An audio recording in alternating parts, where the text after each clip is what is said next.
needed legal framework to ensure the continuity of these great sets and these lofty dreams. I'd like to warmly welcome the majority leader, Honorable Agwabawegia Charity Igwodala, the deputy leader of the House, Honorable Osawaru Natasha Irobosa, the minority whip, Honorable Atu Osamoyi. We also acknowledge and welcome Honorable Inegbebo Yechua Courage Ugbebo Sebota, the Honorable Justice Nogi Aifuwa Imokwede, the Honorable Justice Irobosa Motoshaw, the Honorable Justice Patricia Igo Braimo, the Honorable Justice William Idemudia Zegbemi, the Honorable Justice Mary Inoridia Isweli.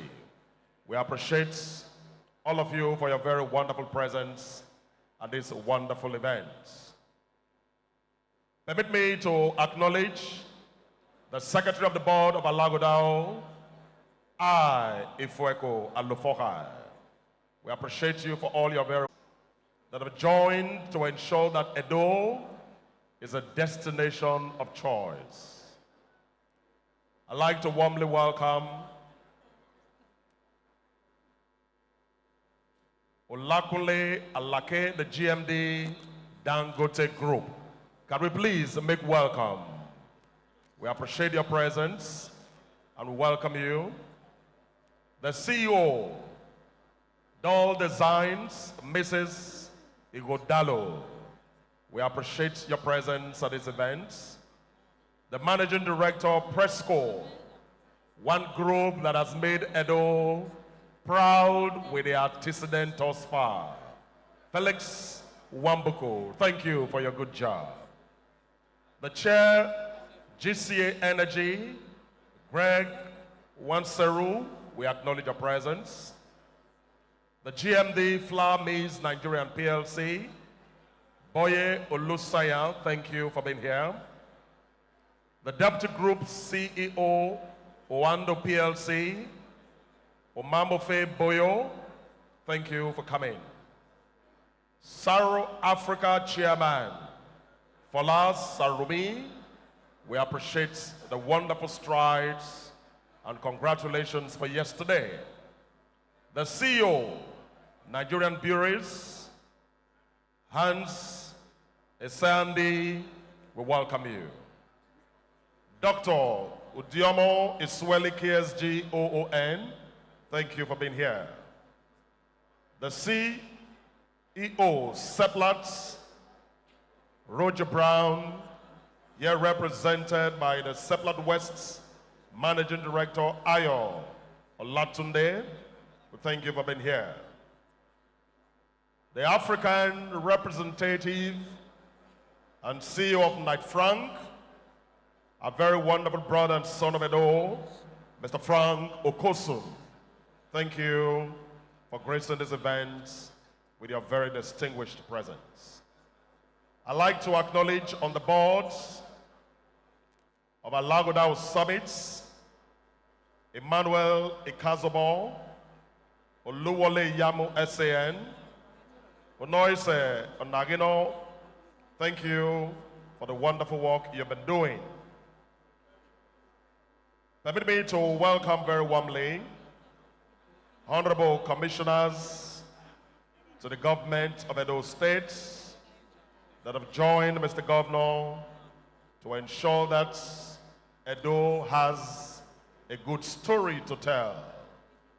Permit me to welcome the Honorable Commissioner and all his colleagues that are here, Honorable Jibri Asi, Honorable Osilama Okofu, Honorable Zubiru Abubakar, Honorable Dr. Samuel Ali, Honorable Christabel Ekwu, Honorable Ifaluyi Simon, Honorable Adaze Agwele Kalu, Honorable Inaholo Ojefo, Honorable Osaze Uzi Oluwale, Esquire, Honorable Joshua Mokodeon, Honorable Monday Osaigbavo, and Honorable Dr. Joan Osaviawe, Special Advisor to Mr. Governor on Strategy, Honorable Sarah Ajose Adiogo. We thank you all for your very wonderful supports that have made Edo indeed a great one. I'd like also to welcome from Access Bank, Roosevelt Ogbona, from Airpeace, Allen Oyema Esquire, from Airtel Africa, Olusegun Ogusaya, from Alege & Co., Austin Alege SAN, former national president of the NBA. We acknowledge Aluku and Oyebode chairman, Benga Oyebode, the Anna Business Jet Limited, Atedo, Peterside, Arik Air, Roy Elegbodu, and from Bamao and Alaghodaro, Kenneth Etting. It is my pleasure to invite my colleague, Daniel Joyce, to continue with the list of recognitions for our captains of industry.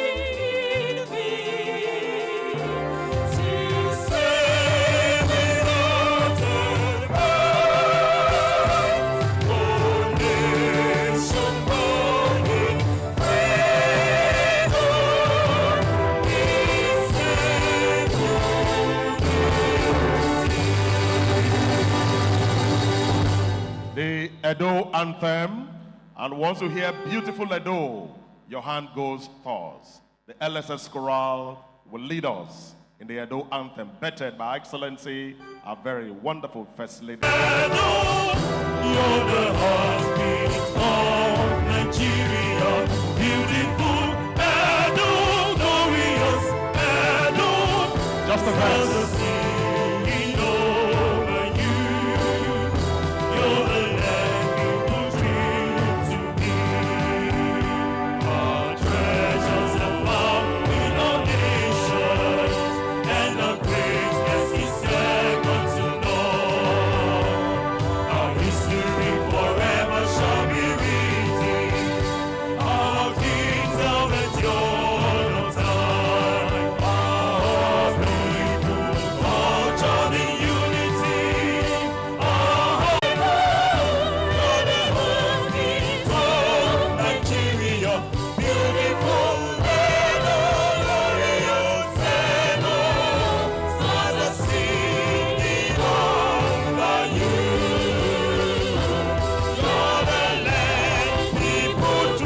Ewoyoma Kenneth Odigio Oyego. His Excellency Chief Lucky Nosakai Igbenedion, former Deputy Governor of Edo State and former Chief of Staff to the President of the Federal Republic of Nigeria. His Excellency Chief Mike Ayegbeni Ogiadome, the State Chairman of the PDP, the Right Honorable Dr. Anthony Isaac Bemi, the Deputy Speaker of the Edo State House of Assembly, the Right Honorable Barrister Maria Omozele Deko, the Secretary to the Government of Edo State, Osarodion Oge Esquire, the Head of Service to the Government of Edo State, Dr. Anthony Osaz Okungbawa Esquire, the Chief of Staff to the Government of Edo State, Engineer Tony Osaigbavo Iyoha. Honorable members of the Edo State House of Assembly, members of the Edo State Executive Council, honorable judges from the Edo State Judiciary, permanent secretaries, heads of ministry, department, and agencies of governments, captains of industries, and very distinguished sons and daughters of Edo. Welcome to Alaghodaro 2023. We have a good story to tell. Can that applause be made wonderful? The patriot James Osaze Urere is my name, and it is my delight to share the microphone with my delectable sister. I am honored to share the microphone with my brother. My name is Joyce Daniels, and it's my pleasure to welcome to the microphone for the opening remarks this morning this sterling banker, recognized as Tier 1, top tier. Today he serves as the chairman Sterling Bank, also the chairman Nigeria Breweries, and he indeed is the chairman Alaghodaro Limited. Please welcome Dr. Aswe Ighodalo. Welcome, sir.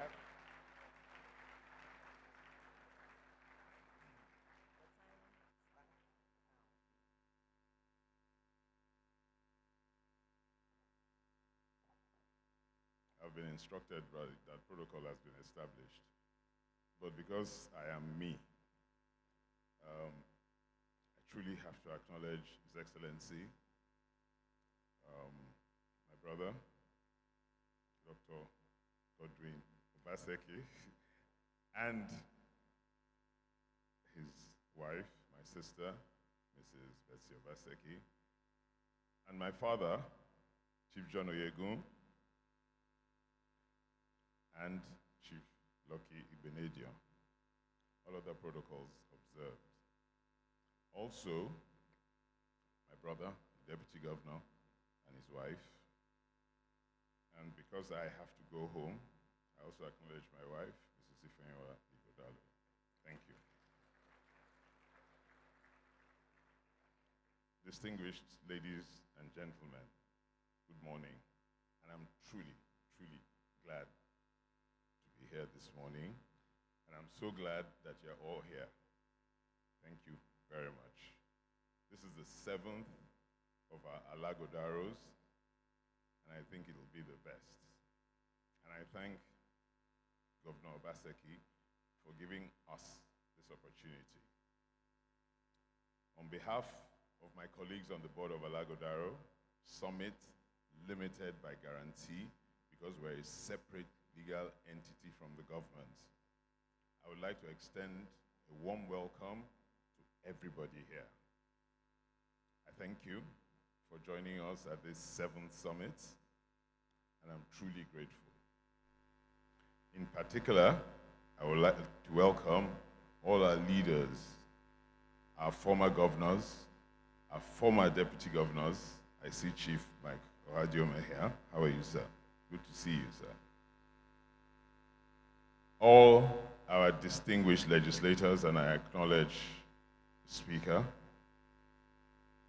all my lords where I work, temporal, and my lords where I pray, spiritual, our investors, our captains of industry, and I see here all our captains of industry, and I use Dr. Isweli as a point of contact to all our captains of industry who are here. Thank you very much, guys. I know it's difficult getting you out of Lagos, Abuja today, and I'm truly grateful that you're here. I also acknowledge Fola, who opened the ethanol plant yesterday, commissioned by His Excellency, first of its kind in this part of the world. That's the kind of business that comes into Edo State. Fola Sarumi. Fola, please get up. Thank you. Thank you very much. I acknowledge our royal fathers. We're truly grateful that you're here, and I thank you. And I acknowledge everybody. I thank Governor Obaseki again, whose responsible stewardship, unrelenting hard work, and decisive leadership of the Edo State team has resulted in remarkable feats over the last 7 years. This year's Alaghodaro theme, the Edo story, creating shared opportunities into the future, is particularly apt, as it affords us all the opportunity to reflect on the growth drivers that have thoughtfully been brought to life in Edo State, and also allow us all to jointly deliberate on the transformative possibilities that must be built on the solid foundation that has been laid.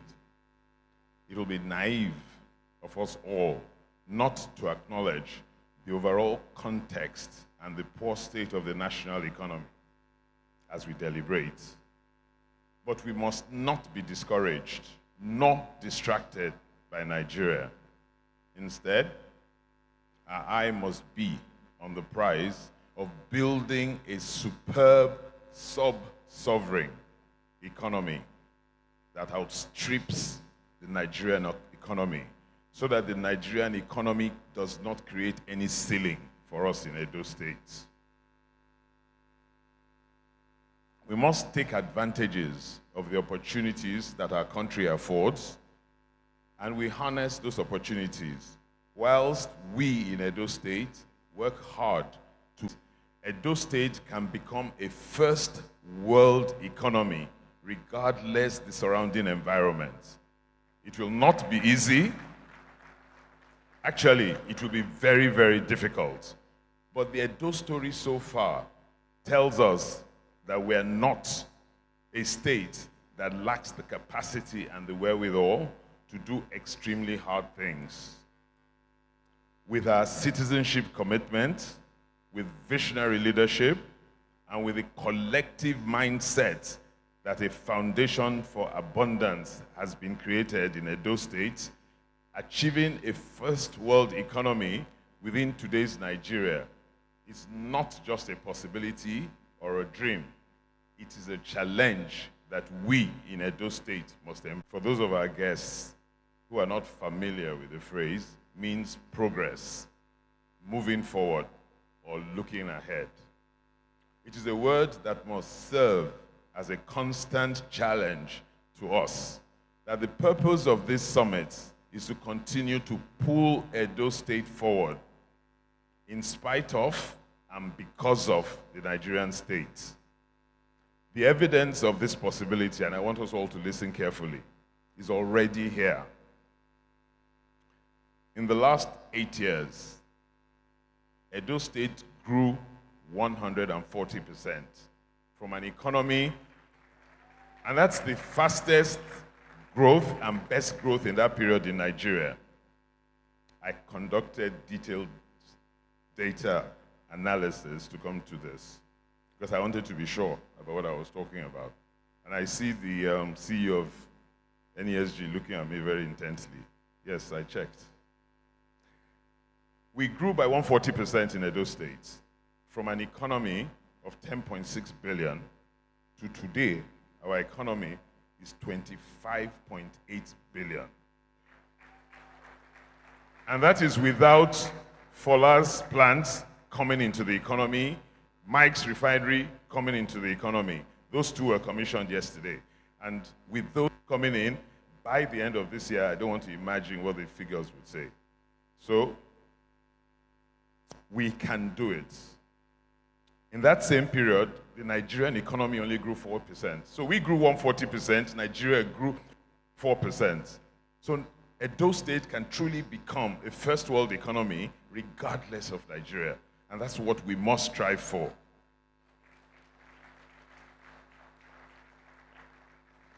One other thing I want to say, the investments that have come to Edo State in the last 8 years, $4 billion and counting, have all been sourced from Nigeria with joint venture partnerships on a number of them.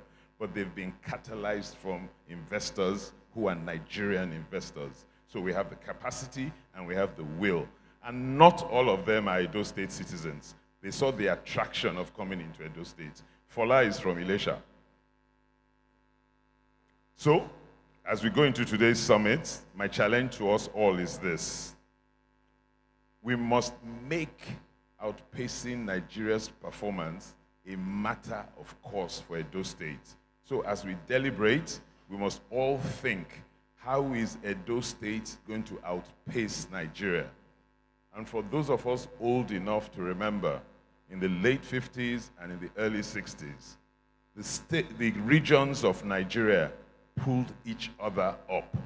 So that if we had continued at that pace, by 1975, Nigeria would have been a first world country. So Edo State must set forth at dawn to ensure that we go back to that, and Edo State will serve to pull the rest of Nigeria up. Distinguished ladies and gentlemen, we must continue to dream big, and to plan big. We in Edo State must continue to show that here there is great hope for Nigeria that's going to start from here. This state has all that is required to point Nigeria out and drag it out of its unrealized potential and point it in the direction of greatness. Let that be our vision. So help us God.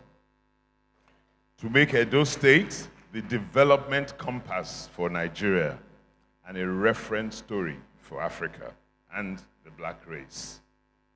The ancient civilizations that underpin the history of this state, from which its rich cultural heritage derives, were built by people who understood the purpose and proudly owned their place in history. We, today's generation, and those of us who live in Edo State and invest in Edo State and even just think of Edo State, we must own our own place in history. We must confidently step forward and drive Edo State purposefully forward until it is unequivocally the sub-sovereign of choice in this country for innovation, for investments, for creativity, for excellence, and ensuring a sustained enabling environment. Our citizens in Edo State, both individual and corporate, must truly be the happiest people in Nigeria. May God bless Edo State. I have no doubt whatsoever that because of our collective resolve, our hard work, and the example we show, the Federal Republic of Nigeria will also be blessed. I thank all our sponsors because I may not get this opportunity again. So I would like to do this from the bottom of my heart. Our sponsors have been our great partners in this journey. And without your immense support, particularly your money and your resources, there may have been no Alaghodaro Summit. So I thank you all most profusely. Thank you guys. Most of you are around here, and I truly thank you. And most of you have been with us for 7 years, and you funded Alaghodaro. Thank you very, very much. I would also like to thank my colleagues on the board. You have paid to serve using your own money, your time, your intellect, and your resources in the service of our state. I'm truly grateful to each and every one of you. And for allowing me to kind of be the semi-leader of the group. Thank you so much. To Ifweko and our secretariat, hardworking folks, and to the volunteers, Nana and Co., I thank you all very much. I'm truly grateful. The work you do is what brings us here, year in, year out, and which ups the quality of what we produce. I thank everybody in this room again and again and again. And I look forward to great conversations. I'm hopeful that when I step out of this hall today, we will see a further compass to truly, truly making Edo State #1 state in Africa, not just Nigeria. And that one state, that's a first world country. Thank you all, and God bless you.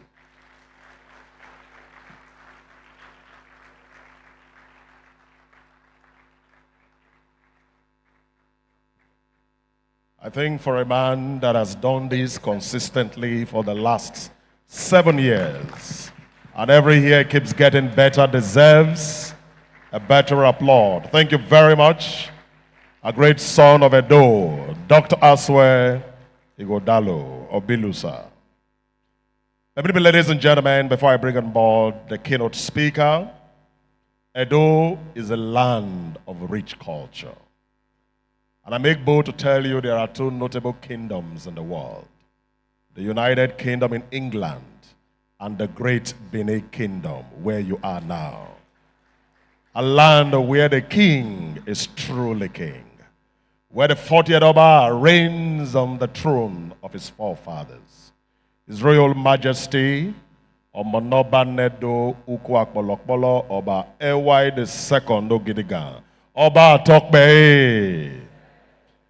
His Royal Majesty is being represented at this event by two very senior palace chiefs. Permit me to welcome the Oba Zelu of Benin, Chief Osaro Ida. Please make welcome. The Osayuwan Oba of Benin, Professor Chief Victor Ogie Igbineweka. Please make welcome. His Royal Highness Alhaji H. Momo Ikelebe III, the Alaghodaro of Auchi, is being represented by the Bagudu of Auchi, Alhaji Ijekome Z. Afe. Please make welcome. The Christian Association of Nigeria Edo States, immediate past chairman. We recognize the current apostle Omoike, and of course the immediate past chairman, my Lord Bishop Oyenode Kure. Please make welcome. Edo is a land where the people pray. And on the first week of every year, one woman that has taken upon herself to bring out Edo women to commit the Obaseki-led government and every sons and daughters of Edo to the hands of the Almighty. We call her Iye Moya, Pastor Dr. Mrs. Margaret Ogosa Agbonifo, the State Chairman, Pentecostal Fellowship of Nigeria. Thank you for being here. We also acknowledge in our midst Reverend Ben and Pastor Mrs. K. Ben Ahigbe II. Thank you for being here. Reverend Dr. Mrs. Christy Ejemoran, we appreciate your presence. And of course, the entire 18 local government chairmen and chairpersons of Edo, they are here, led by the Argon chairman, Honorable Newman Ugiagbe. Please make them welcome collectively. Your Excellencies, very distinguished guests, ladies and gentlemen, our keynote speaker, the President and Chief Executive Dangote Group, Aliko Dangote GCON, is the founder and president and the Chief Executive Officer of the Dangote Group, the largest conglomerate in West Africa. He's a graduate of the Al-Azhar University in Cairo, Egypt.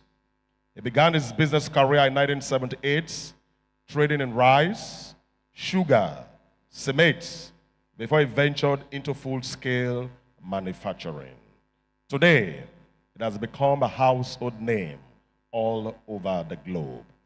Permit me to invite his able representative, one that has been with that group, the Dangote Group, since 1990 and has held several positions within the Dangote Group.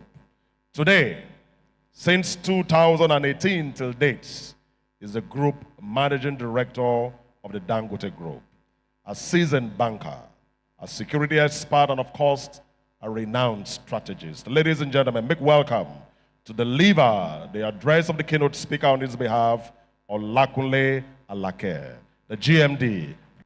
Welcome to Edo. Please, let's warmly make him welcome to Alaghodaro Progress.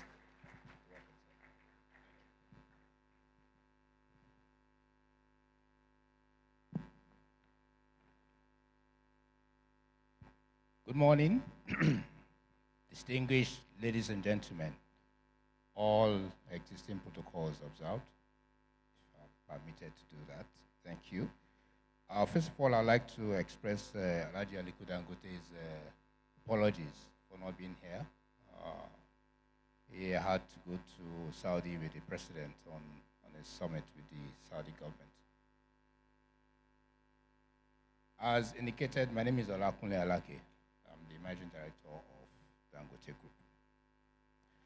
We're going to talk very briefly on Edo State, and I must first of all indicate that I'm also half Edo. And so whatever you hear me talk about is not essentially just Alhaji Aliko's point of view, but from my own point of view. So I'm coming home and to speak about Edo State. I'm going to talk about two things about Edo State: agriculture and agro-processing, and tourism. I think the essence of bringing the captains of industry here, as my brother indicated to us, is essentially to identify what are the opportunities in Edo State and basically look at how we can come in to partner with the government to improve on the economy of Edo State. With a young population, rich agricultural landscape, and a natural resource advantage, how can Edo, a sovereign, weather the storm and use its abundant resources to establish itself as a first-class economy and possibly, and more importantly, rival Lagos? I'm also half Lagos.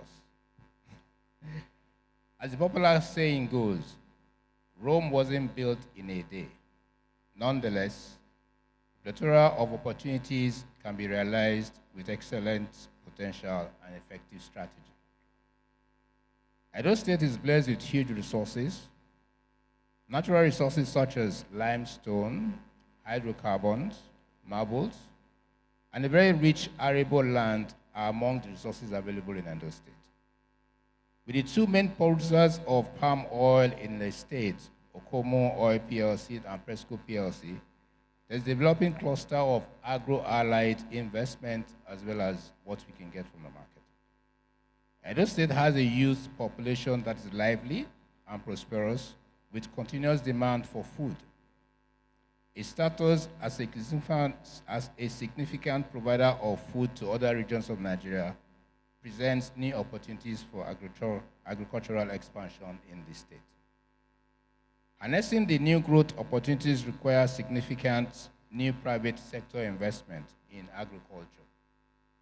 Large-scale private investors' agricultural investments add significant value because they go beyond the production of raw materials and involve the processing of yield into final goods.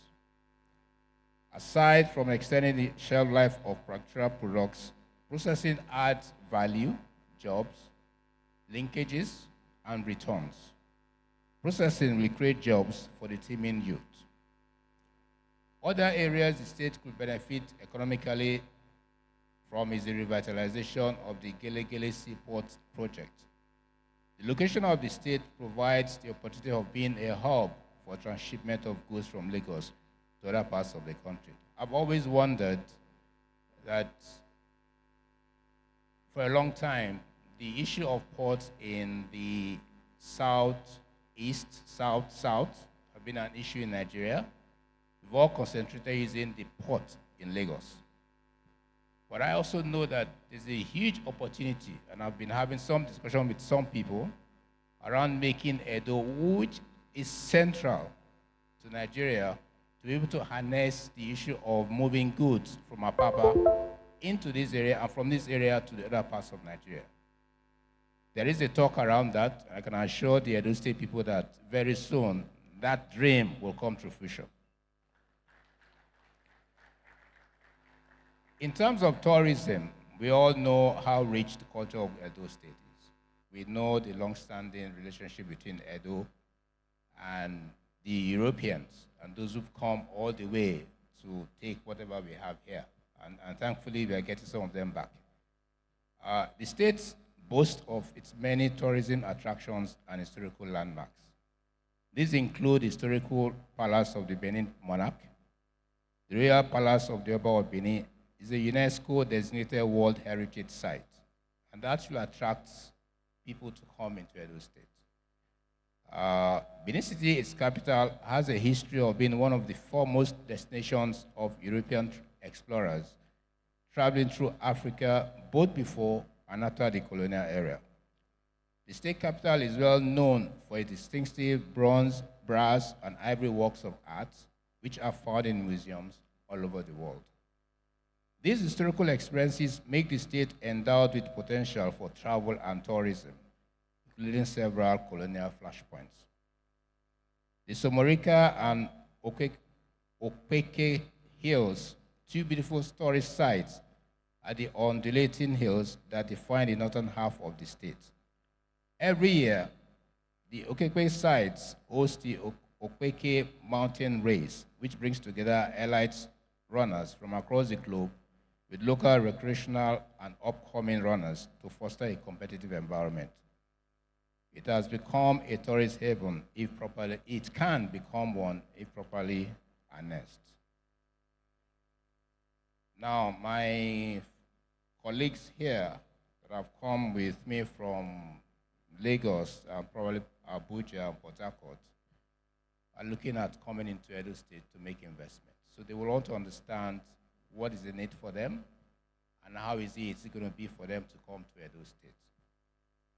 So we talk about the ease of doing business in Edo State. What do we want? Ease of doing business is a major factor in attracting investment. The goal of the state should be to make doing business easier.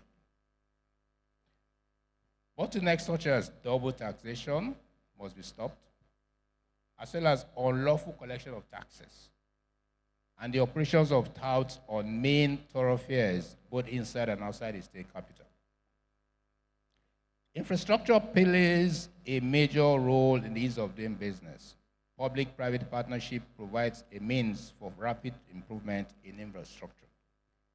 Road infrastructure development and refurbishment investment tax credits should be tapped into by the state government in partnership with the private sector. Let me just talk a bit on that.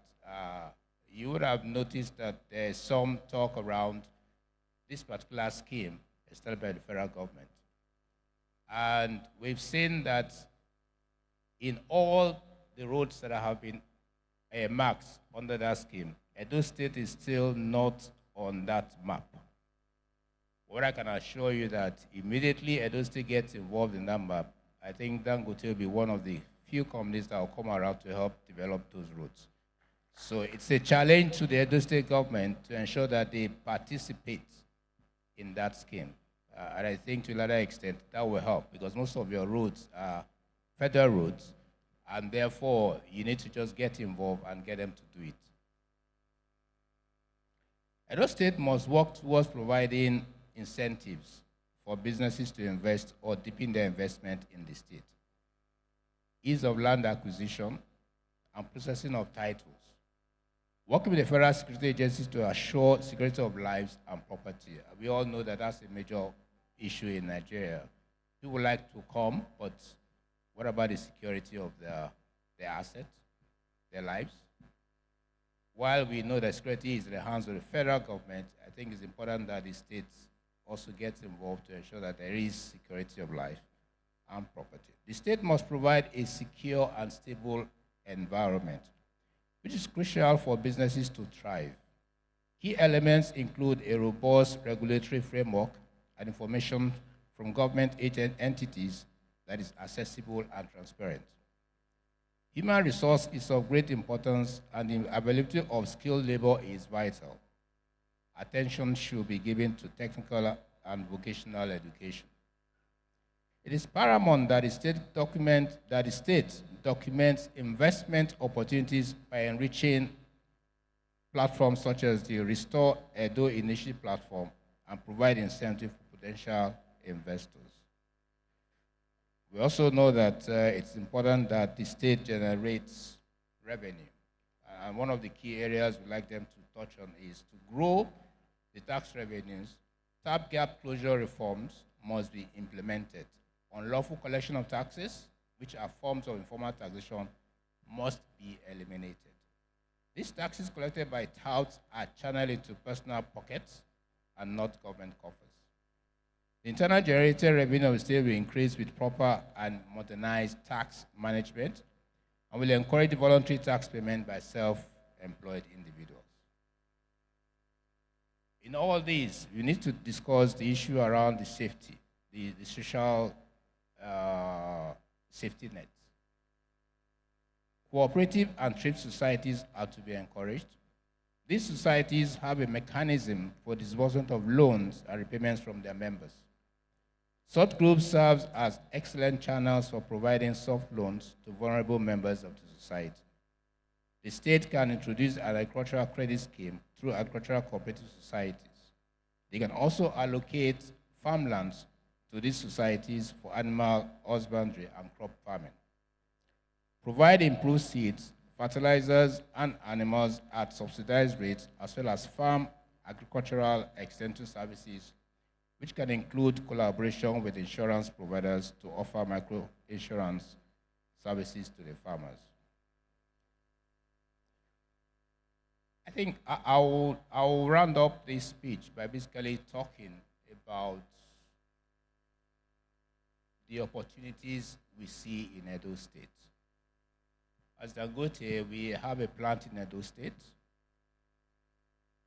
We've attempted to set up a fertilizer plant here. But I can say that we are interested in agro-processing. Because for me, that is one advantage Edo State has over every other state in Nigeria. The one that is closer to you is the Benue Plateau axis. But because traditionally you do have farmlands, you have people who actually, farming is their mainstay. You have the opportunity to harness those opportunities. And all we're waiting for is to encourage the small scale, grow them into cooperatives, and give us the opportunity to harness the products that come from those farms and process them. We've had the two major oil producing companies in Edo State, Opomo and Presco. The question is, have we gone beyond just that? What are the other things that can come out of those products? We are yet to harness the opportunities.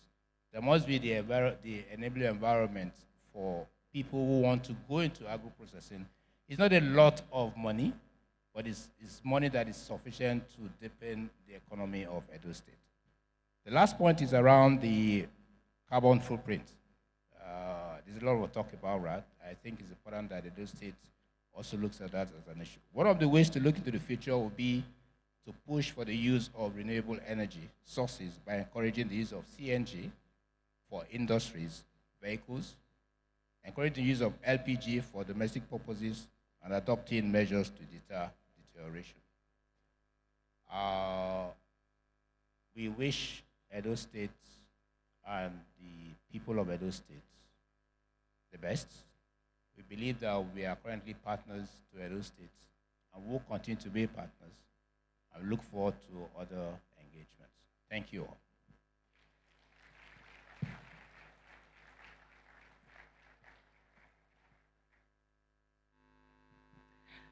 Our most sincere appreciation to our keynote speaker at the Edo Summit 2023. Please appreciate the Group Managing Director, Dangote Group, who represented Alhaji Aliko Dangote, GCON. He has highlighted some of the wins of the group right here in Edo State, and also asked a few questions about how to widen and deepen the investment opportunities. I'm sure our next panel, the first plenary for today, will begin to answer some of these questions and show the charts for the opportunities into the future that we create together. Our moderator for this first plenary, discussing a unique investment destination. Please receive Mrs. Uwa Osa Obo as she comes forward.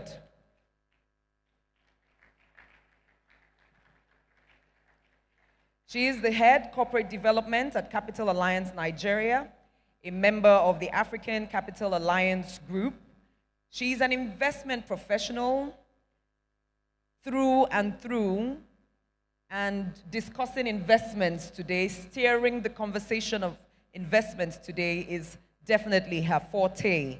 She sits on the board of various organizations, including Africa Venture Philanthropy Alliance, Impact Investors Foundation of Nigeria, and the African Leadership Initiative, amongst others. She's seated now. Please appreciate her presence once again. Mr. Michael Simmer is already seated right next to her, serial investor. Many of us were with him yesterday when he led us to the Edo Refinery and Petrochemicals Company, where he sits as chairman, a seasoned investor, banker, and more. We welcome you, sir. Please appreciate his presence. Also seated very comfortably is Mr. Tabo Ozo, who is the Group Executive Project at Saro Africa International, where he has been within this group for over 20 years in various areas of supply chain, manufacturing, and more. Sir, we say welcome this morning. Alhaji Sadiq Kasim is already seated comfortably as well. If your hands are free, please appreciate this gentleman who has served Nigeria in various capacity, especially in the area of textile and the textile value chain. We say thank you for being here. And of course, Mr. Kazim Oladipo, right behind me, IHS Active Services Subsidiary Head, Global Independent Connect Limited, be speaking to his angle of the uniqueness of Edo State as an investment destination.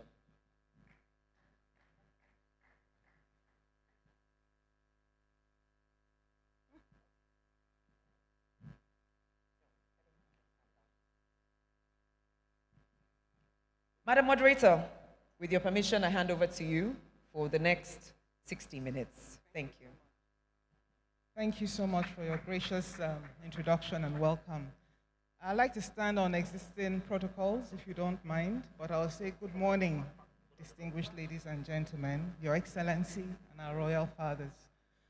I think this panel was fitting after the keynote address. Yesterday, we went around some of the communities, and Anenogie made a statement which resonated. He said, we have a governor who is in a hurry, and his team. But the reality is, His Excellency and his team are just one hand. That hand that enables, an enabling environment. That arm that ensures that the public service is positioned to serve the people. And maybe to some extent, the arm that helps, de-risk investment and funding, just as much as is required while producing, and enabling, the environment. And obviously, it's the arm that provides public goods, as we know. But there's the other arm. And if that arm is not invited, if that arm refuses to deal or to take, then, this arm will be left, frankly, stranded. And it's that arm we are here to talk about today, and that's the private sector. Can you give an applause to the gentlemen on the stage with me? Because their business, or their businesses, are an example of those entrepreneurs who have decided to take the state on its word. And they have invested in the state. And what we want them to come and speak to us today is their experience, in investing in the state, and why others ought to follow, in the near course in the future.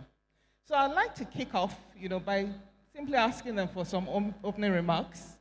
So I think each of the gentlemen will have about 3 minutes each to tell us a bit, about what your business is, why you came to the state, and just a bit about your experience so far. We'll delve into questions, hereafter. I'd like to start with Mr. Mike Osiben, next to me.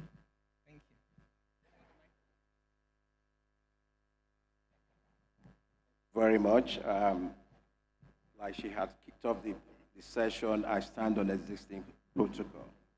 My name is Michael Osibe. I'm chairman of Edo Refinery, and basically, I'm very happy I'm here because of what the environment, business environment, the government of Governor Basaki had created. Basically, this modular refinery, called Edo Refinery, was not really supposed to be in Edo State. My partner and I had surveyed various locations, and as I was coming back to Benin, I stopped by to meet the governor. And I asked the governor, what are you guys doing? And he said, I told him why we are here. He said, Mike, you are from Edo State. This refinery must be in Edo State, and I will give you whatever support you need.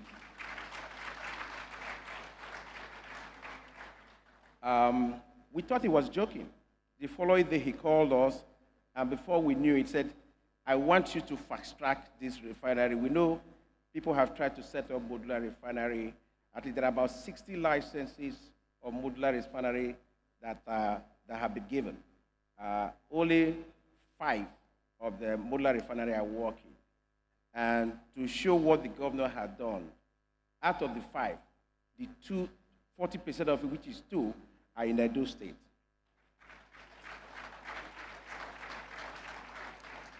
So for us and for our Chinese partners, to be sure, everybody knows that the governor is very shrewd. To be sure that what he's committed to what he's doing, the governor embarked on his own personal due diligence of our partner in China.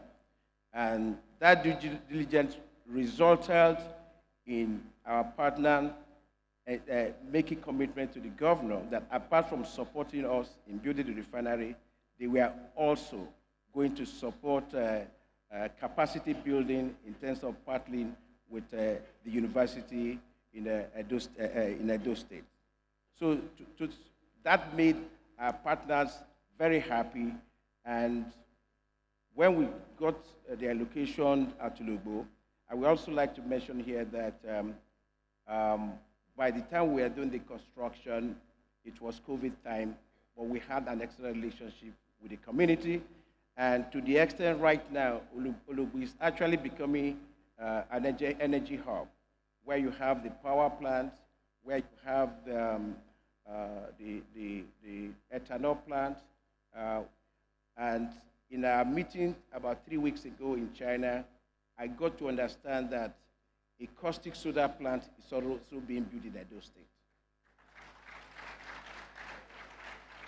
So these stories can't happen if you don't have the enabling environment. So, Mr. Governor, I would like to thank you that in the past 7 years, you have built institutions that will be self-sustaining even when you leave. This institution will support in the development and attracting business to Edo State. So for us, in Edo Refinery, we have completed the refinery. We're working. We have our challenges in terms of infrastructure and crude supply. But all what have encouraged us is the support we have from Edo State and in making sure that any challenges we have, a phone call can help us solve the problem. And one of the unique things the governor, the Edo State government have also done is in terms of title for land, because for any investor, title to land is very, very important. And within 1 month, when we purchased our land, we got our CFO without even making a call to the governor.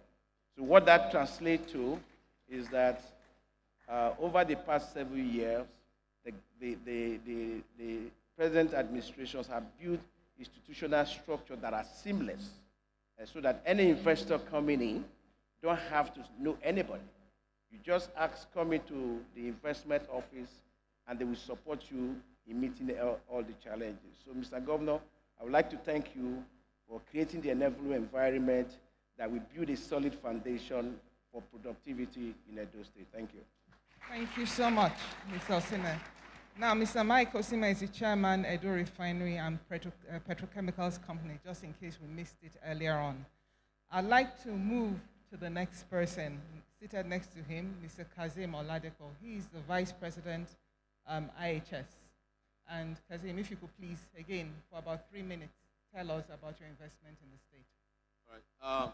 Thank you. I will also start with keeping existing protocols. IHS is Africa's largest infrastructure company. In fact, we're the fourth largest telecom infrastructure company in the world. It's a Nigerian company, started in Nigeria and has grown into 12 countries in Africa and Latin America. We build towers. That's what most people know us for. But we also build fiber optic infrastructure. We build data centers, and we support telcos to deliver services to consumers. Without us, essentially, you would not have telephony services on wireless network.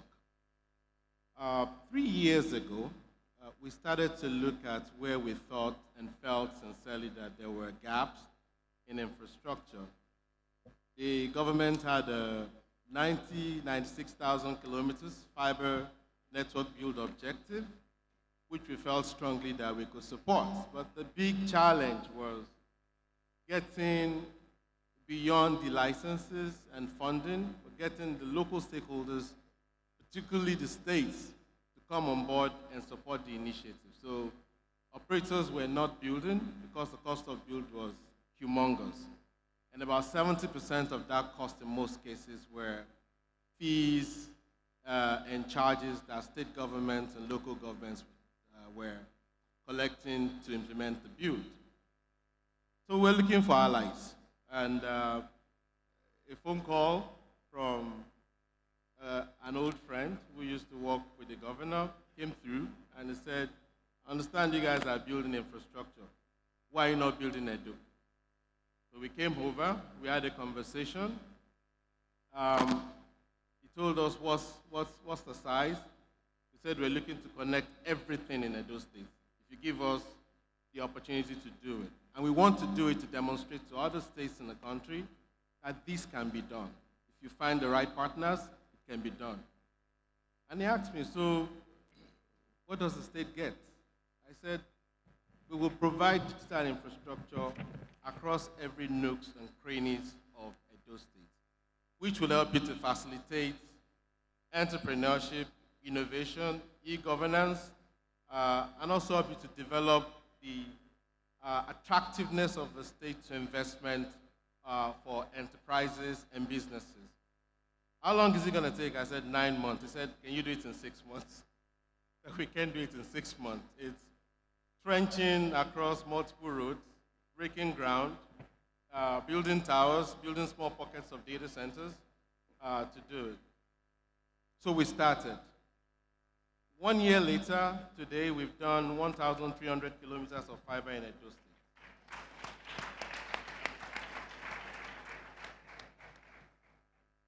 We've connected everywhere within the state.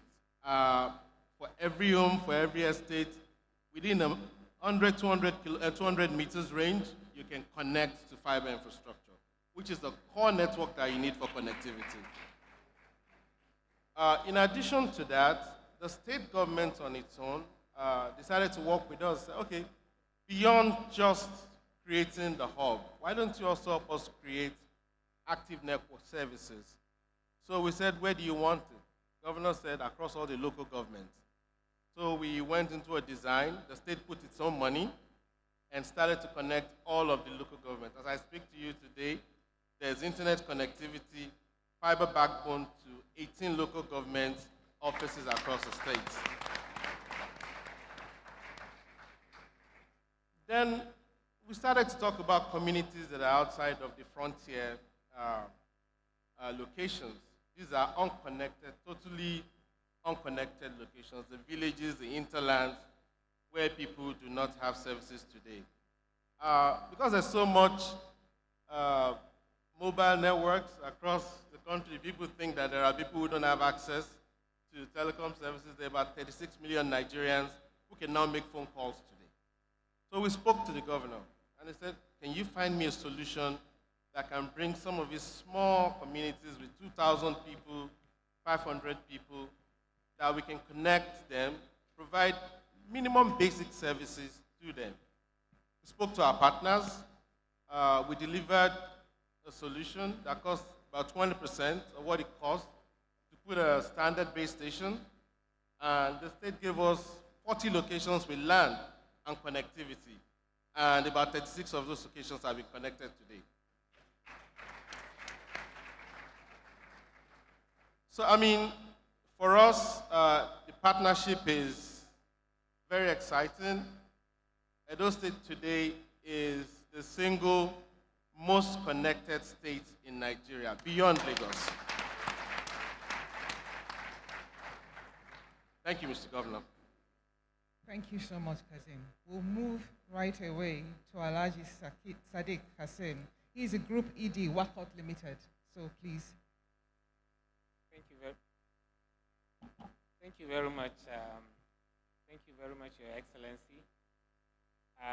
We operate the state-owned Edo Fertilizer and Chemicals Company, and I would like to, first of all, salute the foresight of past leaders for establishing that factory in the first instance. I would also like to say the current governor invited us, having looked at the situation of particularly the failure of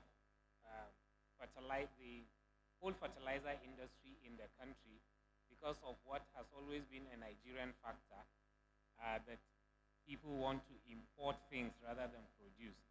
The keynote speaker would testify here that Nigeria is actually a net producer of and exporter of fertilizers. We can be self-sufficient and still supply to the world. But however, prior to 2017, we've always been importers. That, I think, changed with the coming of also Dangote into the fold. They are today net exporters of urea. So what happened is the Edo fertilizer was moribund because production has been dead. And the governor invited us to come and take it over and key into the federal government presidential fertilizer initiative, which we keyed into. And in the last 6 years, 7 years, Edo Fertilizer has been able to, first of all, do an upgrade of over 500 million naira upgrade, plant upgrade. We've been able to produce over 80,000 metric tons of NPK fertilizers locally. We've been able to buy raw material to the tune of above 5 billion naira, and our sales turnover has been above 15 billion in the last 7 years. This is all from Edo. Now let me also mention the uniqueness of Edo Fertilizer. It might be from the brief that has been put on the Alaghodaro profile. It's a boutique fertilizer plant. 60,000 metric tons is quite small. But however, it is the only compound blending plant in the country. Being the only compound blending plant made it unique for us to be able to now serve those places that have not been accessible to the rest of fertilizer blenders in the country. For instance, the Northeast. Because of the insurgency in the Northeast, it is very difficult to allow other fertilizers to go to the Northeast because of the tendency for insurgents to use some of the fertilizer to make explosives. But for us, being the only fertilizer plant that can do wet blend, we are the ones permitted to do it and take it to the Northeast.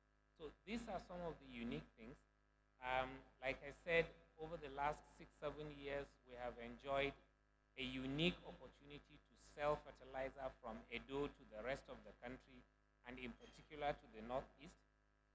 We have also been able to key into the Presidential Fertilizer Initiative.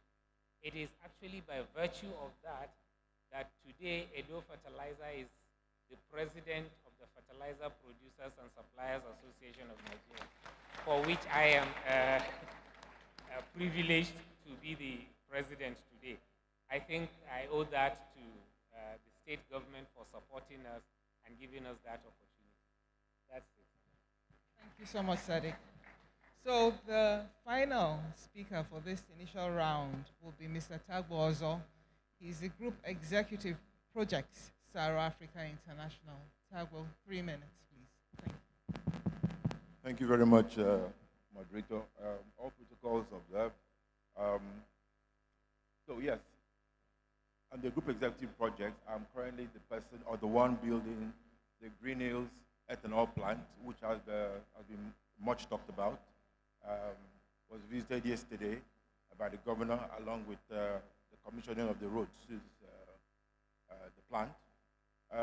Green Hills ethanol plant, we call it ENA, extra-neutral alcohol, is actually a joint venture between two companies, Sahara Africa International and the Mohinani Group. All right, these two companies came together to set up this Green Hills. The opportunities for this, of course, became obvious after this company or these investors sought for land to be able to cultivate the feedstock in the southwest area of the country, a couple of states, and ultimately settled for Edo State, one of the best opportunities in terms of its agricultural focus program, and of course the rains, very supportive of cassava. Cassava is the feedstock used for this ENA, and ultimately we settled here. We mentioned the program, which is very encouraging. The Edo State enabled us easily acquire the relevant access to land, along with certificates of incorporation, CFOs for those lands. And the project started. Since about 2020, the Green Hills has been farming cassava between Ologbo and Ewese. In Ologbo, the business has about 2,000 hectares of land, with about just about half of that as cultivable, already farmed with cassava since about 2020. We also have access to land in Ewese through our sister company, Saro Oil Palm, where they have about 25,000 hectares of land there. So in totality right now, the Green Hills project has about 5,600 hectares of land cultivated with cassava. Now, this project is designed to produce ENA, like I said, with cassava as a feedstock. Alongside, it also produces carbon dioxide. We all know ENA is ethanol. The drink, we all know the uses of this drink. It can also be used for fuels in some climes. Ethanol importation in this country right now is at about 400 million liters per annum, of which about not less than 80% of this, 80 to 85% of this is imported. So the economic relevance or significance of this product is very obvious. The amount of foreign exchange we are losing to importing this. The huge opportunity, therefore, to produce this and substitute imports in Nigeria. So this plant will produce ethanol, will also produce other spirits used for the perfumeries, pharmaceutical industries, and cleaning, and so on and so forth, as well as CO2. CO2 is the gas used by the beverage manufacturers in the Cokes and Sprites and so on and so forth. So that's also a very commercially relevant product. The project is also designed to be very sustainable. Socially, we can talk about that subsequently, socially, economically, and environmentally. Alongside, it has one of the most unique, the best effluent treatment system found in any ethanol plant currently in Nigeria. All right? It produces natural gas likewise, and this plant should be able to subsidize its intake and consumption of natural gas by at least 20%. The plant runs on natural gas itself, and about 20% we produce internally, which of course makes this a much more green project and a much more environmentally friendly project. So that is it in a nutshell, and we thank the governor, we thank the government of Edo State for this opportunity to be here, and we expect to be able to talk about this more in the program. Thank you so much, Tagbo. Thank you. So I'll ask a couple more questions and then we'll go to the audience. I'd like to kick off with Sadiq. You know, and probably speak to the mindset of an investor who is asking himself, do I trust the state government? Do I trust enough to put my money here? PPPs have been notorious in Nigeria in terms of government defaults. And here you were, you took up an asset, a latent or at least a suboptimal asset, I'm not sure of the state. that the asset was in. What kind of thinking did your company go through in order to make this decision, to invest? Thank you very much. I think the first issue here is that of trust. Is that of trust for the people behind the government. I say this without any fear of contradiction. The governor is a man who has built his reputation on that. So we could take that to the bank in the first instance. The second is the fact that as a private sector organization, what we are really very keen about is setting the records straight, putting all the necessary checks. Yes, we know, for instance, every cycle of election or government would be a maximum of 8 years. So you need to have all the checks set out within that time frame so that both of you would have put together, let's say, milestones to be achieved, maybe targets that need to be done. And then, for instance, for me, we felt that we do not want to take over the state asset as it is at that time because it would send the wrong signals, even for the governor himself. So the first thing is, can we operate it and run it profitably to contribute and then showcase it for others to see? Then afterwards, we'll get to that next level. Part of the standing agreement we've had is already taken care of by all the legal things that have been put in place, where the investments we have done are covered and protected. The state government acknowledges that. And because we are keen into a federal government initiative, there is also the look at what would be our contribution to the state and to the nation. This is very important and is critical. We have done our little bit. Like I said, the Presidential Fertilizer Initiative has delivered its mandate over the last 7 years. Because if I look at it, over the last 7 years, over 70 to 80 million bags of fertilizer have been produced and pushed into the Nigerian farming system, and that's a commendable effort. I mean, there is nowhere you can say 80 million tons, 80 million bags of fertilizer have been pushed out. This is a definite thing. And this does not include the production made by Indorama, by Notori, or Dangote, who have started, who are producing the other fertilizer blends or production, the urea production. The three of them have a capacity to produce up to 7 million tons of fertilizer, and that means Nigeria is actually self-sufficient as far as urea is concerned. We have produced up to 80 million bags of NPK blends to meet the requirement of the farming population. And believe it or not, the capacity of blenders in Nigeria is over 8 million tons. So we are only constrained today by the remaining 37% to 40% of imported raw material that we would need to produce to serve Africa. Thank you so much. So you trusted, and then the paperwork followed. But the first thing was you trusted. Thank you. Kazim, I'd like to come to you now. IHS, you've talked about Edo State, and you used the word when you and I spoke 3 days ago. You said by far the most connected state in the country. How has this affected the lifestyles and the livelihoods of the people, based on anecdotes or things you know in the communities where you've served?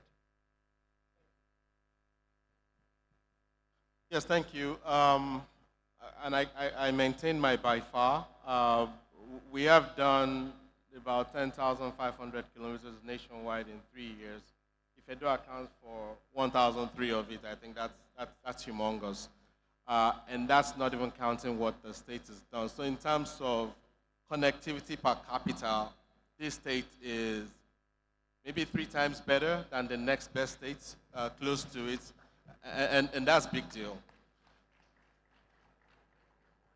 Now, just in terms of what technology brings, I think by and large, it provides an opportunity for the states to unlock access to digital services, digital infrastructure, entrepreneurship, innovation, to keep the young people of the states busy.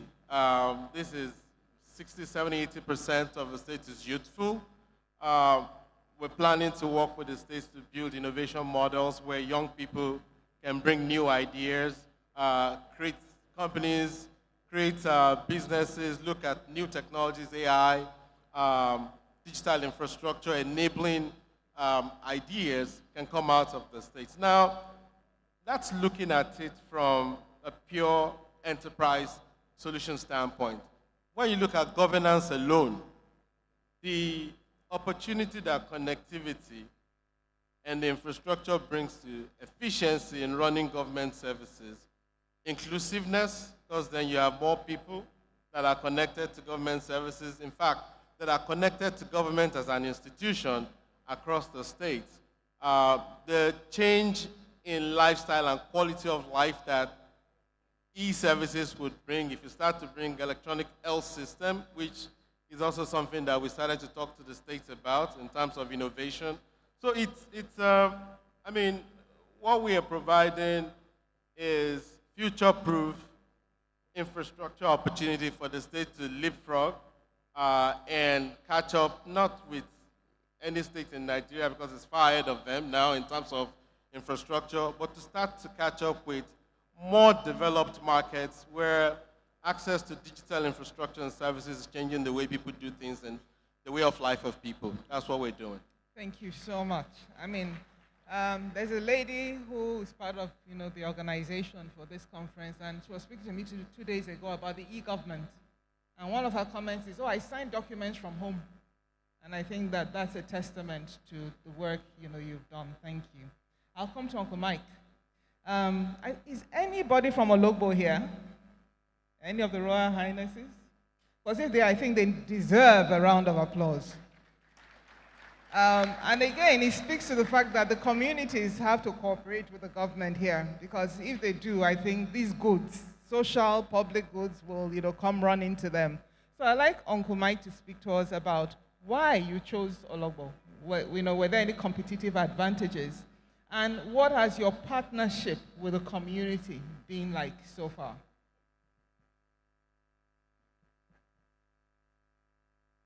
Thank you very much. Basically, OML 111 is located in Ologbo, which is one of the producing fields of NNPC. So when our technical partners surveyed the whole area of Edo State, we find out that Ologbo areas was unique simply because the pipeline moving crude from the field to the Forcados terminal passes through Ologbo, and we choose a location there which was very, very close to the pipeline. However, when we started construction, we find out that that particular crude, because as you know, a refinery is designed to meet specific crude that is being produced in that area. So we designed the refinery to use Forcados blend, and I think Forcados and led to source crude from the other side, from the other areas where we have crude. So those are the basic challenges. But however, because of the uniqueness of Ologbo, because we've done a survey and we've had, we find out that Ologbo community was quite comfortable. And when we did our logistics, but refinery is all being profitable in refinery is all about getting your logistics right. So we were able to source crude from the neighboring locations that via trucking for us to be able to start production. So basically, we're able to get crude from other sources, from other areas, which we refine into three products of naphtha, diesel, and LPFO. But the interesting thing about the crude in Edo State is that as we graduate to do petrol, once we make further investments to do petrol, it's actually the best quality for any refinery that wants to do petrol because of. So we are currently discussing with our technical partners right now in putting a financing package in place for us to increase Edo refinery from this present capacity of 1,000 and take advantage of the crude, which is just 100 meters from the current refinery for us to be able to do crude. So it will be very profitable for us because the pipeline is just 100 meters far away. It makes the logistics of sourcing crude very, very easy. So we are looking at that right now. Thank you. And the community have been supportive. Yeah, actually, the community have been extremely supportive. And I also like to mention here, during COVID, when the country was locked down, the community actually created a security network for us. We didn't have to get security from outside. They ensured that they interacted with us and encouraged us to do whatever we want to do. Thank you so much. Thank you. I'd like to go to Tagbo for, again, the final question in this round. I'm an Edo woman, and we don't joke with our eba and our starch. So when you told me that you were taking cassava, I thought, oh, how will this affect the average Edo household? But I'd like you to explain, is this in any way going to displace any element of the value chain in terms of cassava production that local households receive? And even if your answer to that is no displacement, I also want you to talk about the opportunity for off-takers ultimately. In other words, how can your factory enhance the entire stock output of cassava, in this area? Thank you very much. Yes. If you don't mind, let me just step in here. There's a lot of noise from the back, and we'll appreciate that the protocol people please help us deal with that. If the security and protocol people could please address that so that our panelists can be heard. Thank you. Please. Okay, thank you. Yes, in response to the question, I'd say no, we are not displacing other users and consumers of cassava products. Yes, this plant from outset is expected to consume input about 400 tons per day of cassava every day from the outset. That's a lot of cassava. But what we have done is to ensure that the bulk of this cassava from the beginning, we plan for it through providing this feedstock ourselves, through farming this feedstock ourselves. Okay? The project also includes a program to allow the existence of outgrowers, third parties that can also contribute to the cassava farming and production to support the input. So at the moment, possibly at the beginning, the project will be near self-sufficient. And therefore, to move to the second aspect of your question, how we're going to support other value chain partners or players. The Edo State government clearly has an agribusiness focus and direction.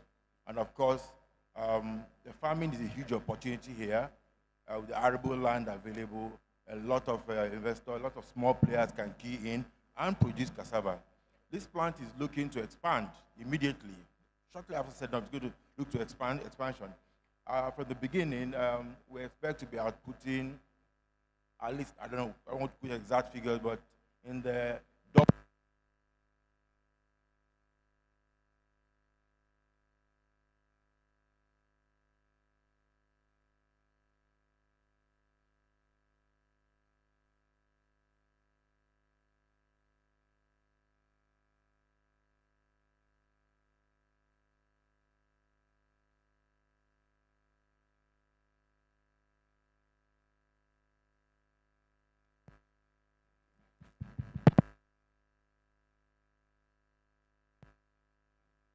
of liters of ethanol from the beginning.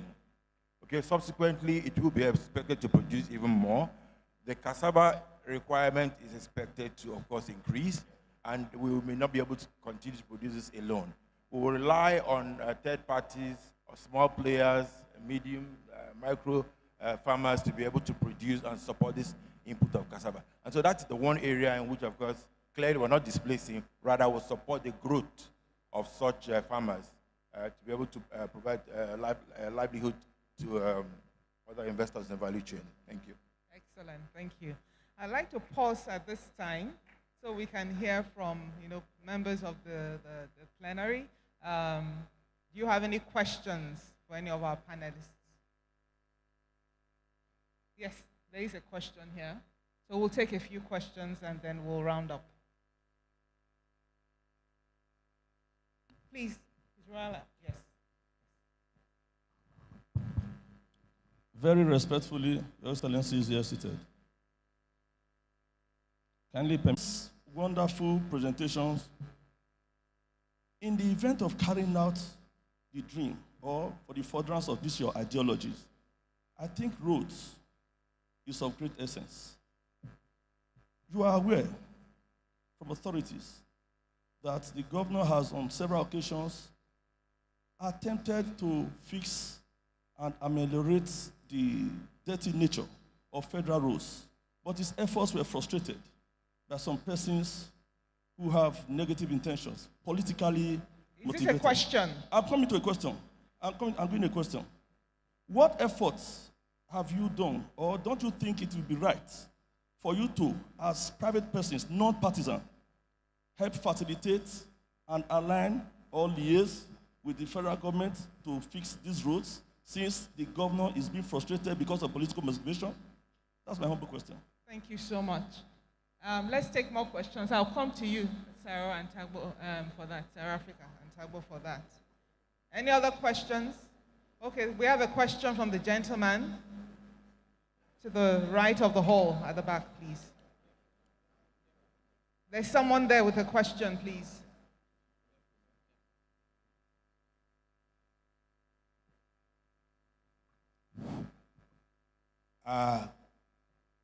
This is engineer Akemokwe Lukman, the publisher of the Bullets of the Harmless Rabbits. I'm a chemical engineer, and I listened very carefully to the Saro Farms person.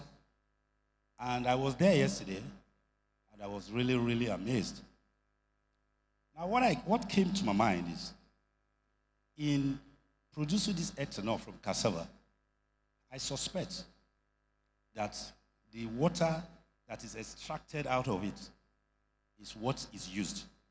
The question that came to my mind is, in our local production of gari, we usually extract this water out of the cassava and fry the rest. Then I looked at two opportunities. After extracting the water for the processing of ethanol, what do you do with the chaff? Can it be processed into gari? Then the second opportunity I'm looking at is, if somebody sets up a system where you buy all this liquid that our women usually take out of cassava and send away and bring it to you, is it useful? Can you buy it so that we can use it to empower our women? These are the two questions I'm asking. Excellent, excellent questions. Thank you. So we'll take a third question. We'll take a third question. And probably one more after that.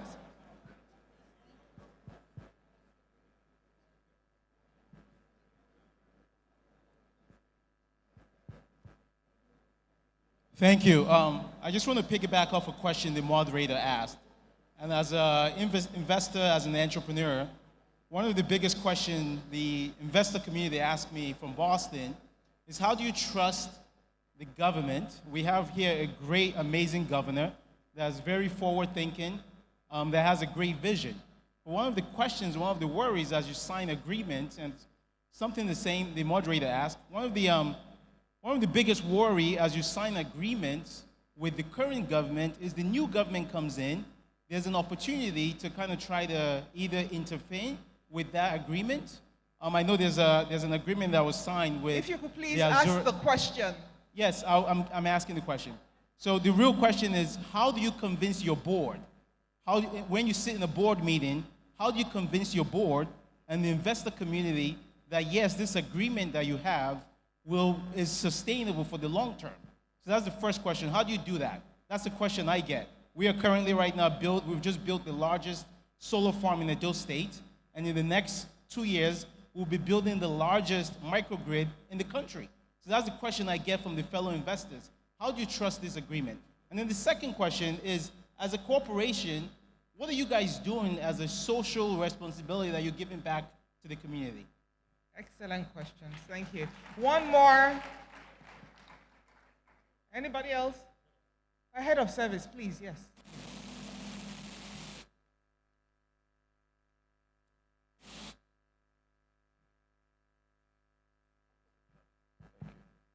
Your Excellencies, all other protocols duly observed. Just to add to the comment regarding what the deployment of fiber optics has done, its impact on those state people. I was just going to add that today, Edo State government, the governance in Edo State has moved completely from paper to paperless. And that is because of the deployment of fiber optics, the deployment of broadband that Edo State government has invested in. And that's why today, every single state worker can leave the confines of his workplace environment and be able to work. Whether he goes away from here or even go abroad, he can work. And so he's no longer limited by space in terms of being able to render services to the people. I thought we should mention that. Thank you very so much. Thank you. So I think we will stop now with the questions so we have enough time to respond and make our closing remarks. So I'll ask Sadiq to please handle the question on roads, because I know that South Africa, I think you had your way of dealing with that, the road issue in some ways, if I recall yesterday. And then I'm going to ask that, obviously, Tabo, you handle the question on the waste from the ethanol and what we can use it for. In terms of sustainability, Uncle Mike, please take that. How do you convince a board to invest in a state where the CEO tends to leave after so many years? And Kazim, CSR. I know IHS is pretty strong on CSR. I'd like you to handle that. So please, if Sadiq could please take Thank you very much. If I understand the question correctly, what role do I play as a private sector operator? No, he said that roads are a huge challenge to development in the state, and that the state government has tried, pretty hard. So what are we doing as a private sector operator to overcome that challenge? That's a tough one. I think every one of us as private sector always comes with this mindset that there are challenges in the Nigerian economy, and you key into that. Some of them you turn into opportunities, but you just have to do something. You can't be dampened in terms of your enthusiasm to continue to operate because you see a window. Like I said, Edo Fertilizer is uniquely positioned. We take our imported raw material from One. The rest of the industry is all up-country. So I have an advantage in terms of delivery of raw material. And then I process. And then I have a unique opportunity to send my product to the Northeast. Regardless of where it is, I just have to get to the Northeast, and the Northeast would have to take my price for that. However, I think the person who made the contribution says, how do we support the Edo State government to leverage on our own connections and contacts with the federal government to tell them. I think the keynote speaker had mentioned an issue which is very critical.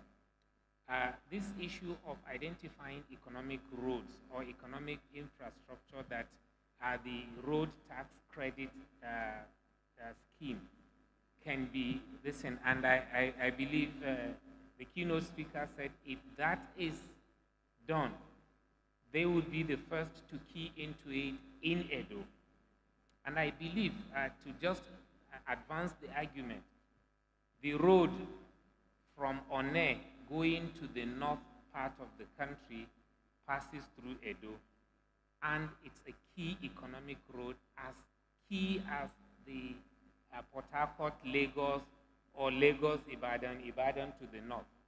So we need to quickly have the state government identify that, make the business case for it, and present it, and then have companies or operators who would want to take it as a road tax thing. Thank you very much. Thank you so much for that response. It has to be a joint effort to tackle the federal government down. Tango, please, if you could look at the waste issue. And I do know you have something around roads and how you got a tax credit. So you have, very briefly, 90 seconds to address both. Fine. Just to add to what is just mentioned, Green Hills right now is involved, has been involved, or the investors in Green Hills have been involved with the Edo State in a tax credit scheme that has enabled construction of a road from Sapele Road, about 3.5 kilometers of Sapele, up Sapele Road. That's based on this tax credit scheme. So of course, it's a good opportunity for if Dangote is also looking to leverage that, okay, to make a difference in the larger scheme of things in the road infrastructure. Roads are very important, of course, to our project, because we mentioned that a lot of our cassava will be coming from Ewese. That's quite distant. This cassava must not be beyond 48 hours when it gets to the plant, otherwise it will begin to generate. So the roads are very important to us. What we're also looking at doing is also to mitigate, at the moment, from the outset, as quickly as possible, the effects of the road. And that helps support the Edo State program. It doesn't affect the viability of the businesses or the investment in the state. By looking into how we can dry the cassava instead from the sources. We can have dried cassava chips instead of wet cassava. It will reduce the weight, reduce haulage, reduce cost, and help the sustainability of our business. Okay.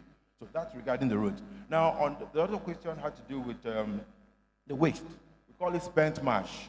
When the cassava is milled and processed, used to, is fermented to produce the ethanol, there's waste, solid waste, apart from the liquid waste, which we treat with the effluent treatment.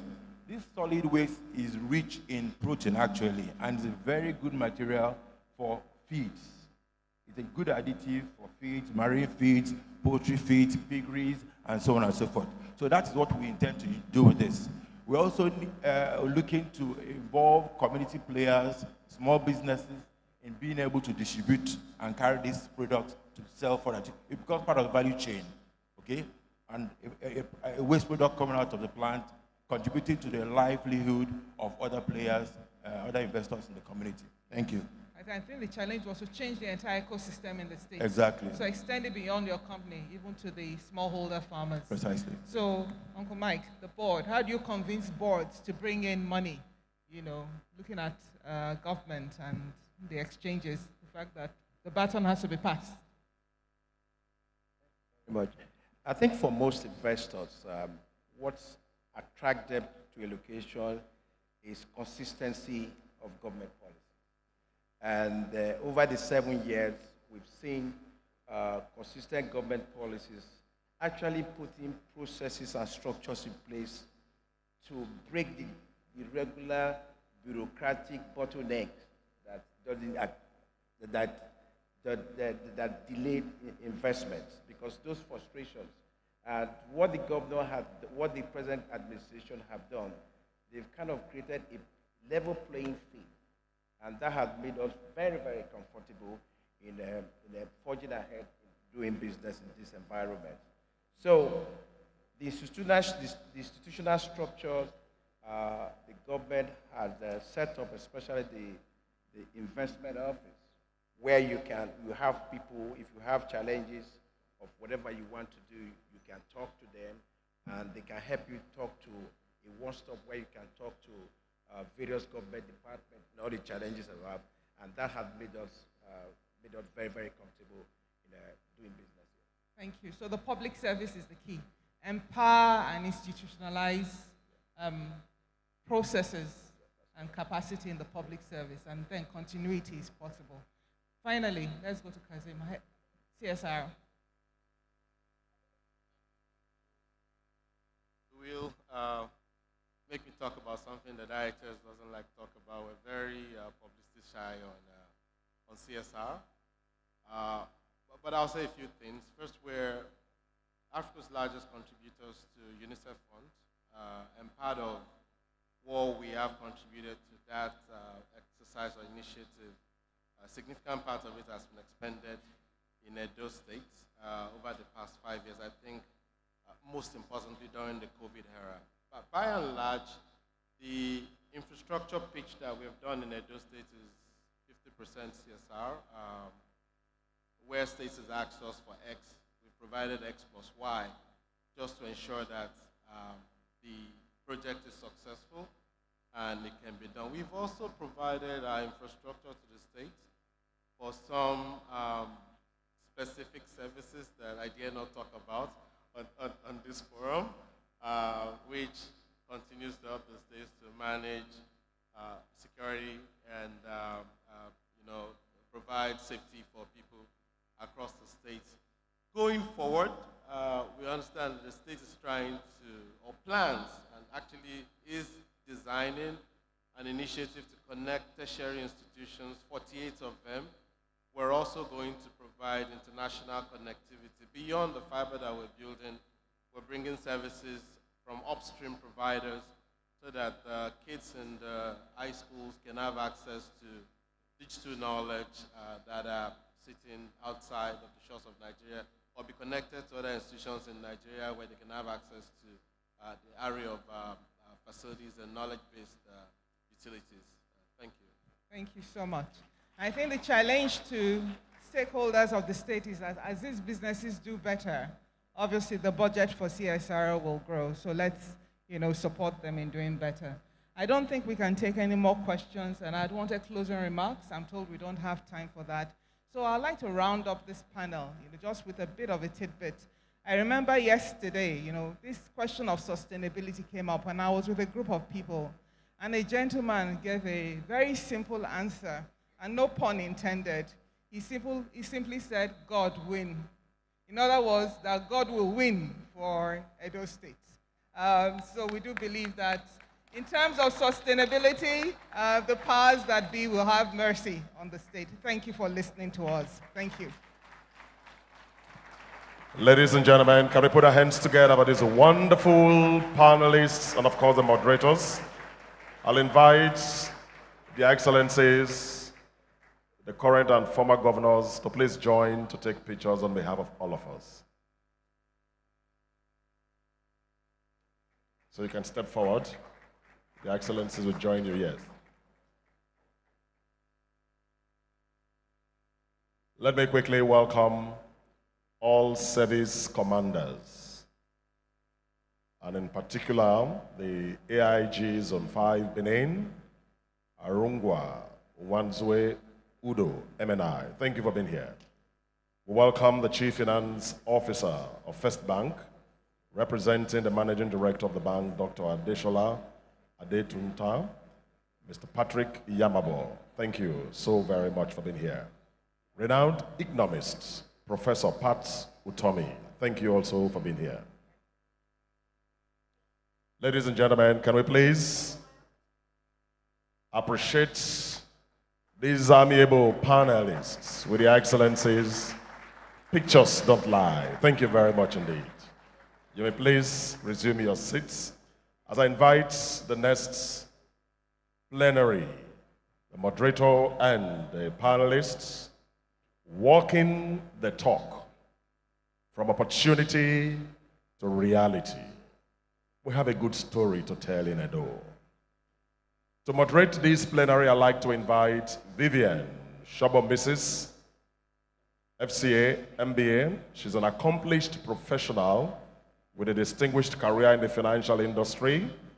She currently serves as the Chief Executive Officer of VS Advisory Partners, a boutique consulting firm specializing in providing advisory services for businesses, investors, and debt capital market transactions. She's a fellow of the Institute of Chartered Accountants of Nigeria and holds an MBA in finance from Manchester Business School, United Kingdom. She's happily married and blessed with 2 sons. Your hands together for her, please. On the panelists, Ore Disu. She's the director of the Institute, the new research and collection facility of the Museum of West African Arts.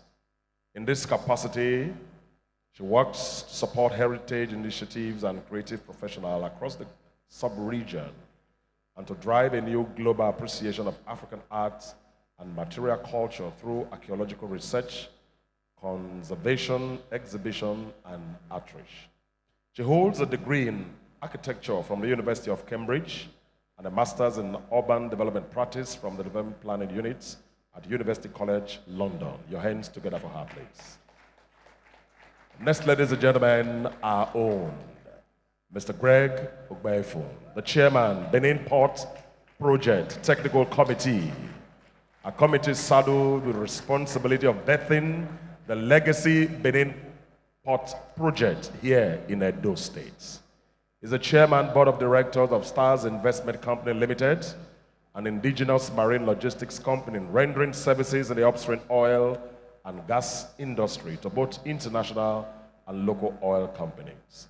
He's a qualified marine engineer with a first-class combined certificate of competency, a member of the British Society of Marine Consultants and Ship Surveyor, a member of the American Society of Naval Architects and Marine Engineers, a fellow of Chartered Institute of Logistics and Transport, a fellow of the Chartered Institute of Directors, and as well as a pioneer president of the Ship Owners Association of Nigeria.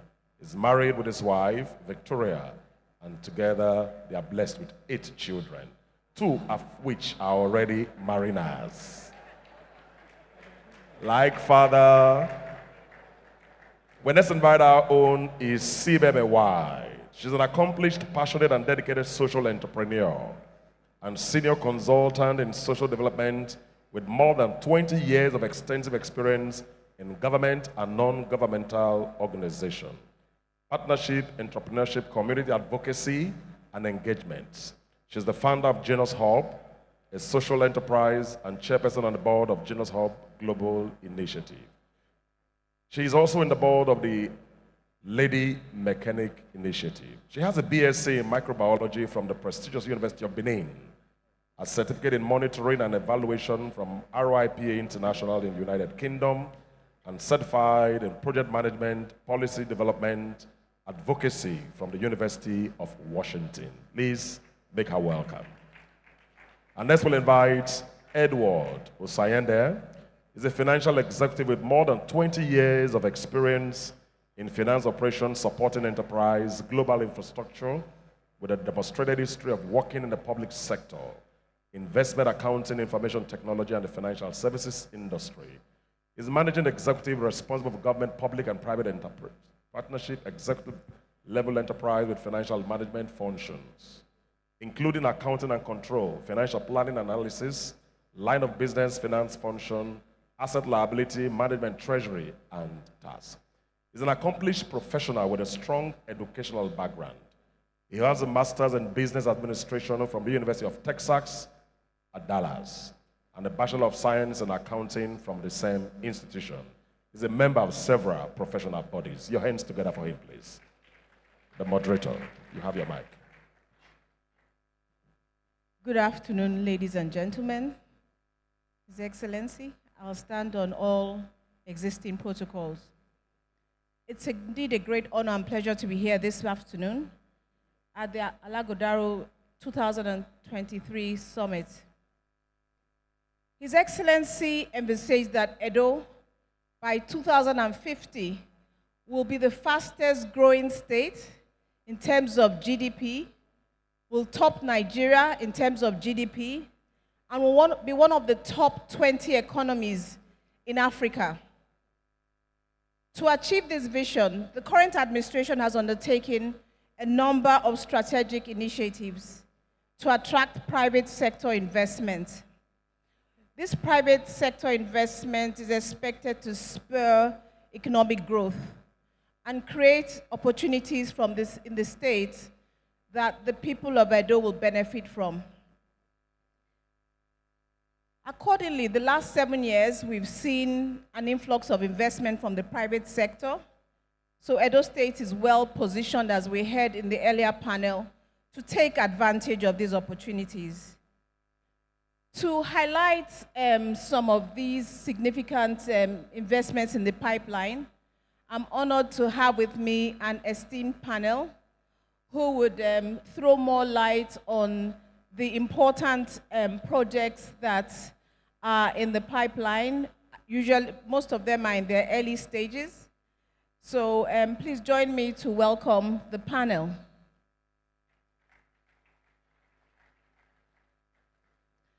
I will start our discussions this morning with Mrs. Ore Disu. I would like, it would be nice if you please let us talk to us about some of the initiatives you're taking at the Institute.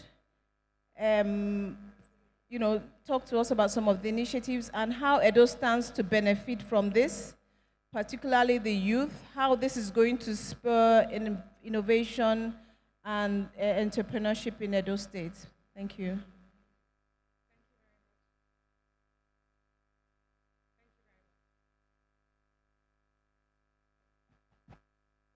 Okay, great.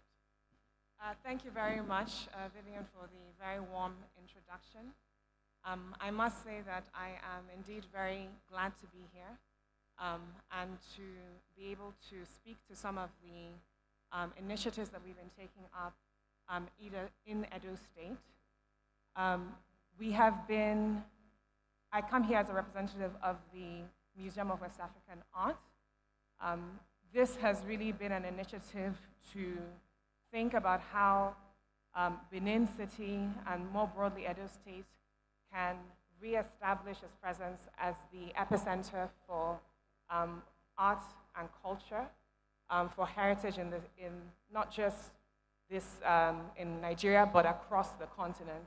So it's really been thinking very carefully around how we are developing infrastructure to provide access for facilities, for research opportunities, for the artists, for artisans, and for heritage practitioners across the continent. And I think this is, in many ways, a way of thinking about economic development that isn't focusing on the typical sectors, but is actually saying, what is the advantage that the state has when it comes to its own cultural heritage, when it comes to the vast numbers of young people, the innovation that is happening and occurring on this day. So we have been invited to come in as a non-profit organization, an independent foundation. And already what we have started doing is developing a 15-acre campus that will have the best-in-class research facilities that will enable us to do conservation management and arts management in a manner that will rival what other institutions are doing globally. It will also have platforms for display, for performance, so that we can have Benin as the center for a thriving hub for festivals, for events, for performances. This is really about generating a visitor experience that links back to what Benin City has been known for generations, for over 1,000 years. So it's reconnecting, but it's also saying that we have to do something for young people today, because if we do not, what we're going to end up creating is a system that is not sustainable, that doesn't create tangible benefits for people here and now. And we've started that journey already. So my role has been very much to think about the partnerships and to develop networks with institutions around the world, some of whom include Oxford University. We have a partnership with them where we're actually working to develop labs here in Benin City that will enable the knowledge that is being generated here to be shared and published locally. They're also helping with scholarships because I think it's important that we think about skills development as part of the longer term sustainability of what we're doing. We are working very closely with practitioners in Europe, in the West, one of whom which has led us to our current focus on Venice Biennale. So this is again putting Benin City, putting Edo as a facilitator in the global art scene. I think I'll pause there mainly because in the course of the conversation, I think we will also touch on some of the other things we're doing. But it's to say that we have started, and that work was made possible largely because we had access to land and an enormous supportive environment that has meant that we have actually been able to host practitioners from across the world here in Benin City. Thank you very much. Engineer Greg Obeifo, can you talk to us about the Benin River project? The port is it was mentioned earlier on the previous panel about the significance of the port. So can you tell us what is happening, where you are with that, and how Edo State plans the citizens and businesses stand to benefit from that project? Thank you very much.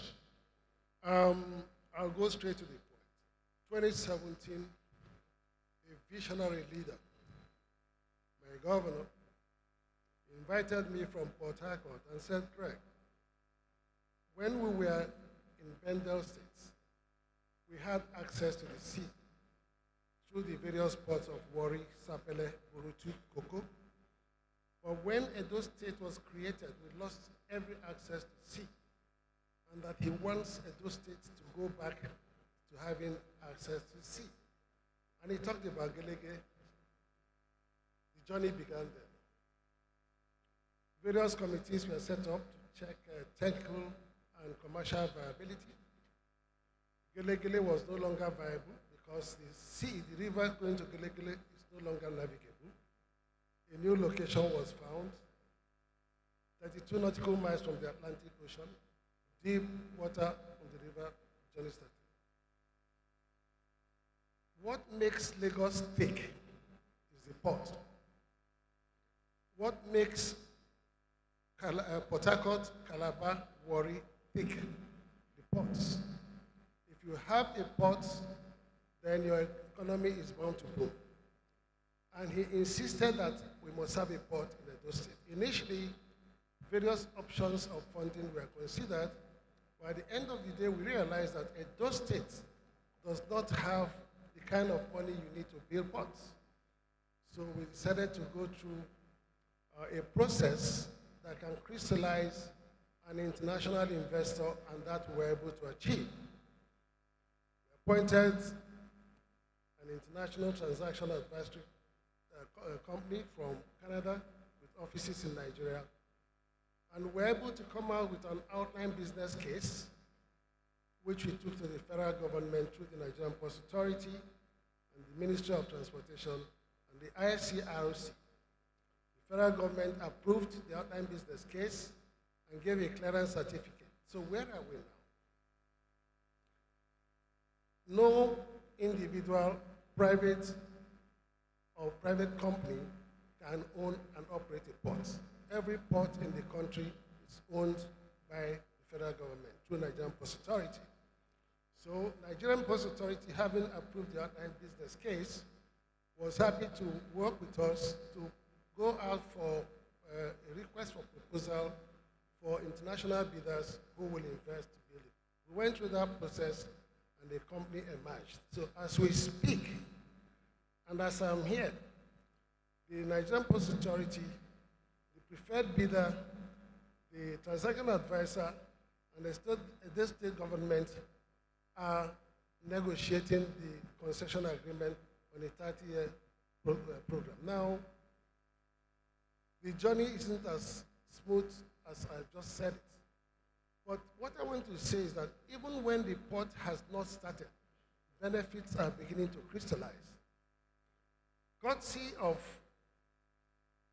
my committee working with NIMASA and with the approval of the state government, 10 Edo children have been sent out of the country to read maritime studies by the federal government, full scholarship.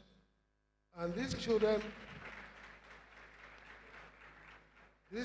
are going to be the first line of white-collar officers that will operate the Benin port.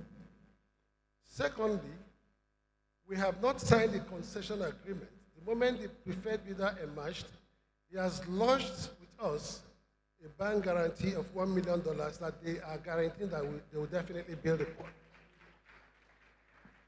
Thirdly, one of the stakeholders interested in the port has expressed interest in leasing 150 hectares of the land that they need for their industrial activities, and that's been valued at about 12 billion naira, which we are hoping the state can put in as equity in a PPP.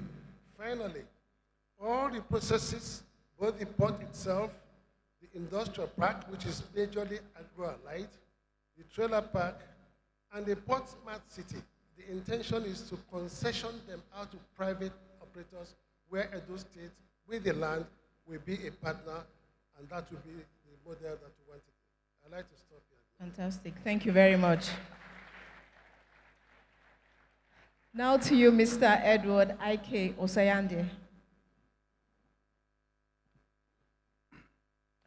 You're in charge of the Benin Enterprise Park, another significant investment in the state. Yes. Please go on. Okay. Good morning, all. Permit me to stand on all existing protocols. The Benin Enterprise Park is a vision of Mr. Governor that was thoroughly researched, converted to a document that formed the deliberate reform that we see as the mega agenda.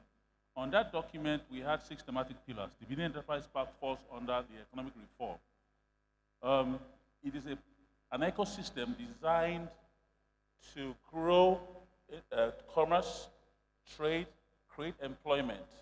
The premise of the Enterprise Park as conception was, how do we increase the GDP of the state? How many jobs can we create? And are all the raw materials we need on this park readily available in the state? We chose the location deliberately on Sapley Road after going around the state. We have 997.71 hectares of land. To put that in perspective, 1 hectare of land in Benin, in Edo State, 100 by 100, is 10 plots. So you see how much land we have. It traverses about 4 or 5 communities. It's also located in Ikobaka local government, which is also where Ologbo is, which is where somebody referred to as the energy hub. What we are trying to achieve there is create, as government, create an ecosystem where we have done all the horizontal infrastructure. That will be access roads, power, water, light, and then most importantly, security. And then look for both foreign direct investors and, more importantly, local players to come in and set up small to medium scale SMEs. We have different plans for the different sectors to come in. We identified 14 sectors that we thought would be beneficial to the park, but it's a dynamic document. As we move along, we adapt, because Mr. Governor doesn't want us to stay in one spot. We need to keep changing as the things change. We had a slow period during the COVID period, but we are bounced back. We are ready for investors to come in. We also chose that location because we are close to not only the Osioma power plant, but also close to the gas pipeline. So we have about 6 or 7 and counting revenue streams. We know for a fact that whatever you're not proficient in business, you outsource. So these revenue streams, we are talking to players in the power sector, in the gas sector, that are also interested in bringing in their own investment to come and provide services to the park.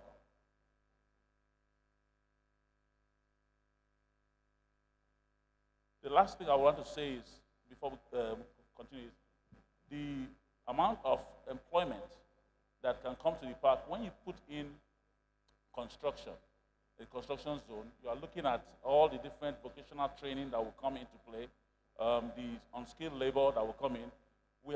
In our engagements with the communities, we came up with a lot of information from them. Our CSR and everything that we need will come from them. You don't want to go to a place and then you say, I'm going to build a school here when their major problem is water. So we have been relating with the communities. We have gotten the support of the communities from their leaders all the way down to the youths. And then we are just ready for business. And I'm glad that we have captains of industry here so that they can take a look and see how they can come and participate with us. I would like to pause there for now. Thank you very much. Mrs. Isibebe White, the Edo State youth are very aspirational. There's been significant flow of investment into the state, and the state will require skilled manpower for the job opportunities that are going to be created by the investing companies.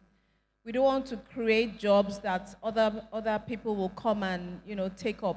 So I'd like you to shed some light on how your organization is addressing this issue and what you've done so far. Thank you very much.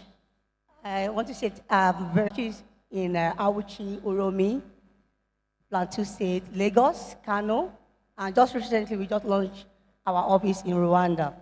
And our main focus is on skills development, entrepreneurship, growth, scaling the MSME, business owners across Africa. That is actually our major focus. But for digital skills, we really pay so much attention on digital skills and TVET. And one of the strategies we use to implement all our projects is that we start them with life skills, which is a foundational class for all the beneficiaries who come to our centers. So when I mean life skills, there are skills to help them navigate through lives. There are skills to make them make an informed decision. There are skills to give them clarity of purpose. So when we take them through this process, it gives them room to be themselves.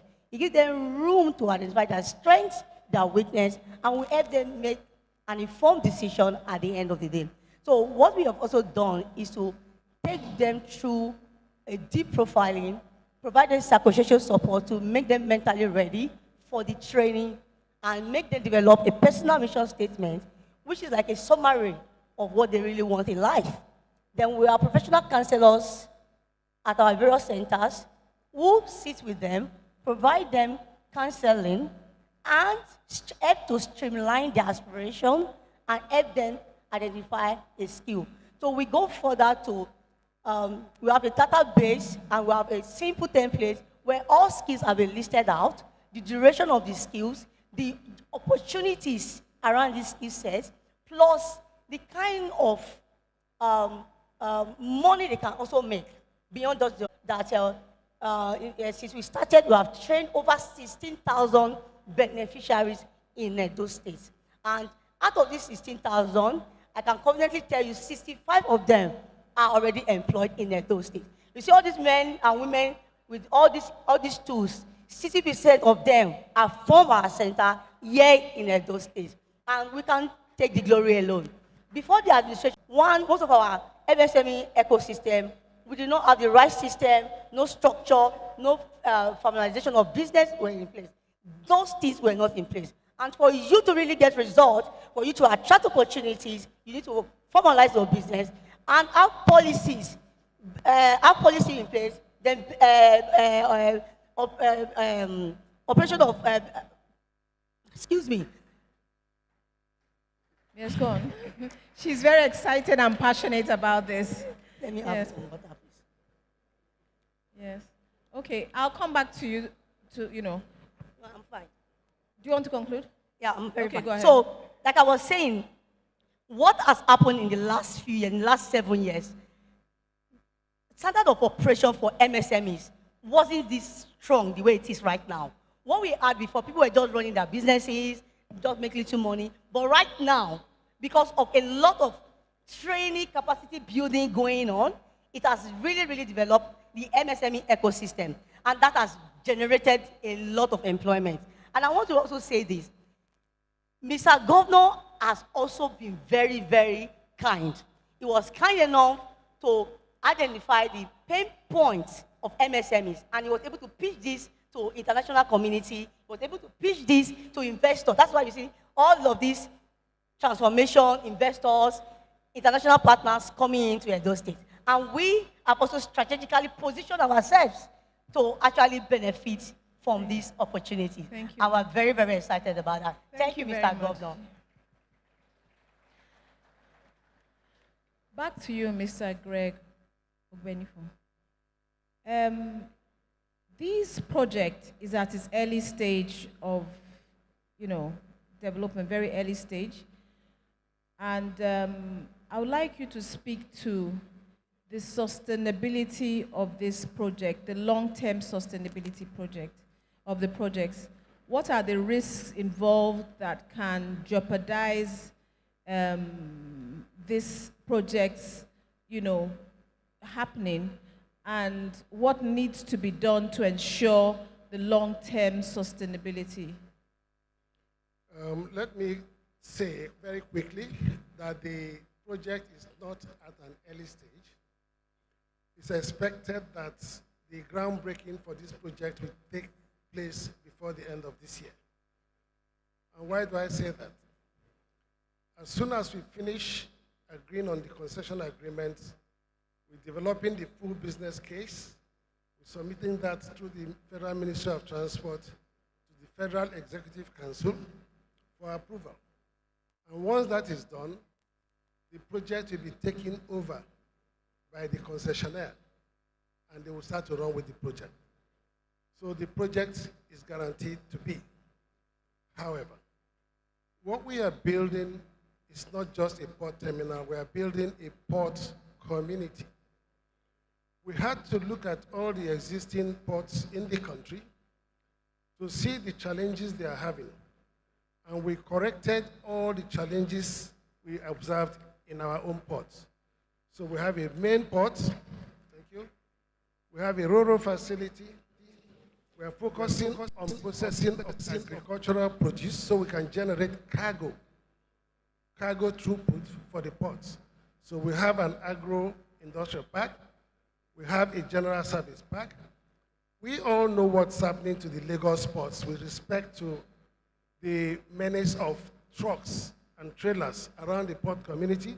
So we have a dedicated trailer park, so you're not going to have trucks on the road. Then more importantly, we are doing something futuristic with our ports. You can see the maroon color there, that's a sport smart city we are building, a whole city, residential with all the facilities, recreation, malls, offices, and things like that to service the ports. Now, this whole area is expected to eventually be made a free zone, a free trade zone area. That is already established. Now, sustainability usually is threatened by subsequent governments. We all know that in this country, when a government is in place, they come up with beautiful, lofty ideas as soon as they leave. Sometimes subsequent governments, they tend to derail. So what we have proposed is to set up a Benin Port Complex Management Agency under the offices of the governor of the state. That agency will take care of all the component members of the port community that you just saw. And that's the profile.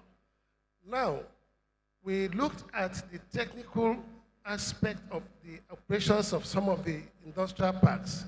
And we know that the importers of our agricultural raw material will be glad to set up industries and process those agricultural, the ports, particularly the structure of administration to make it sustainable. Thankfully, we have the executive, we have the legislative arm, and I think the judiciary is here to make that happen for the state. Thank you. Thank you very much. Ora, when you've answered the first question, you touched a bit on some of the industries that will be affected, that will benefit from the project.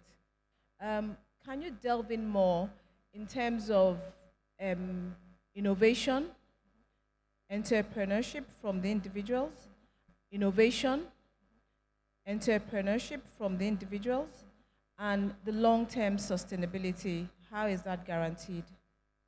Sure. So I think when we consider museums, When they have at some point payback period, ROI is now coming into play. They are now giving government, they are now dividends on their investment, and then also government's IGR can get some boost from taxes and other breaks that come into it. Having said that, for the Benin Enterprise Park, we have a comparative advantage. The GMD of Dangote spoke about our location, our geographic location as a nodal state. Talks about our logistical advantage, which is a comparative advantage that we must now ensure we bring efficiency, effectiveness, responsiveness, and innovation to play. What that means is when we start the process of trying to get investors into an enterprise park, we have to have skin in the game so that when they come in, they see we are ready to do business and they are coming in to plug and play. We are not averse to learning or changing the dynamics of our original master plan. Our goal is to maximize getting businesses into the place, be it multinationals or small businesses. We have the mix of all of them in there. Finally, I would say there are fortunes at the bottom of the pyramid. When we look at the world today globally, the multinationals, Africa is the last frontier. Africa is not a place for cheap labor. We just need to improve our skilled labor. That's why Mr. Governor has always stressed education. Our skilled labor force has to be ready for all these people to come in. Otherwise, they will bring people from outside to come and work for us again. We will not achieve much. So those are the linkages that Edo State government under Mr. Governor does not work in silos. Every project that we have has a link to another one, and that's how it goes around. We are all linked. So for me and the Business Enterprise Park, speaking in isolation, we are ready to do business. We have all the advantages that any business would require. There's power, there's water, there's light, there's security. We're close to the city center. If any truck going from the north must pass through Benin to Lagos, if you are leaving Lagos, you must pass through Benin to the east or to the west, or to the north or the east. So we are strategically placed and ready to do business, and we are looking for, we have a policy document that, I use the acronym CRIME. We have communications, we have risk mitigation, we have information dissemination, we have monitoring, and then we continue to reevaluate our policy as a document. If we fall outside that, then we have committed a crime to the state. Thank you. I'd like to pause there. Thank you very much. Back to you, Isimeme. The needs are huge. So I would like you to tell us what kind of support would you need, or what kind of investments will you need? Because you have a lot of work to do. We're sitting in a room full of people and businesses that can help. So what kind of, how can you scale up further? I know you've talked about a lot of the work that has been done over the last 7 years. What do you need to scale up further to ensure that, as these projects and other investments, begin to come on board or begin to operate, you are making your own contribution to ensure that the people of Edo, particularly the youth, are ready to take up these opportunities? Okay, thank you so much. One of the areas where we'll be needing support of everyone here, we are currently developing an app. There are two apps that are very important for us here. One is on logistics, because for the MSME community ecosystem, one of the major problems we currently face, because we have some of our MSMEs exporting already. So logistics is major. So we are currently developing a solution where we use drone to deliver products from the farm to the end users. So that solution is still under development.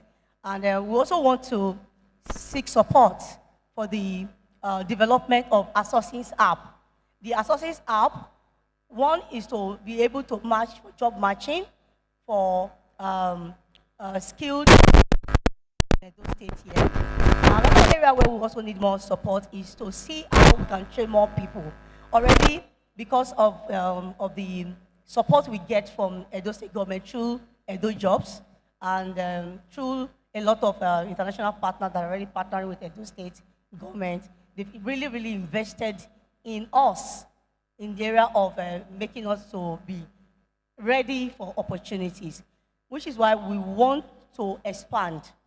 The few ones we have trained already, they're already working remotely. We have very fantastic testimonies from our beneficiaries who are working remotely. Some of them are doing portfolio of $10,000, $12,000 monthly in Benin City here.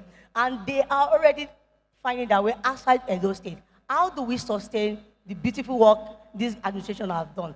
How do we employ more people? How do we create more jobs? So for me and my team, what we want from this Alaghodaro Summit is to get more people, to get them involved. Let's begin to invest more in people, invest more in these young people, and not just to train them, but to identify industry need base. Every industry needs a particular skill.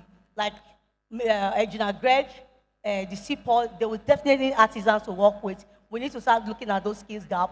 What do they need there? Our beautiful sister here also stress more on what they're already doing. So how do we invest and build more skilled youths in order for them to fit into this role? We don't want expatriates to come here and take the job from our youth. So we need to begin to work on the mindset of our youth. The opportunities here already. For all I've listened to today, for me personally, I am very, very inspired. And I want to quickly say this. Our business has expanded because of my first Alaghodaro Summit. The people I met there, they have become leaders in my life, they have become mentors in my life, they've become advisors on our board. That's because of Alaghodaro First Summit. Thank you very much. Thank you. We will now go to Q&A, and we'll take a few questions, and then I'll come back to the panel and round up. 2 questions, please. Do we have any questions from the audience? There's somebody at the back.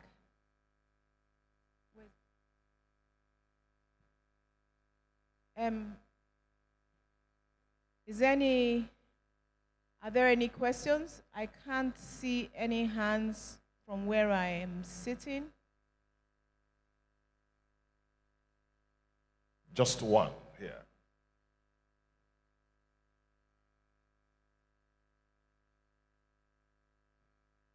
Good afternoon, all.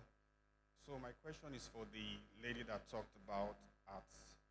She talked about infrastructure. So I'm interested in infrastructure because I'm interested in documentary, because Edo State is about stories and documentary. So I want to know your plans for infrastructure, because doing documentary requires you to get very, very sophisticated materials or equipment, so to speak.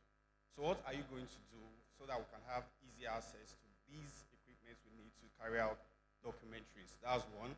Then secondly, you've heard the stories about our artifacts and some of them being returned back to us. So what are you going to do with the man at Igun for him to be seen in UK, in the streets of UK, London, Italy, everywhere? So what are you also going to do with the guy at Thank you Ekewan very campus? much. Thank you very much. All right, thank you.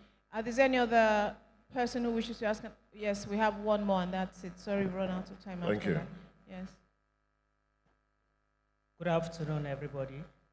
My name is Osemeke Victor. I'm the MD CEO of Edo Shoe Manufacturing Company. So my question is for the industrial park. We want to see how we can develop industrial park, and just like what is currently going on in Aba.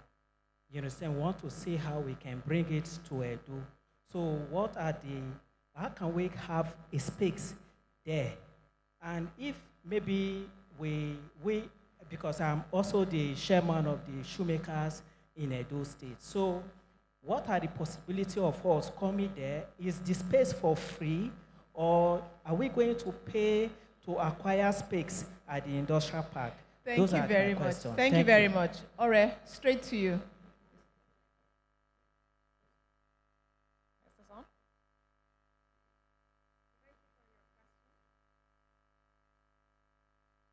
Thank you for your question.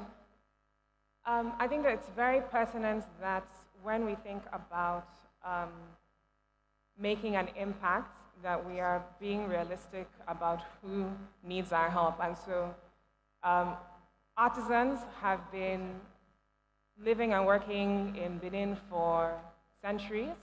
Unfortunately, if you go to some of the spaces now, you see that they are still producing, but they are looped out or somehow disconnected from the global arts market. And so what we've been thinking about are ways that we can actually help to reconnect that. So it's collaborating or at least commissioning works so that they have a livelihood, they can actually showcase their arts. But it's also linking them with fashion brands, with art markets, just across Nigeria, but also globally. Because at the end of the day, if that one bronze caster is, for example, able to produce more, it means that he'll be able to train more people, and we'll actually have more and more production happening here locally. And just to quickly come to your other points regarding filmmaking and the support that's required, I think a lot of people associate Lagos with being the hub for filmmaking.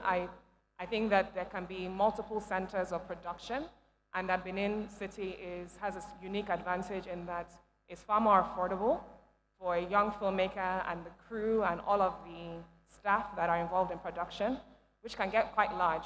So when you're thinking about a place where people can stay, we've been thinking about facilities, so affordable accommodation for short-term stay, but also the technologies in terms of both platforms and studio space as well.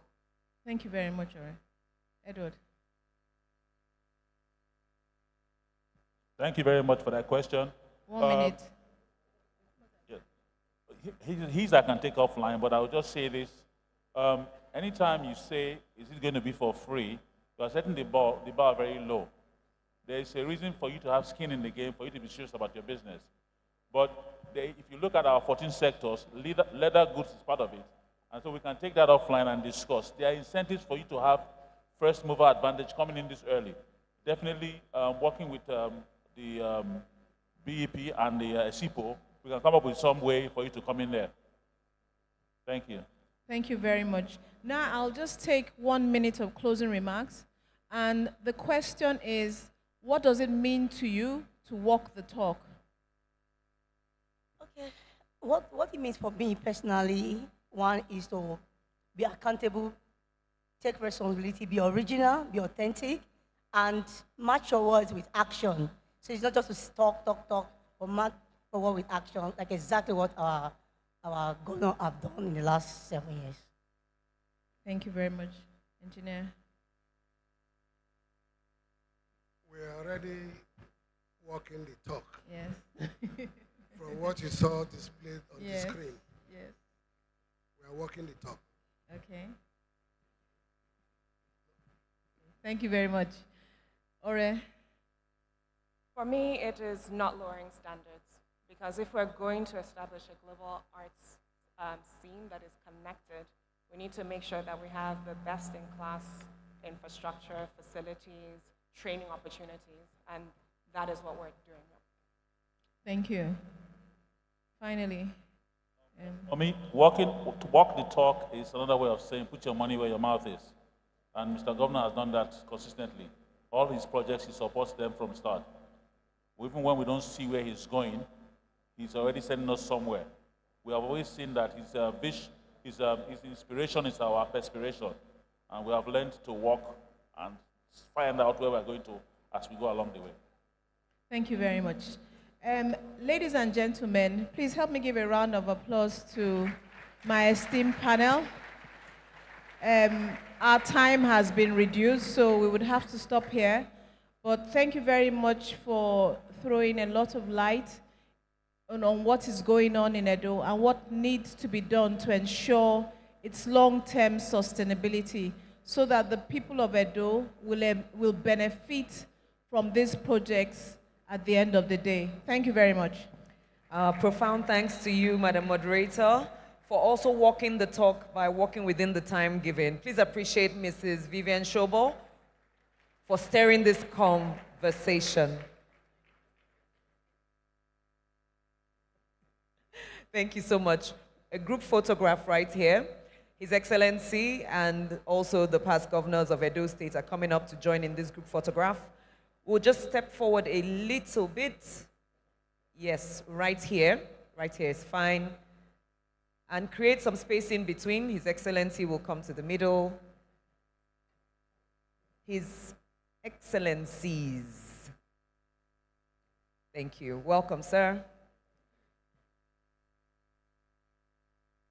All right. Yes. Please smile and say, walk the talk. Video, did you catch that? Walk the talk. We deeply appreciate you. This is still the Edo Summit 2023.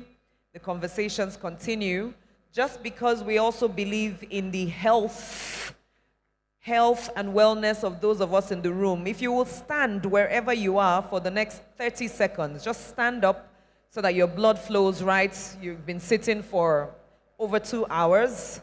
So stand, and then after about 20 seconds, whilst they return to their seats, we will all sit together. Let the legs stretch just a little.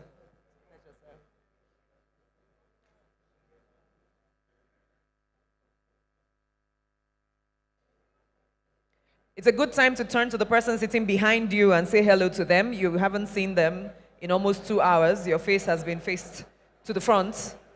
Ask them how they're doing. Major takeaways.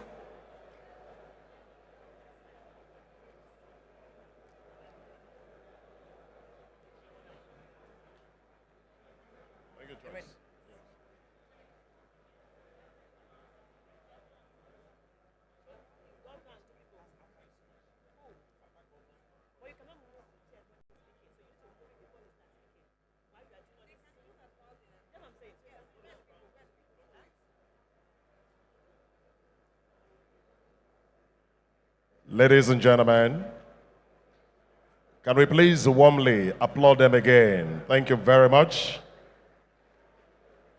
I'd like to recognize former speakers of the Edo State House of Assembly, and after which former governors will be giving 5 minutes goodwill messages, and that will also include the governor of Delta State. I'd like to welcome the Right Honorable Dr. Justin Okonobo.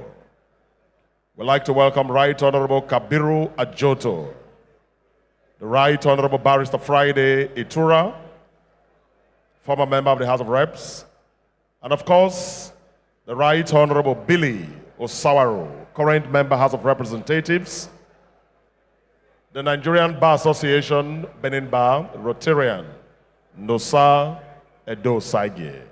Thank you very much indeed. Thank you so much. We also welcome Mr. Patu. Thank you.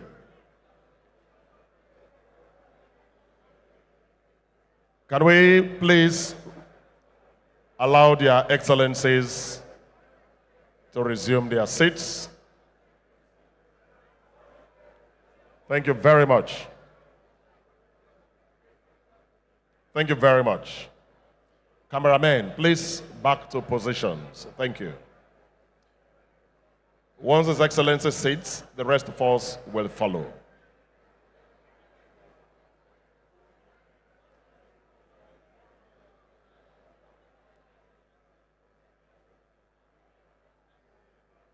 Thank you. Can we please maintain some decorum, please? Thank you. The works of our heroes past certainly will never be in vain. The Edo Refinery, the Osiomo Power, the Benin River ports, and many other laudable initiatives of Mr. Governor is an attempt to walk the talk. So please resume your seats. We are live on air. Please resume your seats. Thank you. Thank you very much. Please resume your seats. His Excellency is already on his seat. We are currently on air. Please. Thank you.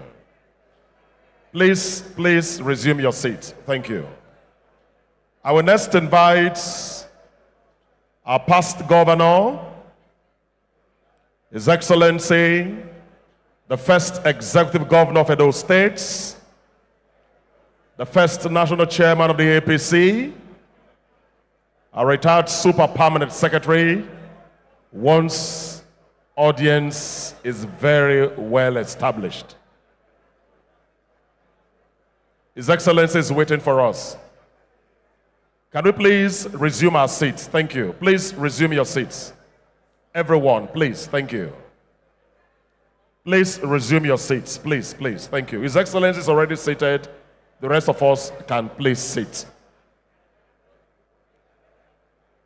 Ladies and gentlemen, can we please give a resounding applause for His Excellency Chief John Ewoyoma Kenneth Odigia Oyego, the first executive governor of Edo State and first national chairman of the APC. Can that applause be resounding for every man in my ayovewo? Ovi sese, ovi godo, ovi oginogomanebo, wakbebode. Your Excellency, you are looking very cute.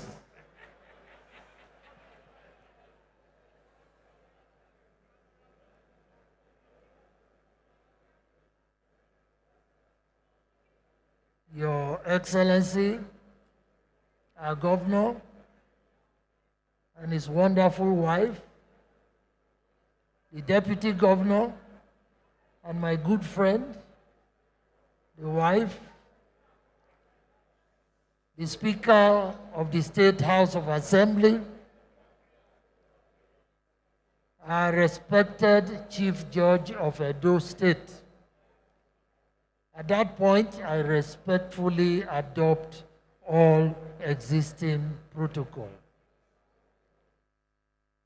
I'm glad I was able to attend this 7th session of Edo Summit, Alaghodaro. And Mr. Governor, I owe you intense appreciation for taking the fundamental decision, I don't know at what point in time, to turn your back on business as usual.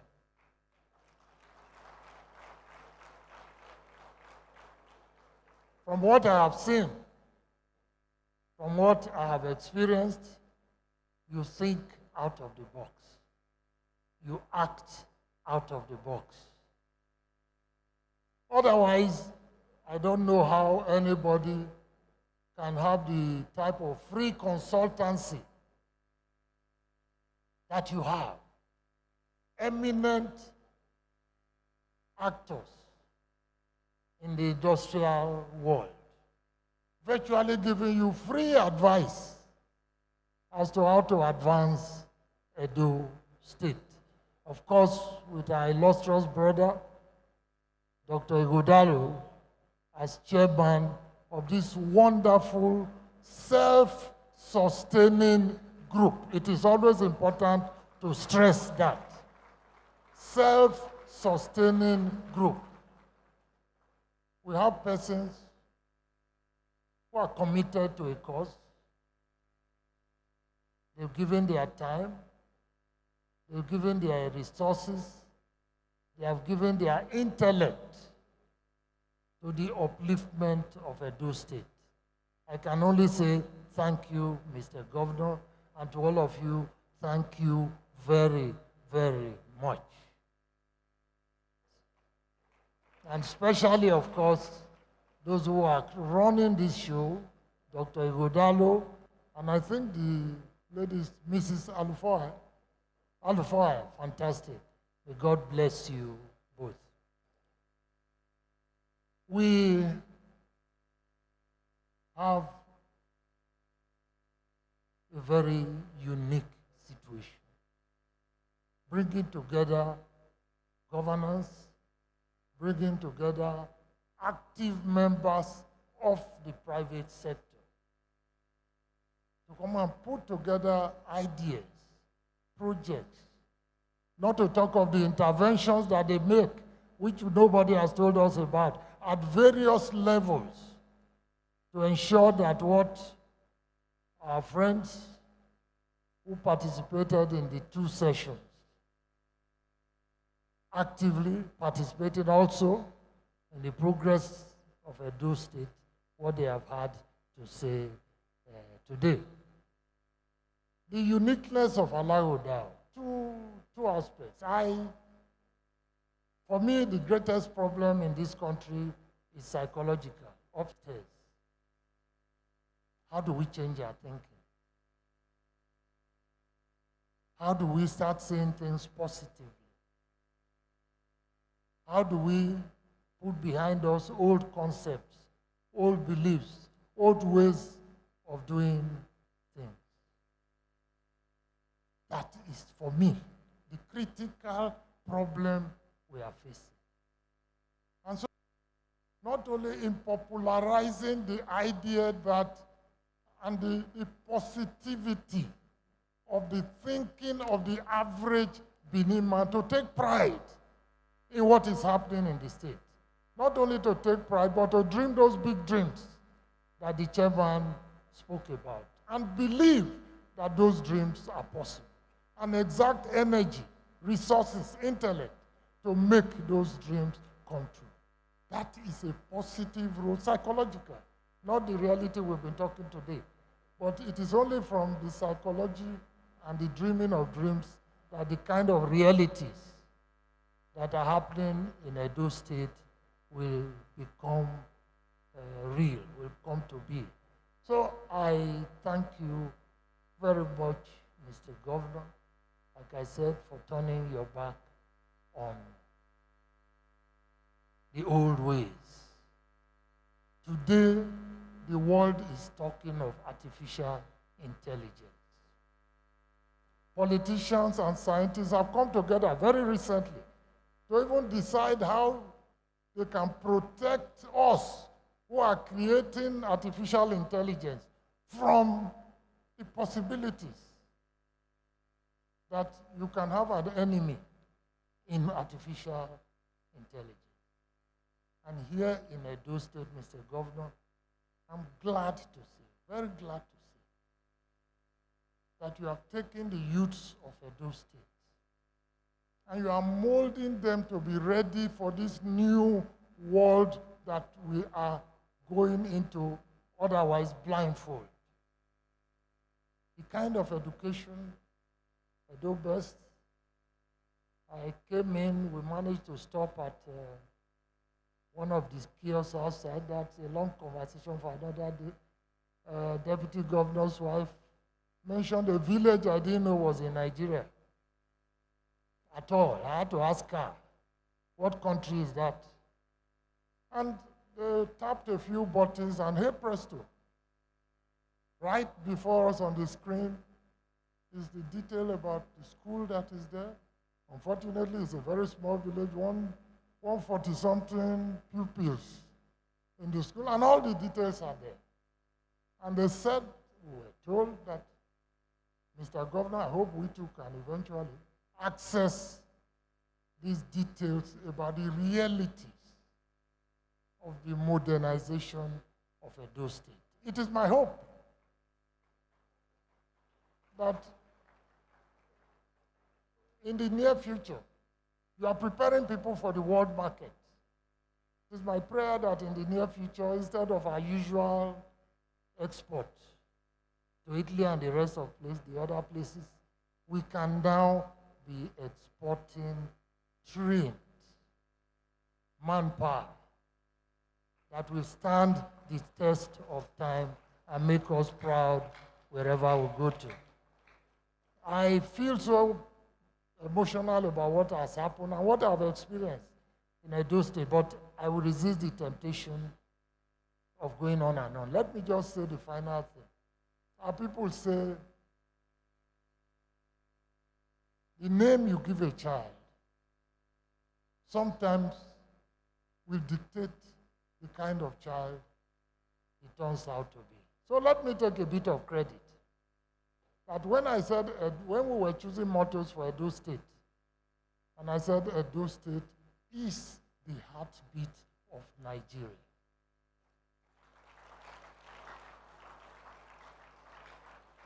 Today, from what I have experienced, from what I have heard,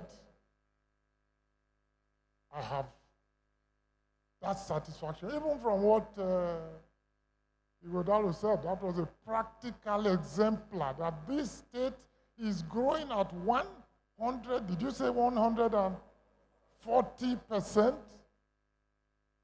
May that heart continue to beat, and may it beat very strongly. I thank you all. God bless you.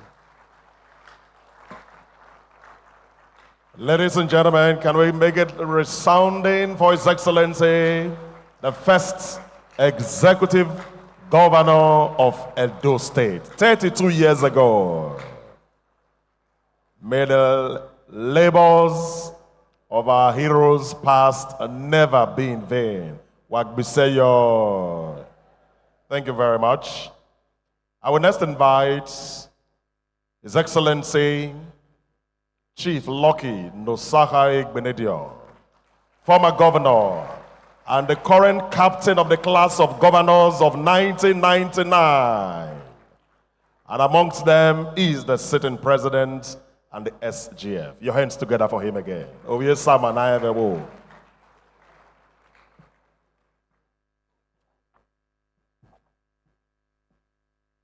Mr. Alaghodaro, you permit to stand on existing protocol after recognizing my brother, the governor of Edo State, and his wife, and of course, Mr. Speaker, and our Chief Judge. But don't let me leave out the people that matters most in Edo State and in this hall today, the money men, the captains of industry.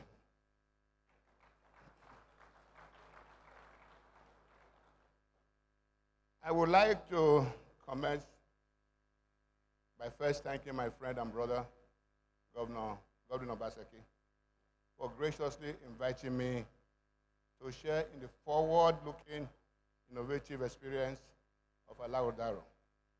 Economic Summit has come to represent the quest for sustained growth and development for our state this past 7 years. Thank you, Mr. Governor.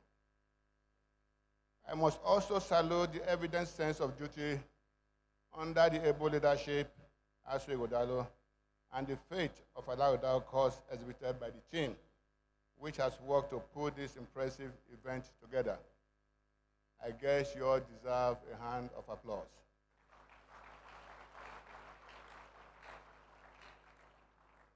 My duty here today is to say, as briefly as possible, appreciate this rigorous visionary initiative which seeks to entrench through structured engagement a definitive economic policy framework that interconnects all the critical stakeholders in a bid to maximally boost growth and drive the overall economic evolution of our state.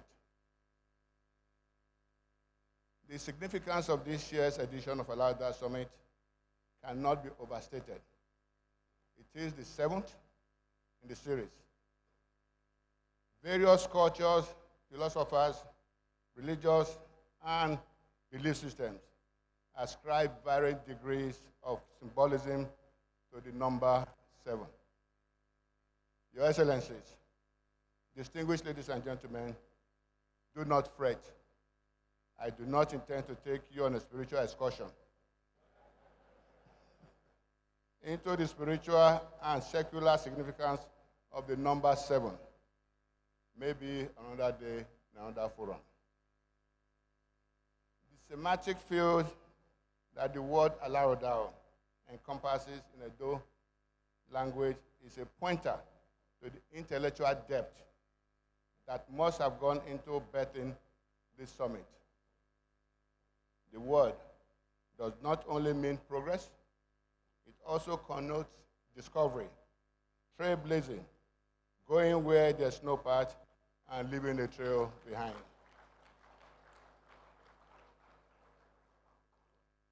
This summit has come to epitomize all these manifestations of the word Alaghodaro. The very theme is apt, creating shared opportunities into the future, speaks to a commitment to continuity and sustainability. This is why I particularly would like to endorse the special focus on the productive potential of the youth of our state, who are the inheritors of the vision. With the multiplicity of opportunities available to them, including the exciting possibilities which artificial intelligence presents, I am confident that the future is far more brighter for Edo State.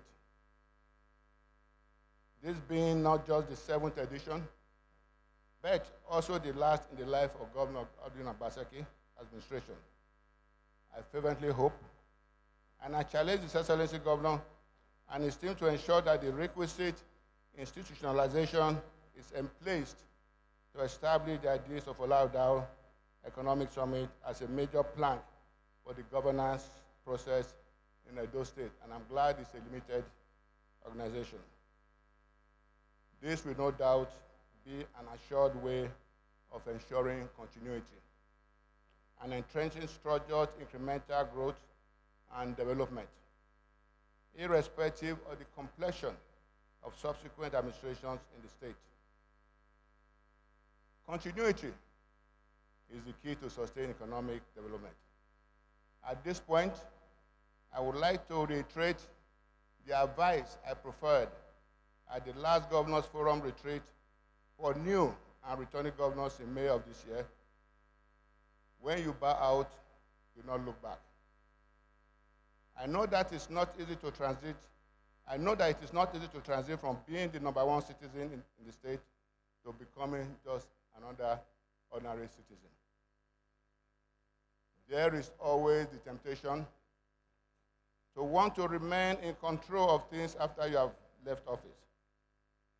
It is a fatal mistake to let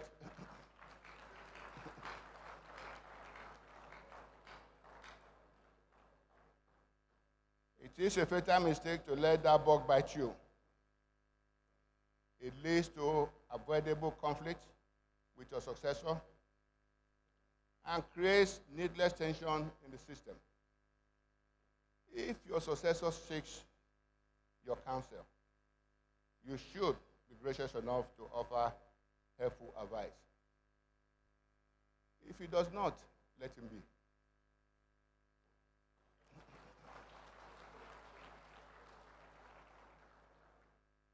That way, you keep your self-respect, you retain his respect, and you are free to focus on your next stage of life's calling.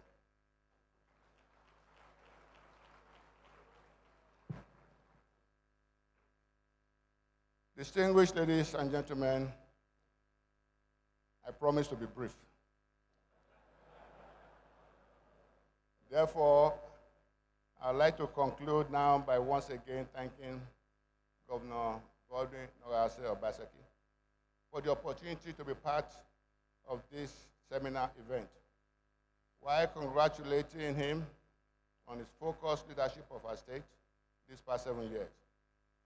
I wish you and your team even greater impactful successes in the remaining months of your administration. God bless you all.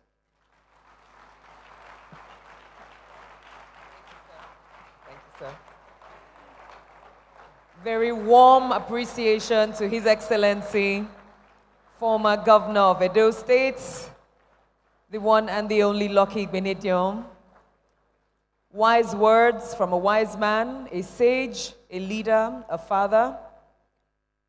Our deep and profound thanks to you, sir. Another round of applause will be very welcome. I'm delighted to welcome up on stage a friend of Edo State. I'm tempted to say a son of the soil, and maybe we'll give him one Edo name before he leaves today. Please receive with me His Excellency, the Ambassador of Italy to Nigeria, Stefano De Leo, as he comes forward.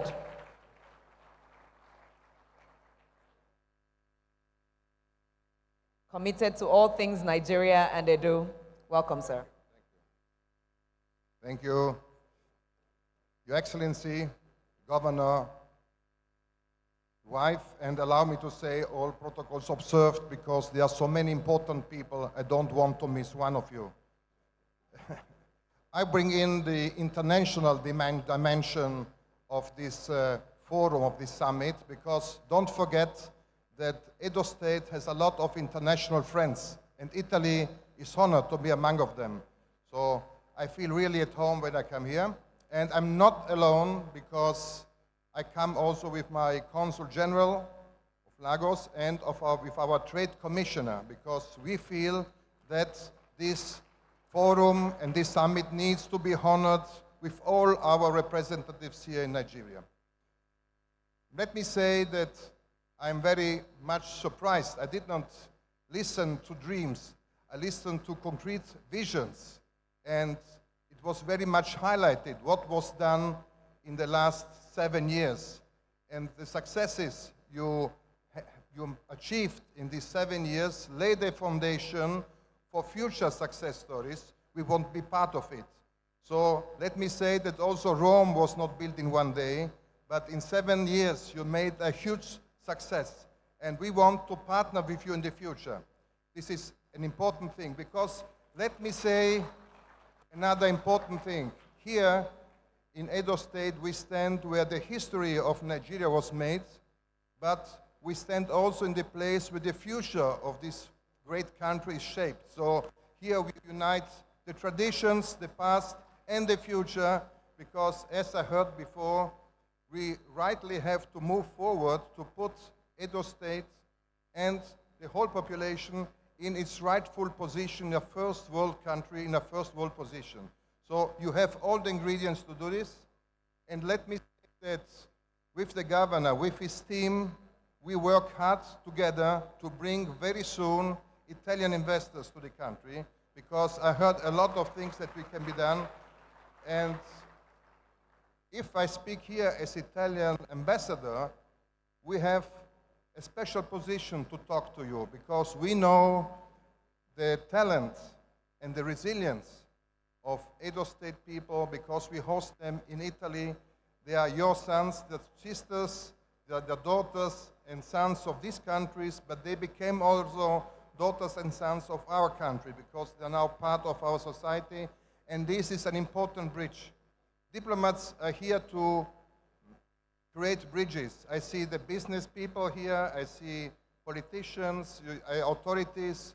My job and the job of many other diplomats is to create bridges. But I see that here you have already found a very strong bridgehead on which we can build. And let me say again, we are ready to partner with you. Thank you very much. All the best. The Edo Modular Refinery, we saw it eyeball to eyeball. The impact of MOU is situated there. The Green Hill Farms ethanol factory was also a sight to behold. The Victor Wifo Creative Hub is amazing. The Edo State College of Nursing Services is wonderful. The Stella Obasanjo Hospital is another medical destination. And you already know that the American physicians are always coming to Edo every year. And telemedicine is something they do from the various wards in our medical health centers. This governor is just amazing. The Edo Central Park is something you won't believe is in Edo. It's amazing. It's wonderful. Ladies and gentlemen, can I also request for additional rounds of applause for the Secretariat building that this governor brought back to life. Las Vegas cannot compare what is there. And the night party yesterday at the rooftop was something close to America without a visa. Only Obaseki can do that. And then you know something remarkable? We have to train our workforce. Edo no longer use paper in their civil service. Fully automated. And the training is on at the John Odigi Oyegun Public Service Academy. Ladies and gentlemen, may I invite His Excellency Elder Sheriff Oberewori, the Executive Governor of Delta State, speaking through His Excellency, the Deputy Governor of Delta State, Sir Monday Oyeme. Can we please applaud him as he comes? Edo and Delta are brothers and sisters, formerly Bendel State. And so the spirit of Bendel State is alive again today. Your Excellency, welcome home.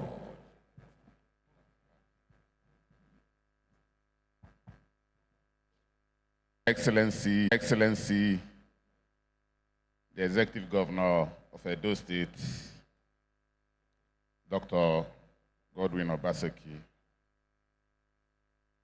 and his amiable wife, Your Excellency, Comrade Philip Shuaibu, the Deputy Governor, and your wife, Your Excellencies, past governors of Edo State, please permit me to stand on all other already established protocols. I've been sent here by my boss, the Executive Governor of Delta State, Right Honorable Elder Sheriff Francis Oborewori, who couldn't make it in person. Edo and Delta is one. Not be so. So we must ensure that anything Edo State is doing, of course, we must be present because we are one and will continue to be one.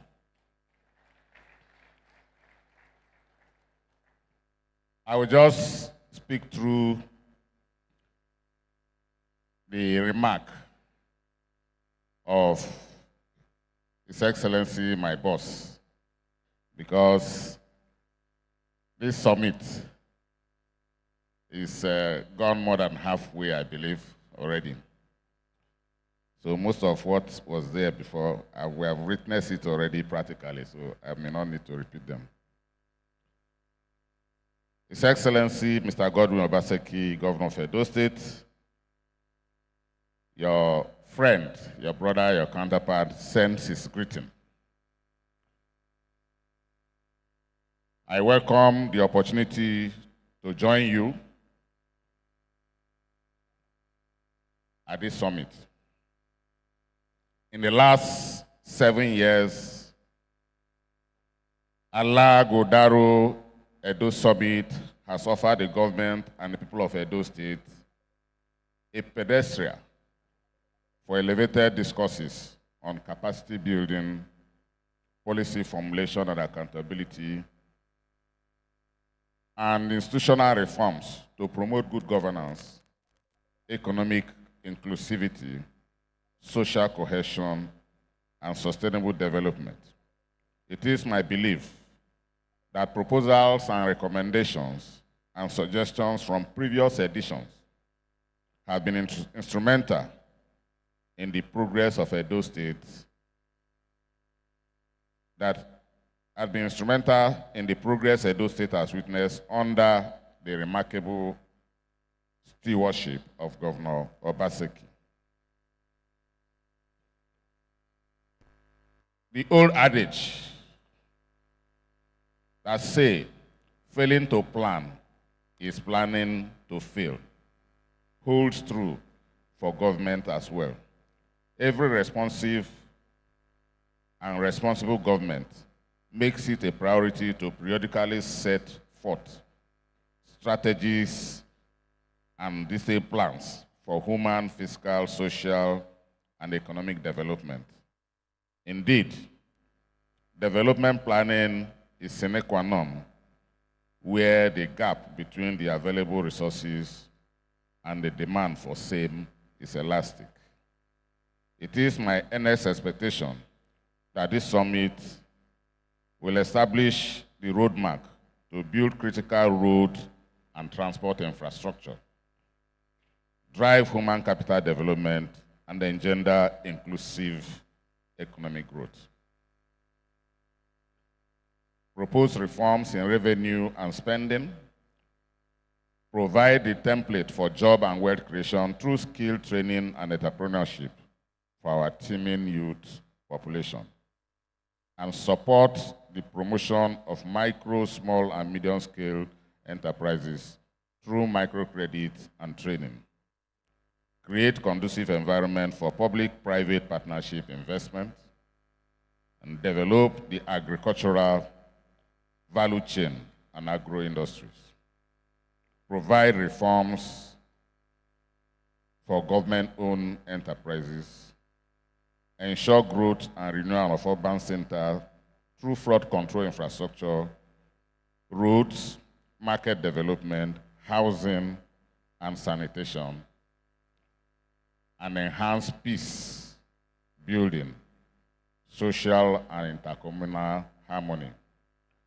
I will conclude by saying that the successful implementations of the policies of any government depend largely on the efficiency and effectiveness of the civil service.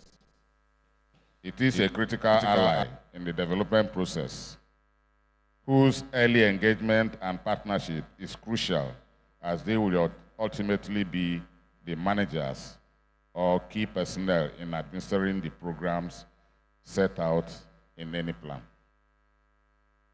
I trust that this summit will address issues of critical interministerial and interdisciplinary coordinating machineries necessary for the success of any government. It is on this note, Your Excellencies, distinguished ladies and gentlemen, that I wish you a refreshing and rewarding time at this summit. Thank you for your time and attention. May God bless Edo State. May God bless you all. Thank you. May God bless Delta State as well, our brother and sister state. We say thank you to the leadership of Delta State here, represented by His Excellency, the Deputy Governor, Mr. Monde Oyeme. Thank you so much. And our deep, warm, and brotherly thanks to His Excellency, Sheriff Oboriwere, who is the Governor of Delta State. If your hands are still free, please appreciate their message of goodwill.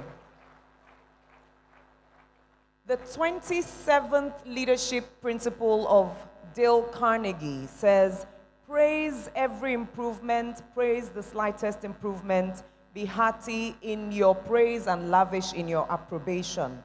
The 13-minute documentary we are about to see together will praise the improvements that Edo State has experienced over the past 7 years under the leadership of our digital governor. Distinguished guests, please keep your eyes on the screens.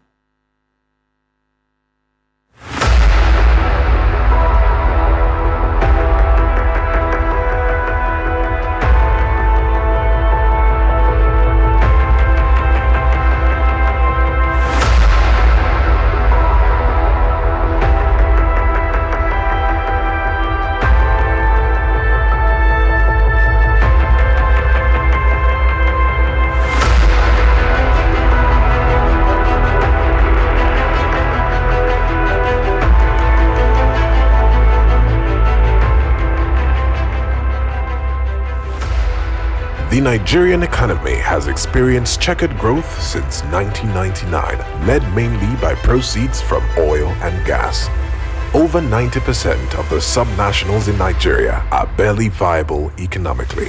They often lack the minimum infrastructure, manpower, and industrial capacity to function independently and generate wealth. Hence, they are mostly regarded as civil service states. Our past leaders made concerted efforts to tackle underdevelopment in Edo State. Enter the Governor Godwin Obaseki administration. An unprecedented structural transformation began, repositioning the state as a leading industrial haven, attracting investments across different sectors of the economy. The Alaghodaro Summit has been a key driver of the reforms that has birthed this landmark economic revolution. The whole purpose and the drive behind this summit was to provide a forum where we could bring all shades of opinion, policymakers, citizens, all stakeholders together to dialogue on the pertinent issues affecting the state with a view to looking for common grounds and also solutions to those problems. Today, Edo has grown to become a major hub for manufacturing of materials for the building sector, with local and foreign companies competing for market share. Companies that have established or expanded their businesses in the building and construction sector in Edo State include Dangote Cement PLC, Time Ceramics, and Roncheng Glass, among others. These companies produce cement, tiles, glass, roofing. The governor put in a total of 70,000 hectares for cultivation under this program. This also would help to reduce the deficit that already exists in the sector. Thank God for the governmental drive. A lot of people are more interested in agriculture. Before the end of last year, everybody ran out of seedlings. We don't mind the cost, but every day we live to see the rest of mind that it gives you. And we are proud about it, that whatsoever we have done to date is done in a very friendly environment and thinking about the ecology. And that's what ESOP lives for. Another notable investor in the ESOP program, Green Hill Limited, a subsidiary of Saro Africa, has established a cassava to ethanol refinery in Benin City, which will be fed with 480 tons of cassava roots, approximately 20 trailers, and produce 50,000 liters of ethanol to be used in breweries and distilleries and other sectors. The state is also taking a central position in processing of hydrocarbons by promoting policies and advancing incentives to improve the ease of doing business. As a result, Edo has attracted 2 functional refineries with the injection of 700 million naira into the Edo Refinery and Petrochemical Company Limited, ERPC. The company set up a 6,000 barrels per day modular refinery in Ulubu, Ipobaoka local government of the state. The company's products include naphtha, low-pour fuel oil, and diesel, among others. Its feedstock is sourced from the Uza oil field, which it recently placed an order of 200,000 barrels of crude for refining. Over 60,000 hectares of oil palm has been cultivated. We have 2 modular refineries running in Olubu and Eboko. We have 2 ethanol factories ready to be commissioned. We have Osimo that has close to 100 megawatts of electricity being provided. And of course, this has led to the creation of more jobs for Edo people. Power is critical to driving industrial growth. This is why Governor Obaseki had signed a power purchase agreement which paved the way for the setting up of Osimo Power Company in a move that was well ahead of its time. In the last 7 years, we've pushed and supported investment in the Osimo power plant, which supplies power exclusively to Edo State. The retail sector in Edo State has witnessed unprecedented growth on account of the transformational policies espoused by the Governor Obaseki-led administration. The sprawling Benin City Mall is one of the iconic projects that signposts the revolution in the sector. The spiraling effect of the retail business is the fact that it has encouraged local manufacturers to standardize their produce to requisite packaging and branding standards. They have been taking our product from here to UX. We are also a member of Nigerian Export Promotion Council, Exporters Cluster in Edo State, where we have opportunity to export our product from Benin to outside Nigeria. The creative industry in Edo State has also grown in leaps and bounds in the last 7 years. Governor Obaseki has continued to support the industry and established the Victor Waifo Creative Hub and Soundstage to serve as a rallying point for creatives to express themselves through film, photography, theatrical productions, among others. Today, Edo State can be counted among the areas where producers come in to shoot movies for Nollywood. Governor Obaseki implemented a robust program to grow the state's technology sector by introducing novel initiatives to mainstream technology as a viable sector for economic diversification and youth development. It was very impressive to see how much is already going on the ground with skills training, with interview training, not just to find jobs better, but to be able to offer something to the job market. And I think many young people, we had the certificates supported also by Switzerland, for the photography students. This is important skills they will be able to use. With a keen focus on women empowerment, the First Lady of Edo State, Mrs. Betsy Obaseki, organizes the annual Betsy Obaseki Women's Football Tournament.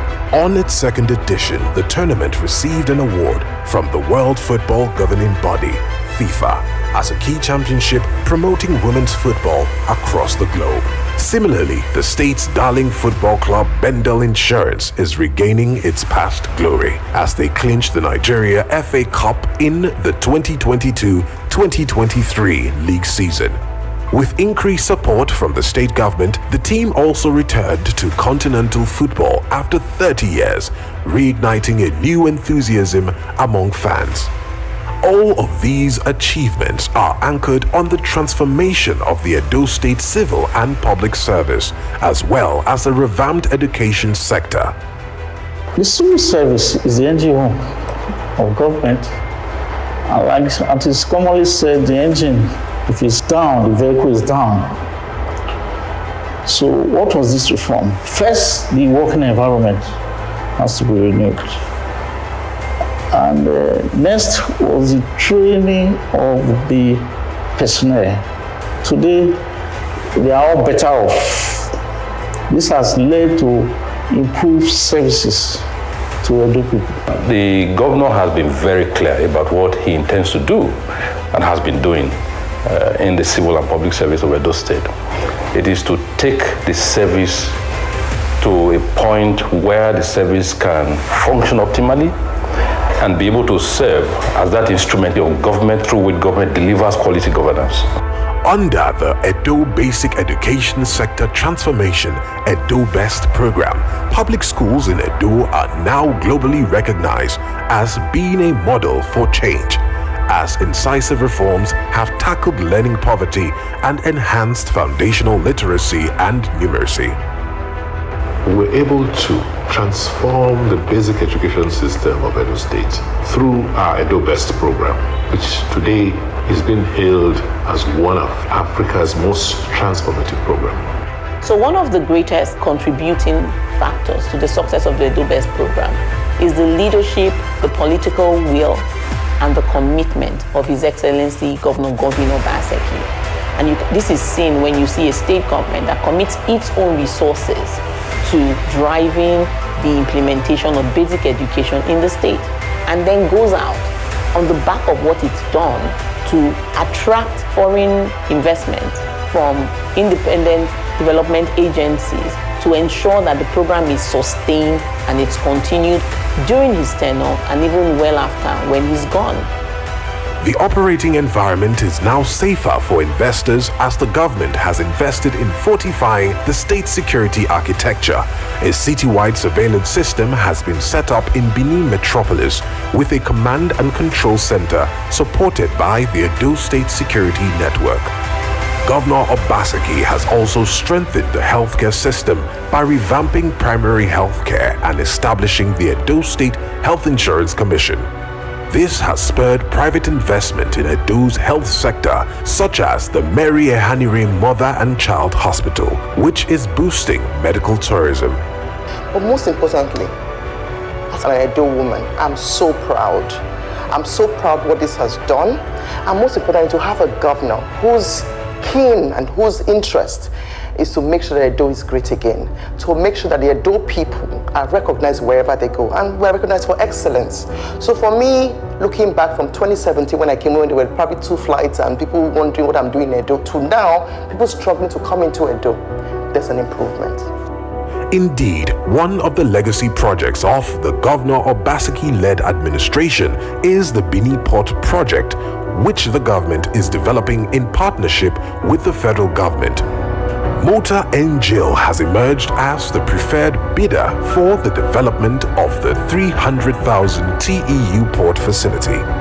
Edo State, under the governor, is unarguably Nigeria's new economic frontier. The state now has a thriving local economy that positions it favorably for sustainability and economic expansion to guarantee a secured future. In just 7 years, Edo has been set on a path that has altered its destiny. With all these amazing developments which we can see in Edo at the moment, the reality is that the Edo you see today is like an iceberg. What is visible now is far less than what is to emerge. Let us give honor to whom it is due. Give a standing ovation to the honor-zooming leader, Mr. Godwin Obaseki, who has quietly changed the course of Edo's history for good and forever.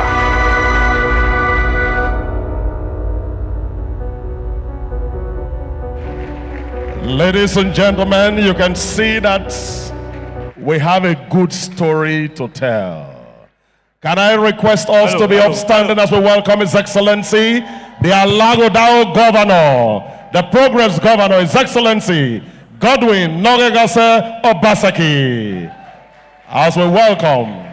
Thank you. Please be seated.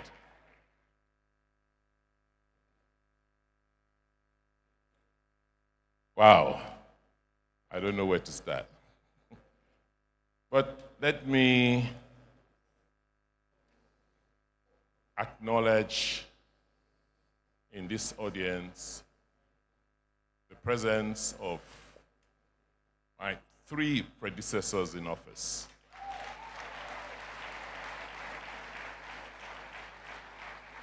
As the joke goes, sometimes in the Governor's Forum, I have the immediate past governor of Edo State, Comrade Adam Soshomole.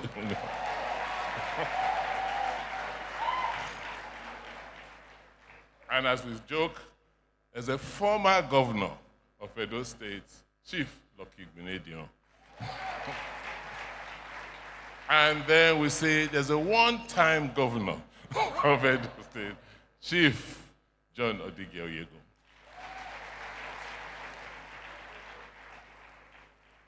Your Excellencies, Your Royal Highnesses, my lords, captains of industry, distinguished ladies and gentlemen.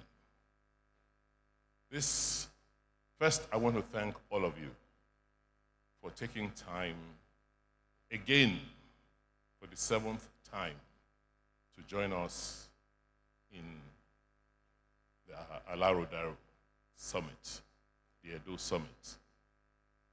7 years ago when we started, the first Alaghodaro Summit was held in a tent. Today, within 7 years, we built a hall in Government House where we are hosting Alaghodaro. 7 years ago, our keynote speaker today was this keynote speaker then. That's why we brought him back after 7 years. Say, you gave us a charge 7 years ago to go and work hard to make Edo an industrial base for production and manufacturing. 7 years after, I believe we have started on that journey. I won't say we've completed or we have acquitted ourselves yet, but we have started. 7 years ago,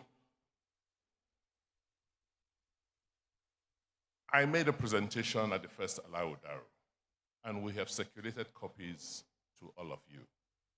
I think it's important that we take a look in our spare time at that document, because 7 years after, I believe that we have been able to tick all the boxes of the things we said we will do.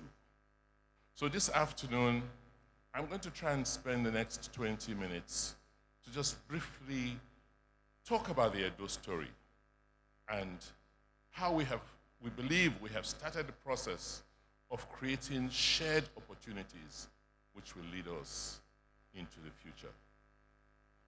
But to talk about the Edo story did not begin with me. The Edo story began before me, and I'm sure the Edo story will be told after I leave office. But we must thank God for my predecessors in office who started the process of telling the Edo story. And it's on their backs that today I am resting to try and see what the future is going to be for us. The future is not something we enter. It is something we deliberately create. 7 years ago, we talked about the future in our first Alaghodaro. In fact, this is the third time we're using the word future in our Alaghodaro series. And the future we saw then, 7 years after, is something we are happy that we started with. We started laying the foundation for a solid future, and then we were clear that the pathway to our future should be streamlined within a framework. And we identified 6 areas that as a government, as a people, we were going to focus on. First was institutional reforms. And in our thinking, like someone said in the documentary, for us, it was first about reforming government, ensuring that government work. Because the bureaucracy, the civil and public service, are the engine of government. Like the engine of a vehicle. If it's faulty, then that vehicle will not go far. So we promised that we were going to automate the processes and workflow of government, of the civil service, that we're going to motivate our public servants. We were going to train them and revamp their work environment. Looking back 7 years, what have we done? We have fully automated our civil and public service. Edo State public service is now paperless.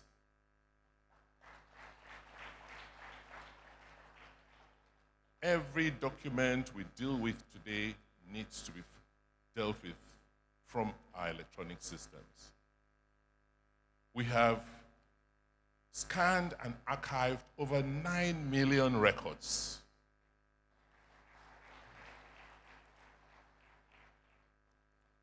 We have, and some of you were with us, built a world-class training center, the John Odige Oyegu Training Center, where to date we've trained over 6,000 public and civil servants, and we've delivered almost 10,000 devices to our workers because that's the only means by which they can work.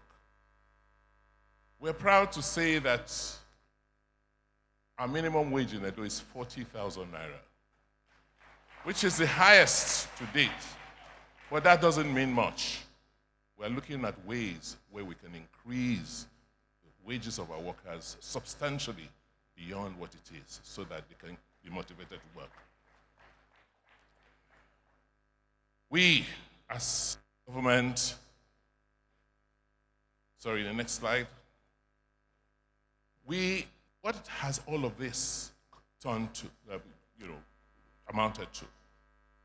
It means that government is now working better, more efficiently, and we're seeing the results in terms of revenue increases. So between 2016 and 2023, the graph you're seeing shows how much we have collected in terms of IGR. Next year, we're anticipating that IGR will be in excess of 70 billion naira.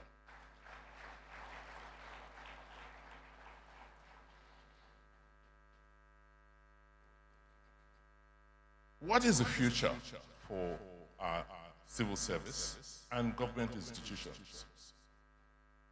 The future we see is that government is going to run, our government is going to run as a smart government, because we will use technology like AI, artificial intelligence, to run government, since we already have the data to do so. You will not be able to do business or interact with us in our state if you do not have a state residency identity. That identity, which is based on the national identity structure, will be the basis for providing goods and services to our citizens, whether it's in vehicle registrations, death and death registrations, whatever it is, will be based on an identity which is layered on technology. We want to ensure that the public and civil service is the first choice for top talent.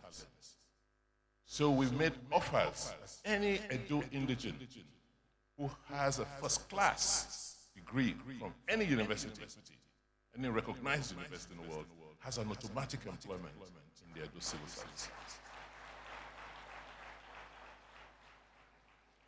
We are working hard and reviewing the structure to make sure that, as I said, we improve, and in the future, Edo State Public Service will be one of the highest paid public services in the country.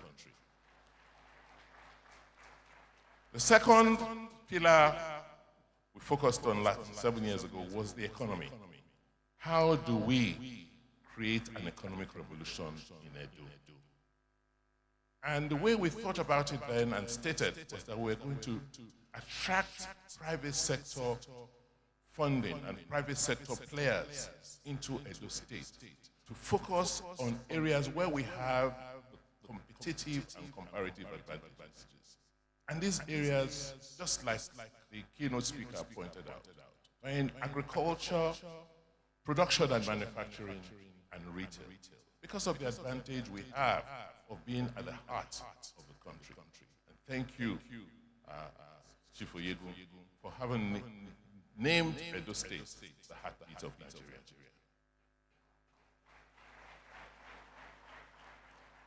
We said we were going to make investment, government, an enabler.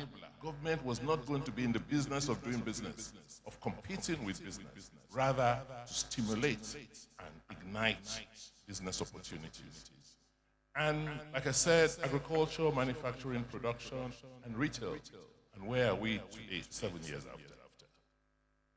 In the area of agriculture, you've heard what we've done with cassava and ethanol. We've done, you've heard what we've done with all palm. We have the largest agricultural program on the continent today with 120,000 hectares of land being made available to the private sector to cultivate oil palm. 70,000 is already spoken for, and the phase 2 will commence first quarter next year. We have worked very hard with partners to open up the retail space in Edo, and hopefully before the end of the year, we'll be launching, I think, a 60 shop mall, the Benin Mall, which will have a whole series of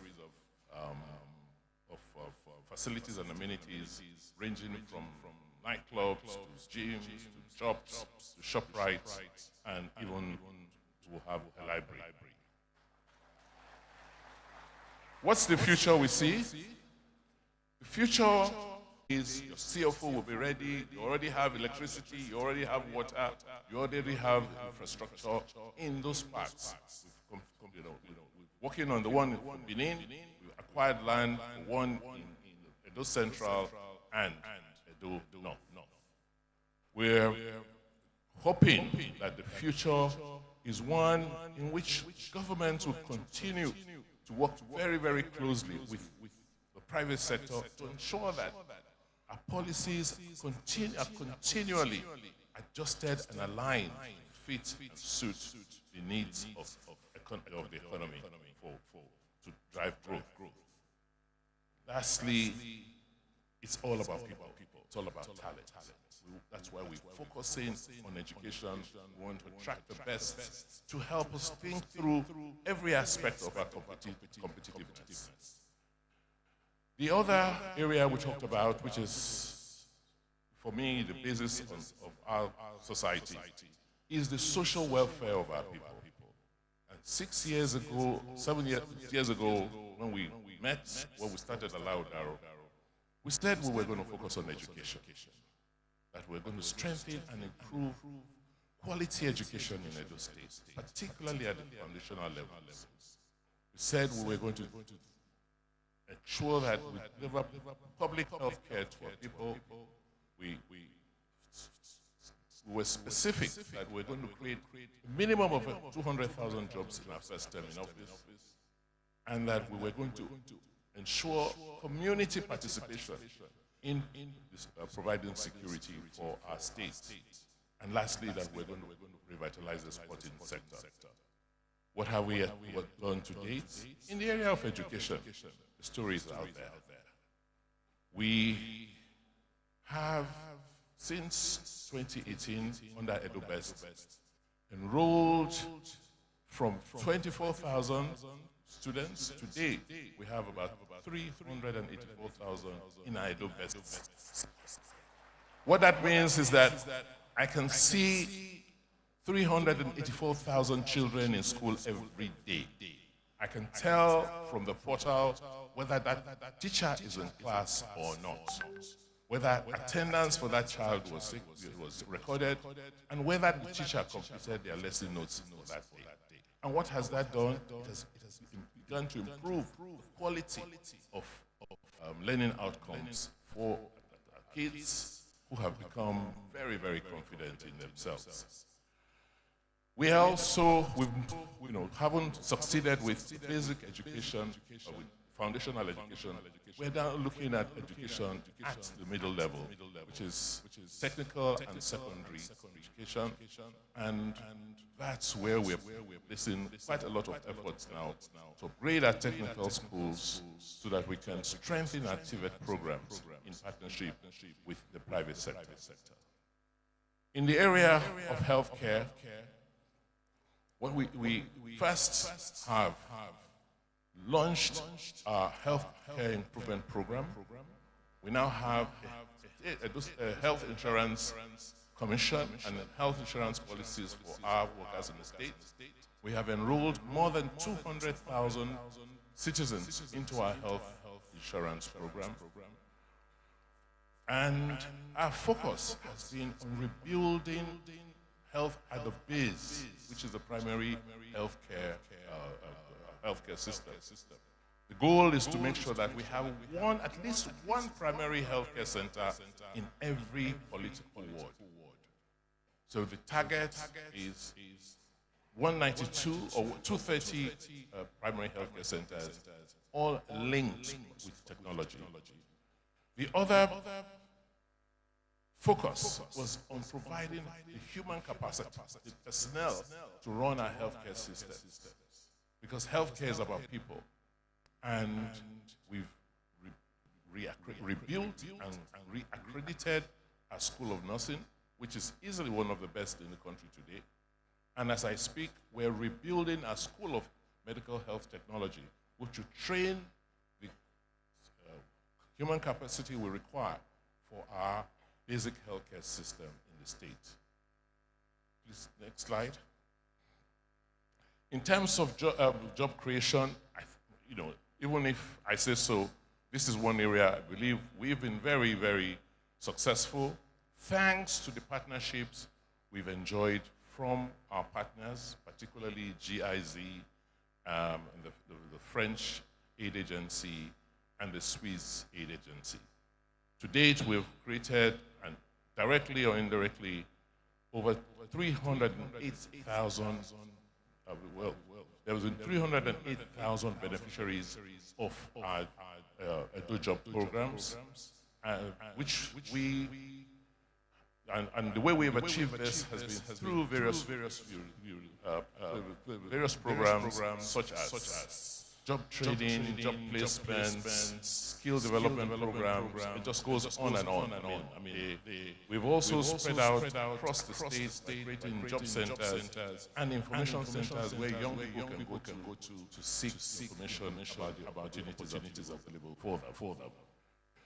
We have focused on 10 key traits where we have brought in a lot of capacity and a lot of resources, train young people. You heard in the documentary what we've done with the production center, and these are all efforts that we've put in place to help young people gain employment in the state. In the area of social welfare, even if I say so, you will agree with me that Edo has become very, very safe. Yes, we have a few pockets of incidents towards our northern border, but we are patrolling and taking all steps that we possibly can to make sure that we curb incidents of insecurity in the state. We have achieved this primarily because of our collaboration with communities. The Edo State Vigilante Corps, which we introduced a few years ago, has been very, very effective, working in collaboration with the national security agencies. We've also gotten support. A friend from IHS did not want to elaborate, but we've gotten support in building a command and control center, where every incident of crime in Edo State is recorded.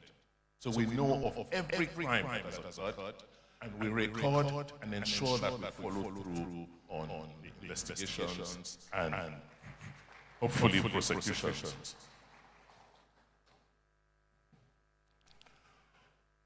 The sporting sector has been revitalized, and we've done this basically by cooperating with the private sector. We've created 36 sporting associations, and we've been amazed to the interest our citizens have shown in helping us reorganize our sports. I want to thank all of you, particularly our corporate sponsors, who have been part and parcel of helping us reorganize various sporting associations. Many of them doing very well today. Let me single out, just one of them. In the area of cricket, Edo State is now one of the largest cricketing states in Nigeria, thanks to Akpata and PwC. We have constructed 4 mini stadia and 18 others are at various stages of construction because we need to build the infrastructure to support sports. What's the future we see? In the area of education, we see Edo as being the place where you can get the best education in Nigeria. Best in terms of quality, whether it's at the basic, middle, or tertiary level.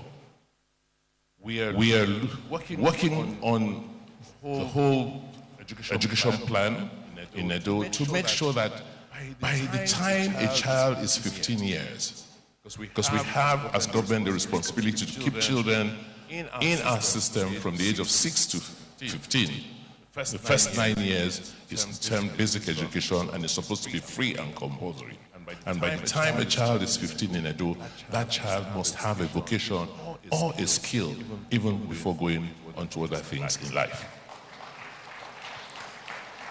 We hope to produce the most tech talent in Nigeria. We already have a partnership with Decagon, where we have now graduated the 6th cohort, giving us about 700 tech engineers. And I'm hoping that in the next 5 years, Edo should produce at least 10 to 15,000 tech experts in this country. We expect that Edo will be a destination for health tourism. Because with what we're doing with the healthcare system, we've cracked the bane of our healthcare system, which is health financing. As we grow health insurance arrangement schemes, we'll have enough funding to support the healthcare system. Because whether you like it or not, today there are more private providers than public providers. So what we as government have done is to focus on the areas that are not as profitable in the healthcare chain, which is primary healthcare, and then collaborate at the secondary level with the private sector. In terms of jobs, we want to focus on technology again. And so we will be working with investors to set up more tech parks where young people can live, work, and play, and provide solutions to technology. In the area of sports, we see Edo coming back to its glory days of Samuel Ogbamudia, where we will be the location for top African sports talent. And in the area of security, we've already laid the basis. It's only a question of time. In this country, we'll have to implement state policing and local government policing. So the future we see is a state that needs to now plan to have its own police governance arrangement aligned with whatever the federal government is doing. In the area of infrastructure, so much has been said about infrastructure, but the 4 things we are focused on is ensuring that there's a master plan so that there is something to guide future governments when they come in as to what needs to be done in which area. But we want to make sure that we introduce more technology into the design of our infrastructure projects. Electricity, key. We've already started, and we believe that with what we have done to date, most important being the ability to create our own internal electricity market, will see us undertake more generation and distribution initiatives in Edo State, and then construction of internal roads. In the area of infrastructure, like I said, we've done. The focus is digital infrastructure, and you heard the presentation from IHS, where today we have almost 2,000 kilometers of fiber optic infrastructure cutting across all the 18 local governments in Edo. We want to continue to look for partners. We already have our own Tier 3 data center in Government House. We have an investor that has a Tier 4 data center somewhere in Oriomo. And we're hoping that we can attract more investors to build data centers in Edo. In the area of power, so much has been said, and we want to get the powers to homes. So we now have an electricity commission that now has the authority to establish electricity markets in Edo State. In the area of transport and logistics, we have set up the Edo State Transportation Authority and reversed the thinking, because up till now in Nigeria, you first the roads before you think about transport. Whereas everywhere else, it's the transport authority that determines and thinks through how you want to move people. It is when you have determined how you want to move people, you want to move your citizens, you want to transport them around before you begin to design and build the roads. So we've been able to crack that in Edo, where we now have a veritable transport authority that will now work with the other bodies to ensure that we have a proper transport design for Edo. It's important for us because Edo is a transport hub, particularly Benin City. Lastly, the master plan. We are leaving behind a 30-year master plan for the transport for the entire state in terms of infrastructure. What is the future we see? First, we have to expand the transportation network in the state. Edo seems to have been cut off the railway ecosystem. We need to think about how to build our own railway arrangement systems in the state. With the transport in the state today. The state has one transport spine, which is that within Auchi Road, and nothing else. No rail, nothing. And when that spine is affected and broken, economic activities in the state are almost paralyzed. So we must, for the future, undertake a whole redesign so that you can link up, have a very intelligent transport network system connecting the states. Power. We are at 1,000 megawatts in Edo today. In 5 years, there's really no reason why we should not be at 10,000 megawatts. The area of environmental sustainability is something we cannot go, particularly with climate change. We are so susceptible. We have become so susceptible, and unless we do and take very drastic and active measures and begin to restore our rainforests, we might begin to suffer major landslides, as we're seeing crisis in terms of erosion control.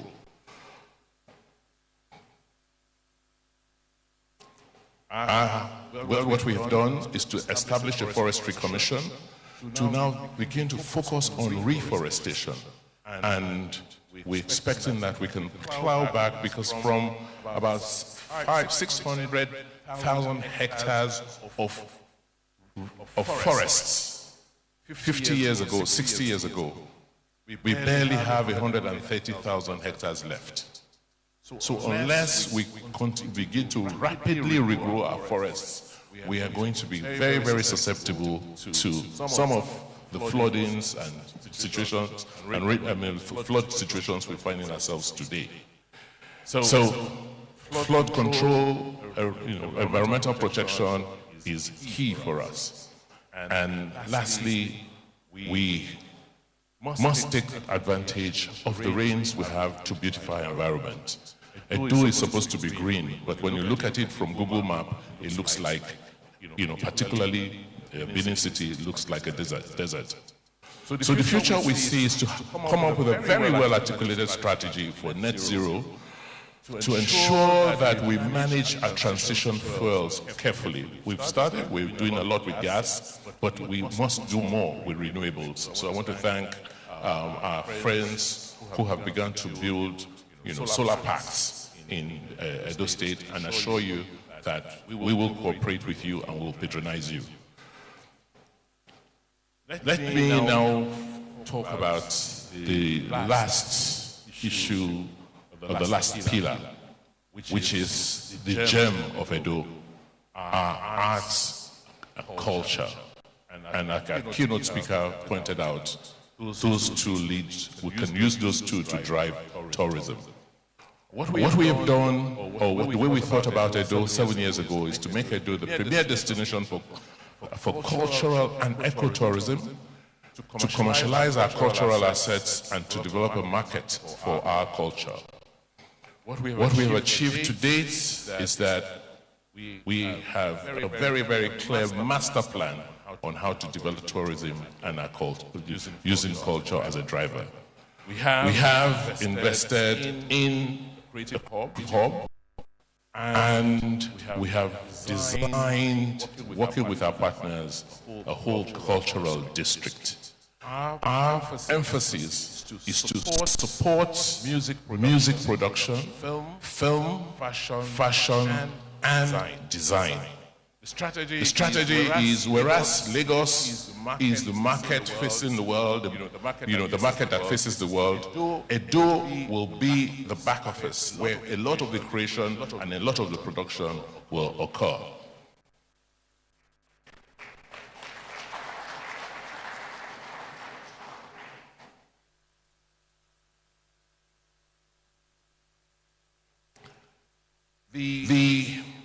We are redesigning Benin City, the center of the city. Part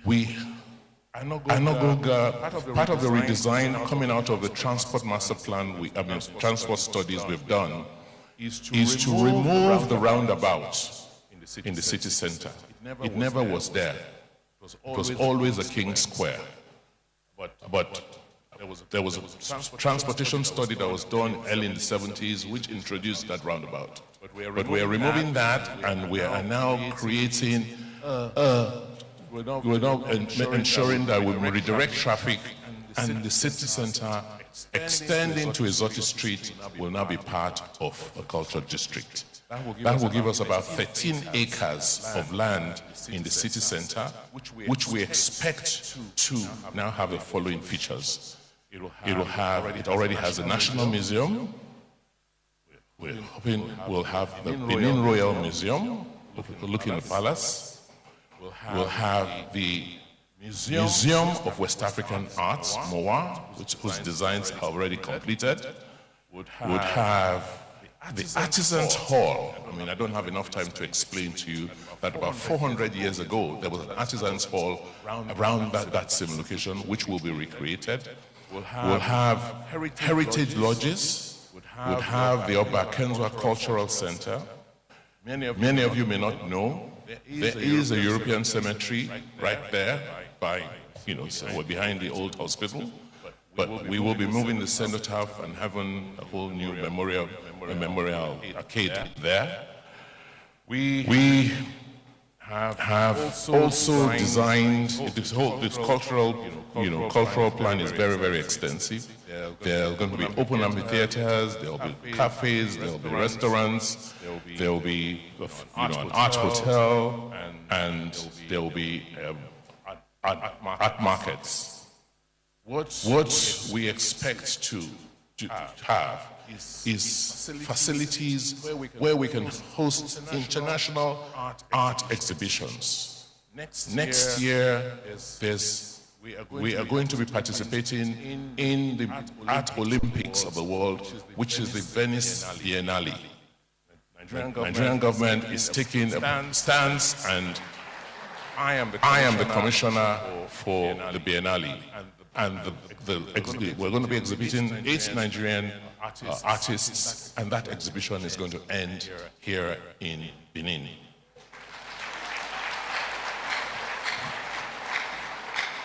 I could go on and on and on and on. It's late, and to be selfish to keep you on, but I am hoping that in the brief fire chat we will have, I'll be able to explain in greater detail 1 or 2 of the projects that we are working on.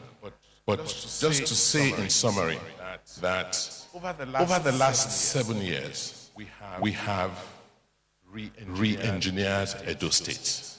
We have re-engineered Edo. We are lucky that we took these steps. Where we are in the country today is that we're going to go back to a redesign of the country. There is no magic. With 200 million people yearning for goods and services every day, we do not have the foreign exchange earnings to support the level of imports that we've seen over the years. So unfortunately, we will have to pay the price because not being able to hold back the values of our local currency. But the key mitigant to this will be anybody, any community, any state that is able to encourage production. The good news is that 70% of the foreign exchange we spend today importing materials into Nigeria, 70% of what we import, we can make in Edo State. So if government is redesigned to work with the private sector to have more production going on here, then we will reduce the pressure on foreign exchange. Whether it's in educational services, there's no reason why we're spending $2 to $3 billion a year paying school fees abroad. There's no reason. Comrade and I, 7, 8, 9 years ago, decided to set up a university, endow a university, and see how we can get the private sector to work with us so that you could build an excellent university. If we had things like that affiliated to schools in Europe and America, parents will not need to send children out there. There's no reason why we spend $2 billion a year or $2 to $3 billion a year paying healthcare bills. There's no reason why we're spending $500 million a year importing milk and milk-based products.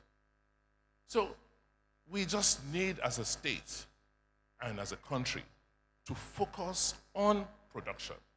And the key to ensuring that we produce to the extent we need to is first just training our people to, ensuring that the educational system is right, that people have the skills because the raw materials already exist and the energy sources already exist. It is not rocket science. The last 7 years has shown that it is possible, and as we look into the future, I know that with what God has given us, we will make this country great again. Thank you.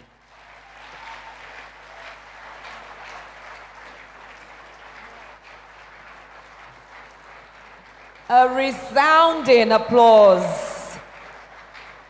Appreciation in droves and more droves for our digital governor, a man of vision and tenacity to follow the vision through to fruition. Please, you may be seated. He's being joined right now by Mr. Nana Ude, who will be conversing with him in tow with the award-winning television presenter and producer at Channels TV Maokwe, and they will be having frank talk with our governor, a little bit of hard copy, and some sunrise right here in Edo State. They are now on stage. Please welcome them with rounds of applause.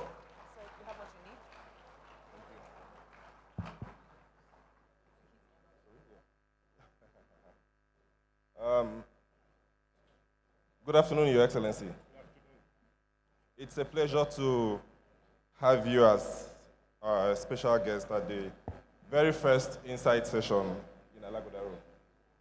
I've been part of the Alaghodaro process since 2018, and when I was coming this time, I said that it's time for me to take an Edo name.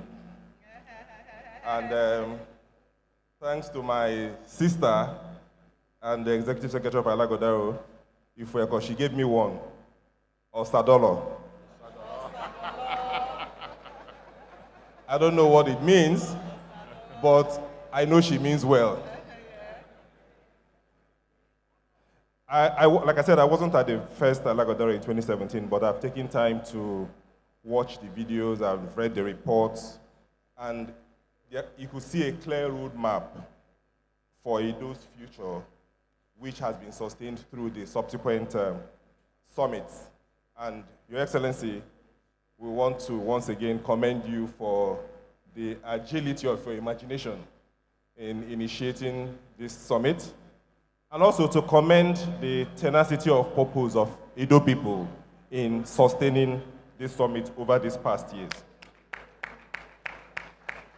I'm happy to be co-moderating this session with my sister, who is not only a darling of the screen, but also an Edo daughter-in-law. So, Mawe, greet your in-laws. Well, if that's a challenge, it's well taken. Please permit me to stand up and greet. Iwe Dome, Uzomo, Tuwaya, Akuyo, Wabe Wawu. And I have to salute those from Afemai, where I'm truly married to. Afema Arwe Wapo, Iwo Kesa Wado. So, challenge well taken on. If I've done it right, many thanks to my brother-in-law. If I haven't, please blame it on my Lagos tongue. Because I've been told, I don't know be Lagos. But we, your Lagos wives, we bring you very warm greetings. And I was sure that I also heard the chair of Alaghodaro say that what they plan is that Edo should rival Lagos. So mom is the word in that direction. But truly, I'm happy to be here, having grown up in neighboring Delta State, married an Edo man, and employed by the business of an Edo man in Lagos State. And truly, Edo has all it takes to achieve its dream of becoming one of the top 3 in terms of GDP by the year 2050. Our business this afternoon is to ask you, how far with the actualization of this dream? What are the challenges and opportunities in its way? So, Osadolo. And I think your name means God has done it. Oh, wow. Just in case you're wondering. Yes, God has done it. Let's get to it. All right.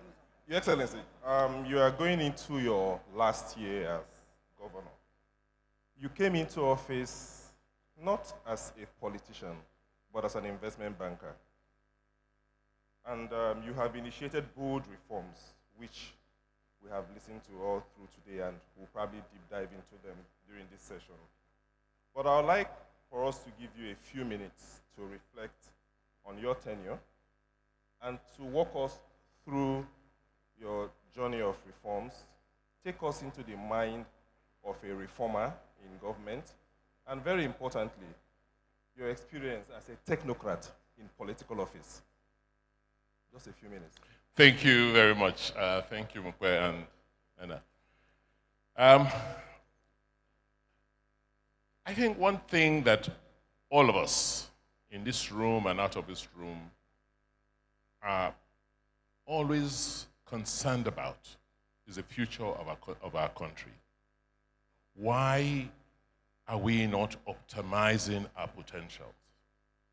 And for those of us who've gone into politics, when we are canvassing for power, what we normally say is, yes, identify the challenges and make the promises that when we get into office, we'll use the opportunity of the office to reverse the situation of this country, that we found ourselves as a country and as a people. So for any, reformer, for any leader, you want to, once you make that commitment and you have the privilege and opportunity of having power, your nights, what should keep you awake at night will be to visualize and envision how to make these promises, use your hopes, become a reality. What must you do to move your people from where they are to where you expect them to be. And fortunately, in Nigeria, the issues are not too complex. It's one of a leader being very clear as to what the purpose is. So always ask yourself a question. What's the purpose? What do I want to achieve? For us, when I came into office in Edo, the issue was, why was there so much poverty? Why did we have only one flight coming into the state? Why were they describing and have accepted that Edo is a civil service state? You can't. It doesn't make sense. I mean, you can't have a civil service state because the civil service exists for a purpose. It's to help the citizens be productive. So as I sat back to reflect, I just thought, wow, okay, there are certain things that needed to be done. First is to get those who the Constitution have given the responsibility to help and the responsibility and the authority to help move things forward. And these are basically the political class, the fellow politicians, and the civil servants. Once you get the engine of government right, you can make the right policies, then people will just do what they need to know how to do best. And that's what we've done over the last 7 years. Just giving more, using the instruments of government to enable citizens undertake their economic activities or their social activities in a manner that is a lot more rewarding and a lot more efficient. If I may follow up on that, Your Excellency, which of your reforms was the most difficult to implement, and why do you consider it so? I think the most difficult was the reform of the educational sector. First, it was the first reform, first major push. You don't forget, or you may not know this, that over time, there became a very incestuous relationship between elections and primary education. I think it was from FEDECO, where teachers were used as returning officers and electoral officers. After that period, you found out that politicians then took an interest on who the teacher was. Not just because you wanted that teacher to teach better, but because we expected that the teacher will assist in an election. And so over time, all sorts of people were being hired as teachers because people wanted to have enough control of that process. And unwittingly, the quality of people who got in the teaching service just got poorer and poorer. So the bane of our education system, particularly the basic education system, was you had a crop of people who they were not trained, they were not properly screened and qualified to be in the classrooms. And that's, you see, in many states in the country today. And we were not different. So getting rid of, or getting them to begin to work differently was now the challenge. And what we did, which was, I guess, looking back today, was dangerous politically, but I guess God was with us, was I removed everybody, I posted everybody out of SUBEB. Posted everybody out of SUBEB. Got, Dr. Joan Oviawe to now go into that agency and started recruiting afresh. But I must show appreciation to the unions. You would have expected that they would have reacted grossly, but they didn't.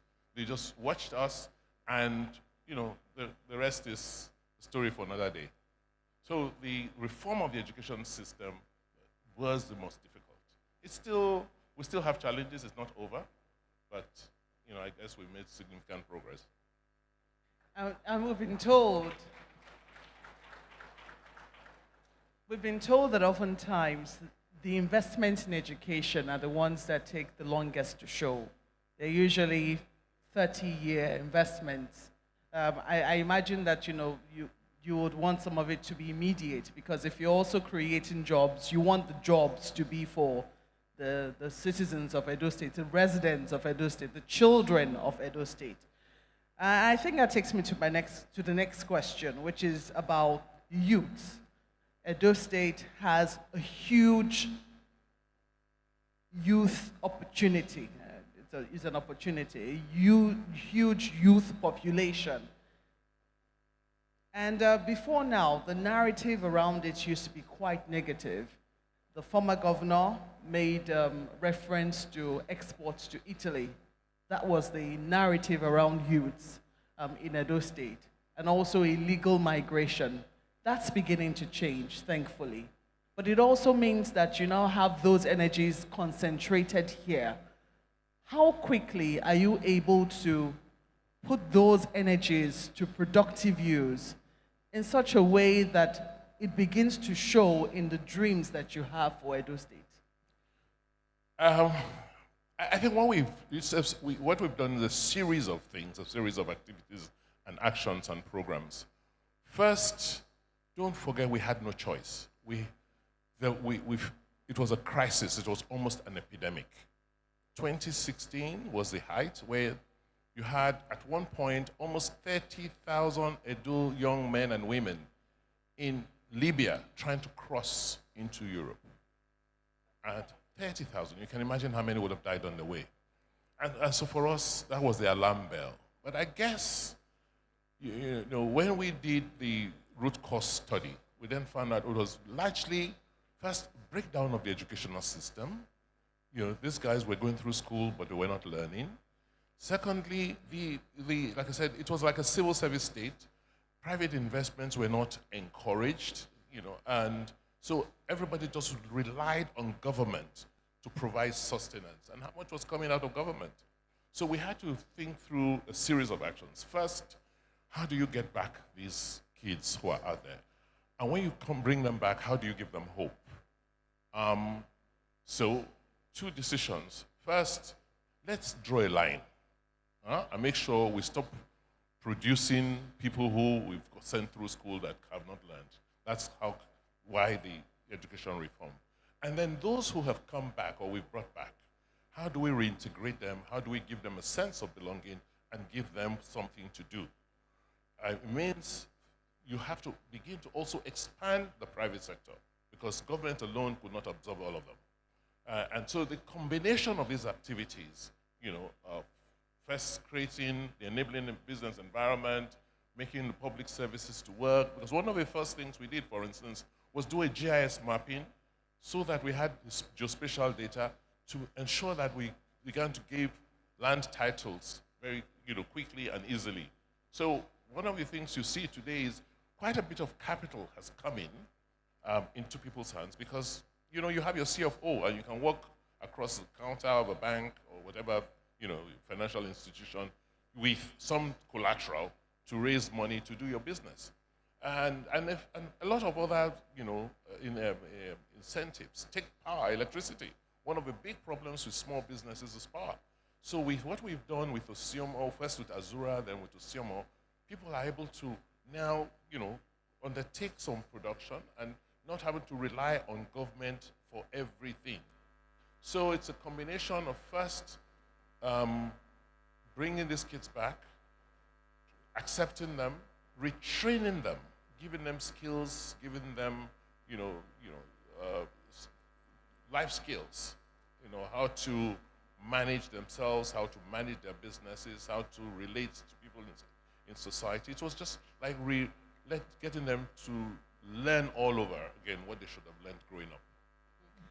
Would you really say that I did say that the narrative is changing, but would you say that the message is sinking in, that youth can be so much more in Edo State? They do not have to travel. I mean, travel should be a second option, but would you say that that message is really beginning to sink in?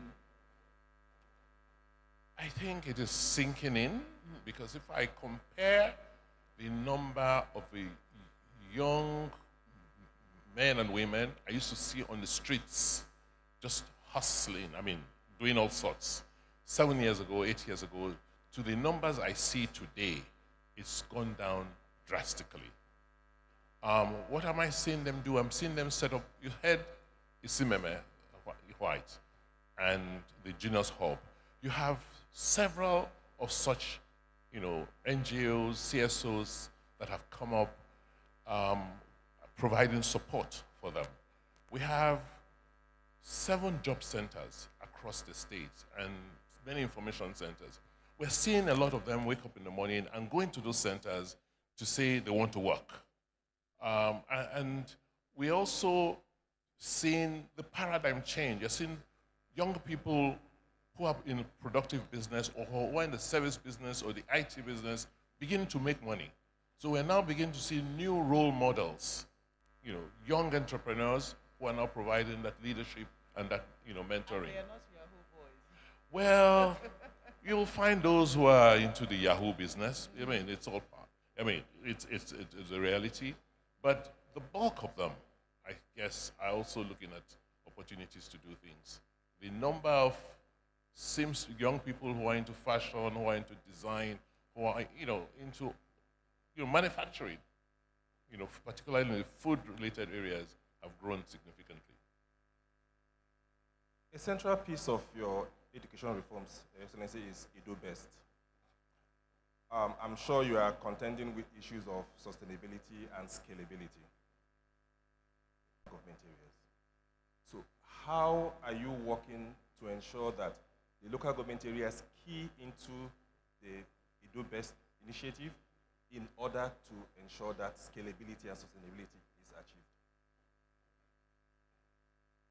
The next level of reform is now at the local government levels. You heard that we've extended fiber optics to the local governments. That means that the local governments also will be computerized. We'll get a lot more data, a lot more efficiency from the way local governments work. Today, the local governments, under the arrangement, actually fund or pay the salaries of the teachers. And what we've done since the era of Governor Shomole is to make sure that their salaries are first-line charge. So once, and that's why, maybe that's what happens in some states. That's why they accuse state government of taking local government. No, it's not so. It's like when local governments come in, the first responsibility is to pay teacher salary. So that goes before you do anything. It's when you've finished paying the salaries of teachers, then you can now use the rest to do whatever else constitutionally you're supposed to. So what has happened is that they've always paid the salaries of teachers, but they've never really had the governance of the structure. They've never really, been responsible for ensuring that what they are paying for, they get value for what they are paying for. So that's the next phase, and that's part of the reforms within the Edo Best structure. We are seeing the emergence of an entrepreneurial state, which is remodeling and redefining economic theory, wherein governments are not just enablers for business, but actually dynamizing business investments and even creating markets. You are doing it through the joint ventures you have with private sector. Thinking about the civil service reforms, how is it preparing the bureaucrats to imbibe or adopt an entrepreneurial state of mind in order to engage with the private sector? I think the first thing is to even understand what is going on within the bureaucracy. Over the years, one of the biggest challenges of bureaucracy is like you don't know what is going on there. So the file is always missing, right? Because you can see. Today, what we have done to prepare the public service for an entrepreneurial state is to move them to a digital platform.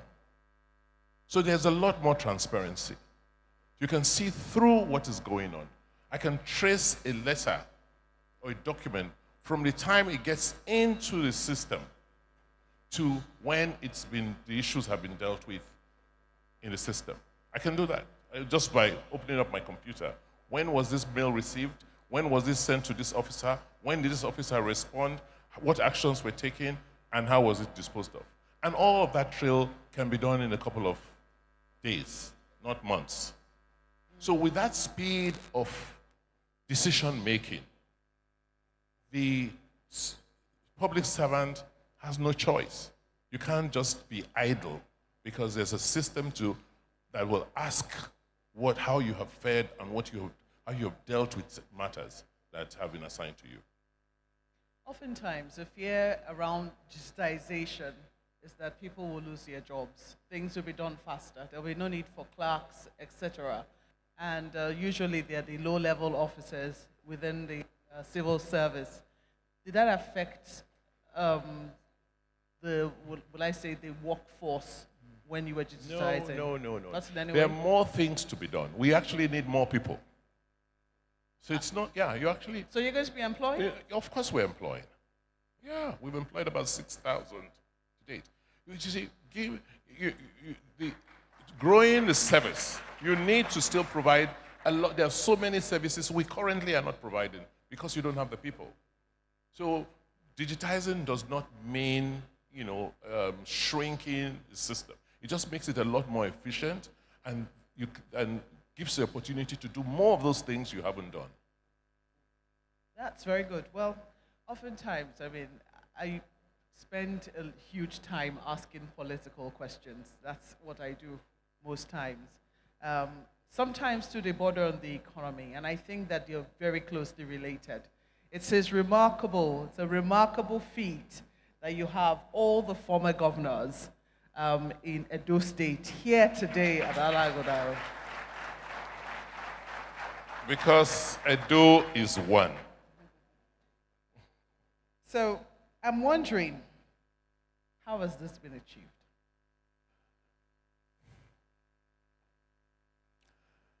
You have to understand the Edo psyche. First, we are very aspirational and proud people, very proud of who we are in our cultures. And even though it's not obvious, but we will not do anything to destroy ourselves.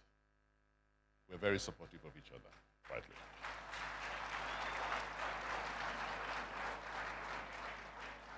Yes, we will belong to different political parties, but underneath it all, we understand that we, as a people, as a state, we'll sit down, we reflect, we look at the country, and we say, okay, what are our best options? And it's usually not as it's perceived outside. The country always misreads what happens in Edo. Well, it's been quite turbulent, you must admit. It's not been smooth sailing. So I'm wondering whether it's going to be smooth sailing as we look ahead, as you wrap up, and what word would you be leaving for your successor? Would you be taking wholeheartedly the advice that former Governor Lucky Igbeneghu gave? Definitely. I think it's about building a self-sustaining system. The moment you have to be there to direct things, then you can't guarantee outcomes. Let the system run. Mistakes, the system will make its own mistakes, but if the fundamentals are right, it will be self-correcting.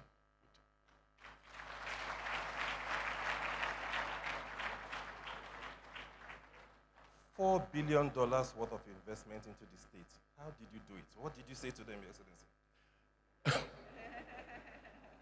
I just showed them the opportunities. And you haven't seen anything yet. Because this is not even talking about mining. We're talking about agro and agro-based and some infrastructure-based investments. We have not scratched the opportunities yet. There's so much else that can happen. We have a group of investors, Asian investors in this city. And all they come with are their machines. All the raw material is here. So the amount of trucks that come into this city every night, just bringing in raw materials, whether it be scrap metal, whether it be silicate, whether it be raw wood, to just process. And the amount of trucks waiting to move out products into the markets You've seen, if you've gone through the exhibition stand, you'll see, quite a few of them. So the opportunities exist, and that's what we keep missing. 200 million people is is a huge market. And just satisfying that market alone makes all the difference. The richest man in Africa today just produces cement for 200 million people. So whatever you do, as long as you're producing efficiently and you can compete with imports, you'll make money. Edo State is not an island. I mean, it's in Nigeria. It's one of the 36 states of Nigeria. You've spoken about what you're doing around security, and yes, you've said that a lot of the security challenges are on the down low.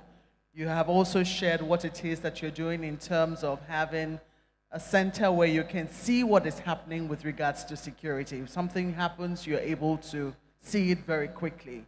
But it didn't quite address whether you're able to respond to it very quickly. So when you talk about response mechanism, because where you are asking, or where wealth is being built, bad people will want to also look there as well. So how are you assuring investors, young entrepreneurs, that when you're building your wealth, we will also be looking out for your security, not just in terms of monitoring what is happening and seeing it quickly, but responding very effectively to it with police and also our justice system? Yes, you're right.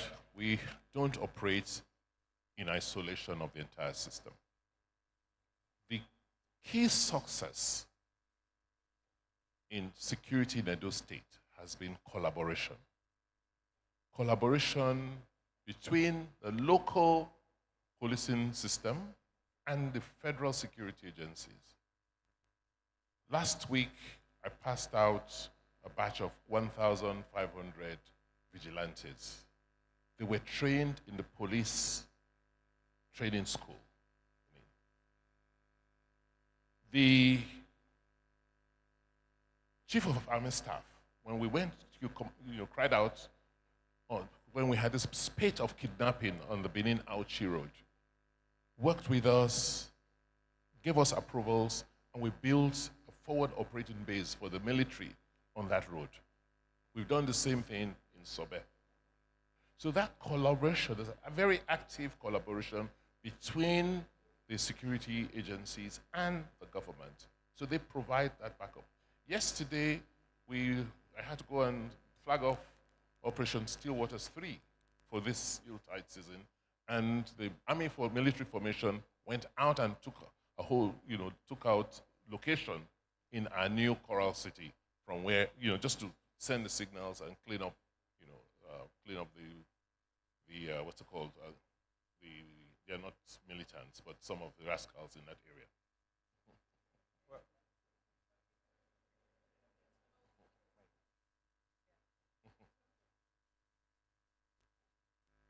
Of internal security, I mean, that security on the highway, security around, which borders around neighboring states. Internal security, local response systems. Are you working on that as well? Oh yes, that works. I mean, there's the network we have in Edo, whether it's, with neighborhoods, markets, schools. Don't forget, there was a traditional security system here before the coming of the white man. And so even the traditional authorities have a security structure built in. It was just, for us, we just needed to activate and, link that structure with the state structure and the state system. So they can respond, and they do respond once there's an incident.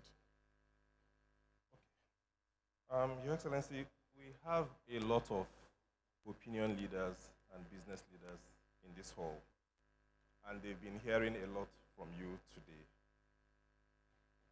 We'll soon open it up for Q&A, but before we invite the audience to ask you questions, I would like for you to maybe ask the audience one or two questions, because this is the conversation.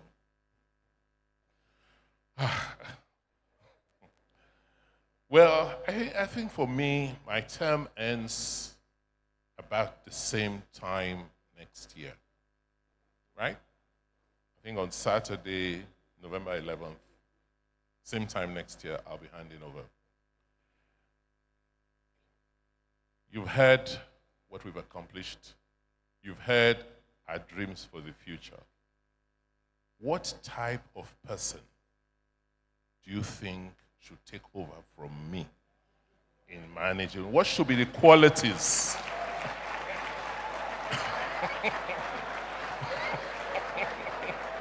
What should be the qualities and the key characteristics, seeing where we are, seeing where we are going, should the person have?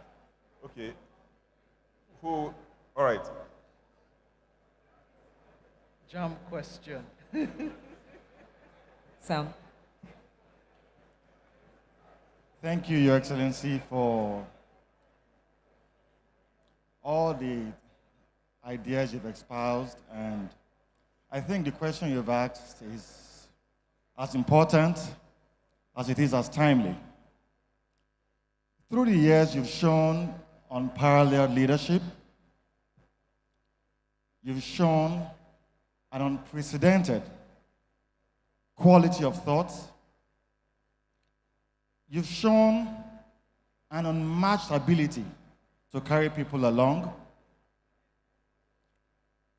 And going forward, we will require a gentleman to take us from where you stopped and to take us forward. And that person would have to espouse the same qualities you've shown. He has to be someone who is committed to the growth of Edo State, someone who is competent enough to build on the foundation you've laid, someone who has the composure of a leader, someone who has the intelligence to innovate and invent, just like you've done. And there's no doubt that we are ready and committed to follow in your footsteps to make sure that there is sustainability and there's continuity in leadership. And we are looking up to everyone in Edo State to join hands with you as we find that individual and make sure it continues from where you stopped. Thank you very much, sir. Thank you very much. This is a perfect segue to the Q&A. Do we have... Okay, Your Excellency wants a woman to also give an answer. A woman to an answer to his... Okay, there is one hand there. Oh, sorry, there's okay, you're a commissioner, right?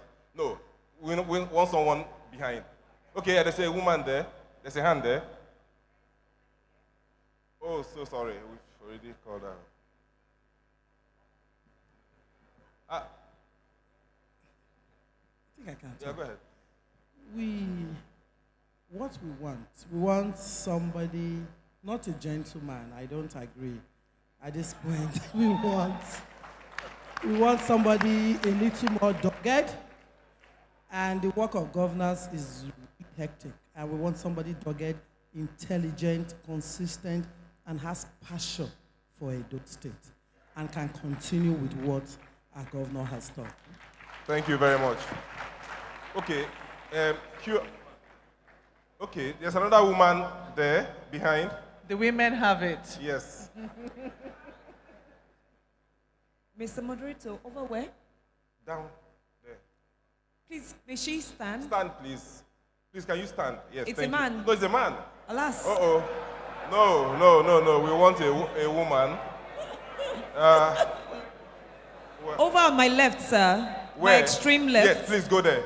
Please go there. Okay, there was one. She's already standing here. All right. Yes, sir. We keep hearing he. I think what a man can do, a woman can do just as good. Women have it. Okay, thank you very much. So, Q&A. Do we have any questions from the audience? Not an just answer quickly, to the... Nana, Sorry. just quickly. Your Excellency, are you recommending anyone? Are you going to be recommending anyone to the people of Edo State?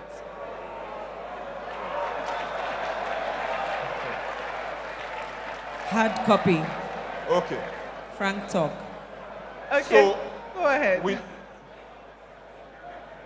Okay.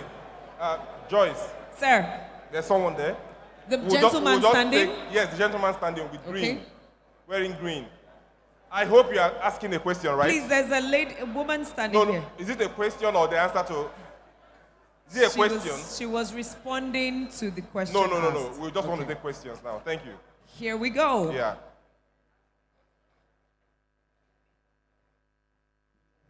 Thank you. I want to appreciate this privilege. My name is Eric Odalume.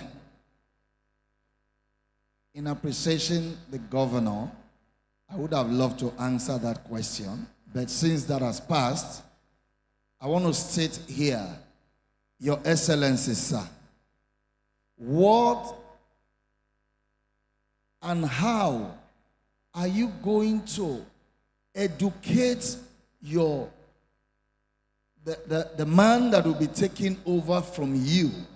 You know, the man or woman? Okay, whether a man or woman, to continue with your legacies, because we can't afford to allow somebody who is not as intelligent or as educated as you are to take over this office. Thank you very much.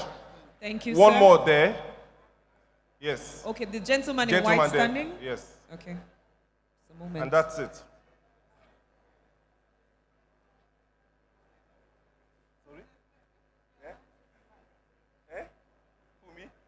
Sir, your name and very straight to your question. I would like to say good afternoon to everybody. Good afternoon to our elders. All right, let me go straight.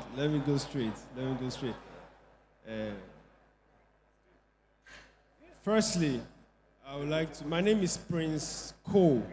Yes, I'm a pharmacist and I'm also a music artist. I make music in Edo language and English. So Yeah, my please, question. your question, please, Yes, yeah. yes. So, Mr. Governor, you spoke about the vigilante that has been established, our own local security organization and system. But I have an observation. You know, it is difficult to actually criticize you because you have done so well in a lot of sectors. But I will ask the question. Amongst the people, we've had concerns. There are a lot of Edo youths who came into the vigilante system. They have firearms. They've done well, but we are concerned about their welfare. How are they surviving? Are these people who are enlisted under salary? That's the first question. The second one, I'm coming, please, let me ask all at once. The second one, the people actually are very concerned about the things that directly affect them. I understand all you've done about digitalization, revamping the civil service and all, and I appreciate it. You've done very well. You've left a legacy for us. But you see, when it comes to the roads within Benin City, the ones that we commune with, I've seen that time after time, you keep working on them. It's not like you're not working. No. Whenever they go wrong, you work on them and they get bad again. I would like to say, sir, if the current engineering companies you use are not reliable, I would say that you get better hands. That will do roads that will be solid so that Edo people can stop saying the governor is not doing our roads because you have been doing it. Now, the last one. Sorry, Yeah, please. yeah. No, we'll I'm take coming. two. The last No, no. one. Please, the last one. No, please. Let's take one question from a woman, please. No. A woman, please. Joyce, can you please pass on the microphone to a woman? Thank you, sir. Sorry. If you're a woman, who? Okay. Over there, Over extreme here. left. Over here, yes. There are two women. Two, okay, let two women. Yes, thank you, sir. But one question, please. Thank you. Your Excellency, sir, you have been talking about 7 years, since 7 years, 7 years. The old captains in Edo State, they know that you have been on the ground before the 7 years. And we want to ask you, sir, for the past 7 years plus, have you been able to groom those who work with you as apprentices or those who support you in your vision? Because there are some that we tag as angels of Obaseki. Your body language speaks a volume to them. Just as your predecessor in office also, you understood your predecessor in office. Can you now vouch that you have those that are very, very key to your development? Thank you very much. Thank you very much. The last question. Finally? Where? She's here. Okay, here. All right. Okay. No, that's the last one. Good afternoon, sir. Yeah. Your Excellency, sir. I would like to ride on the last question on road infrastructure. And my question will really be around the drainage system within the state. Because the sustainability of your road infrastructure is literally tied to the existence of effective drainage. So is there a plan, is there a master plan, even if it's a phased one, that maybe your administration is developing and implementing and hopefully could be carried on by the next administration? It would be very helpful to know, so we know what the future looks like. Thank you very much. Thank you very much. Okay, thank you. Let me break down questions into the various categories. First, roads and infrastructure. There are three things I want us to note about roads. First, the last point she made, which is the last time we had a master plan in this city and in this state was a while ago. So without a master plan, it's been difficult to build the requisite infrastructure that will last, particularly roads. I remember growing up in this town, and General Obomodia embarked on a massive drainage program. But that was tied to a master plan.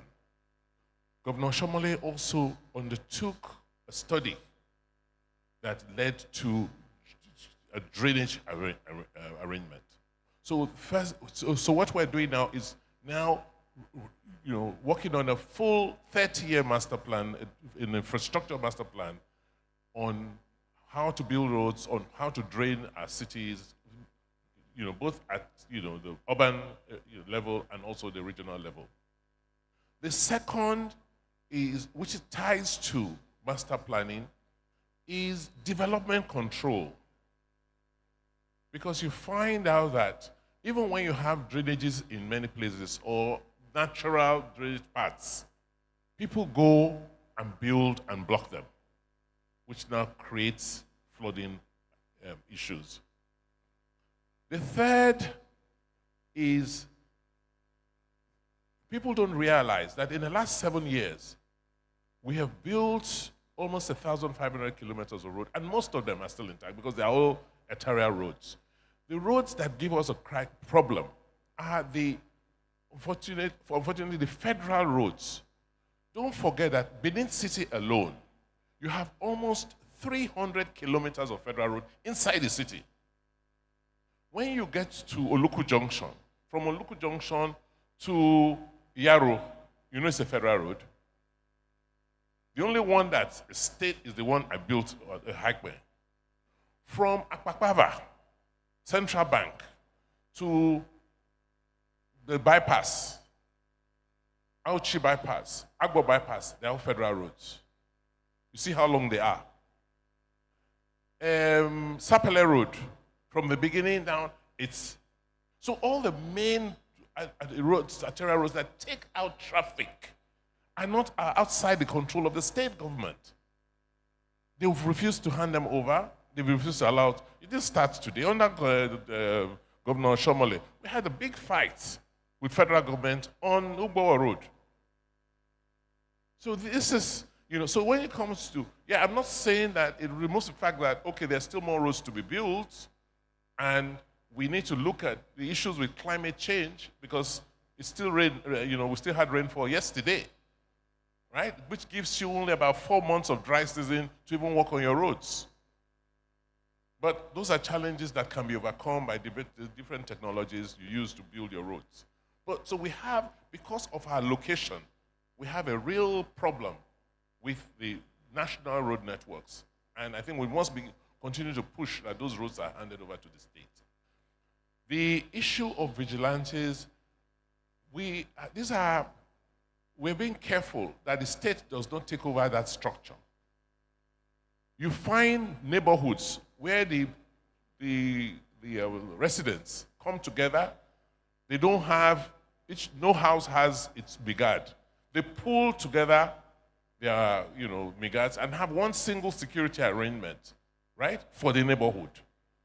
Those people who have now registered as vigilantes are paid by those people who have hired them.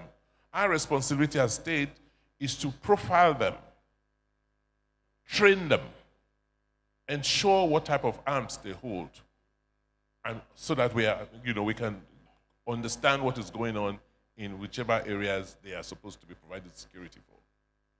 So it's a continuous process. Like I said, we estimate that we have about 15,000 of such people, and within a 6-month period, we expect to have trained all of them. As we train them, we profile them, and we get their data. That's grooming successors. I believe in the last 7 years, this event was put together by, a team of people who've worked with me in the last 7 years. I walked into this room like every invitee here. So people who could organize things like this, I'm just taking Alaghodaro as an example. Most of the successes and most of the things we've done in the state is just natural. You ascribe it to the leader. But the leader does not do it himself. He has people he's worked with. I guess what has happened is maybe the leadership style that allows these people to express themselves to their fullest. Good thing, we don't lack good people in government. We don't lack, you can produce 20, 50 Godwin Obasekis overnight here, from what I've seen. They're there. It's just allowing them, giving them vent to operate the way they want to. Unfortunately, we are prisoners of time, and we have to end this session. But before we close, I would like to ask Your Excellency to tell us what he would like to see as his most important legacy when his tenure comes to an end in November next year. And what do you fear the most that can derail the trajectory of progress in Edo State when you are no longer in office as governor?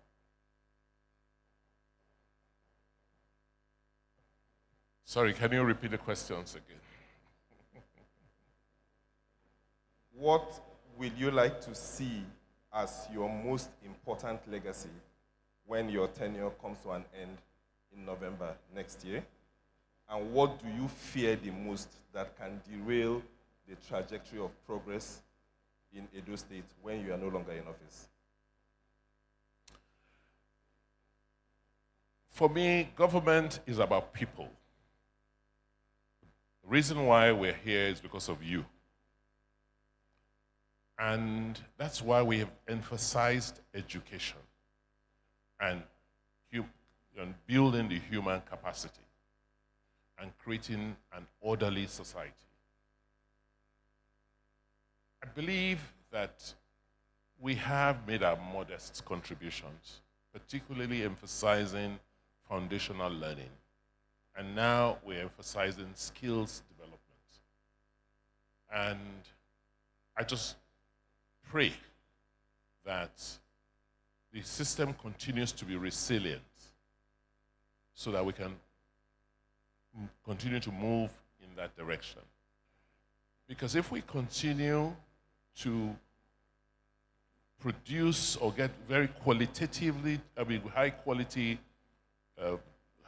people who we continue to offer high quality training and education over a generation, we will get back and even exceed what we used to be. I honestly, I don't see the threat to Edo is not internal. The threat to Edo is external. Well, don't forget that we're very resilient people. We've been here for centuries and built our own internal systems. And we can survive, and we've survived. Problem we've always had is external influences and interferences. So our biggest threat is Nigeria. Nigeria must work for Edo to continue to do well.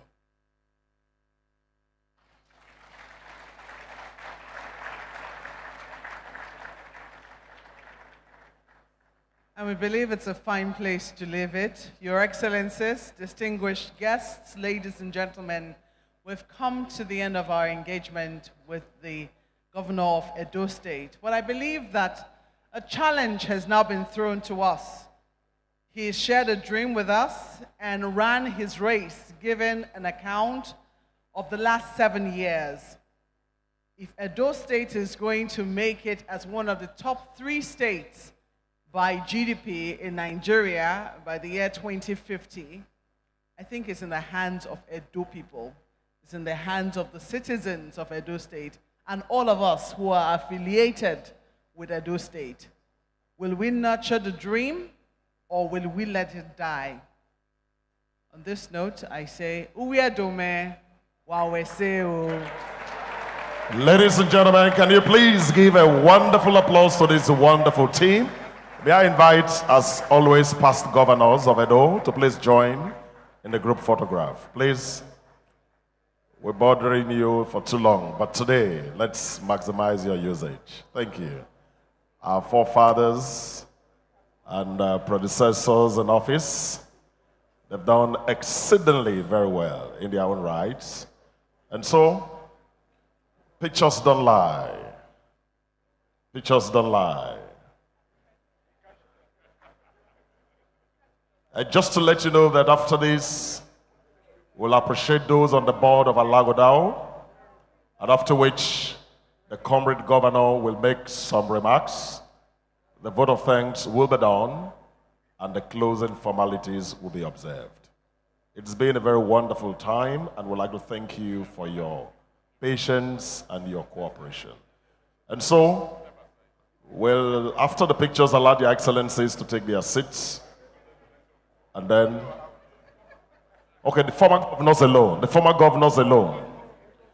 Thank you, Malkbe. Thank you, Nana. Thank you, Sadalo. Thank you, Yusuf, Mrs. Ladies and gentlemen, can you put your hands together for this great man? Successive handing over among each of them. Thank you very much. The excellencies will now resume their seats. Can we have the podium, please?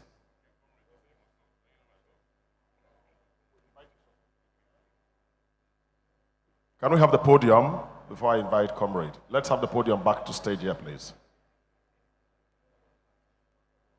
Ladies and gentlemen, at the beginning,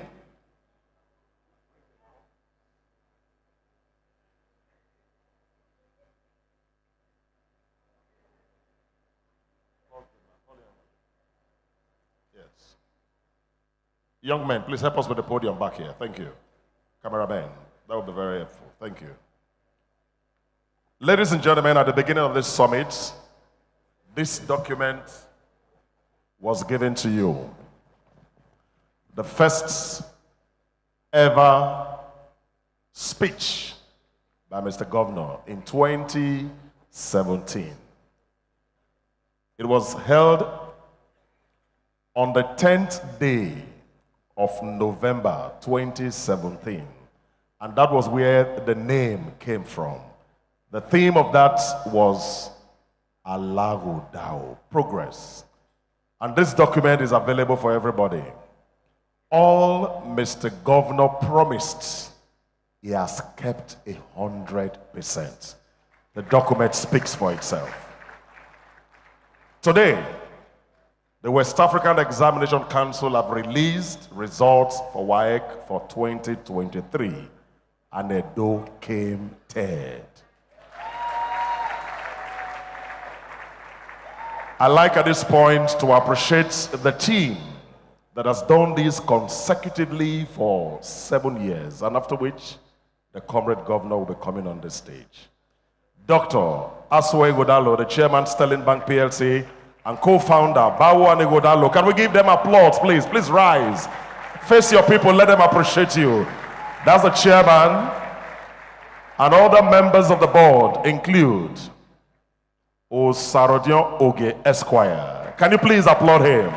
Secretary to the Government of Edo State, Oluwole Yamo, Senior Advocate of Nigeria, former Attorney General, Commissioner for Justice. Please applaud him.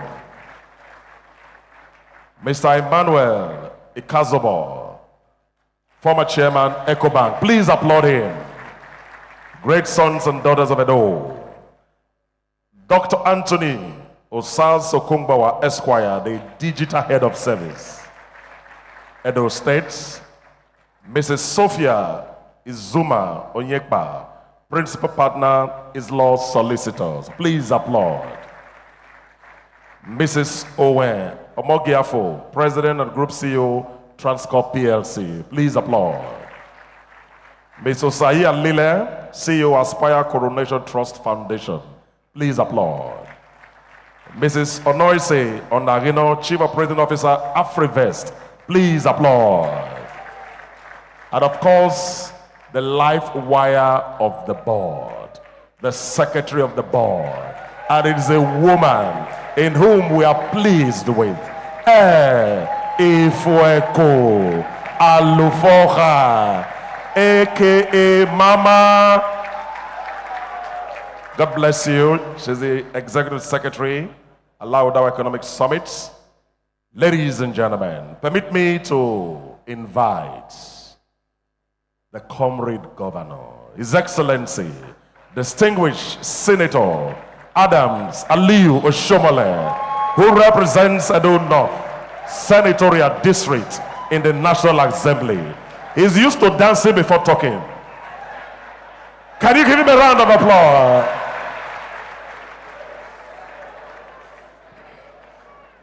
Your Excellency, my brother and my friend, the Governor of Edo State, Godwin Nogegase Obaseki, Your Excellency, the wife of the Governor, Mrs. Betsy Obaseki, who is also a banker in her own right.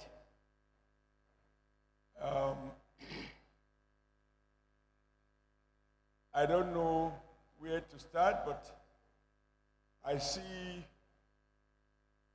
the man we can call the father, yes?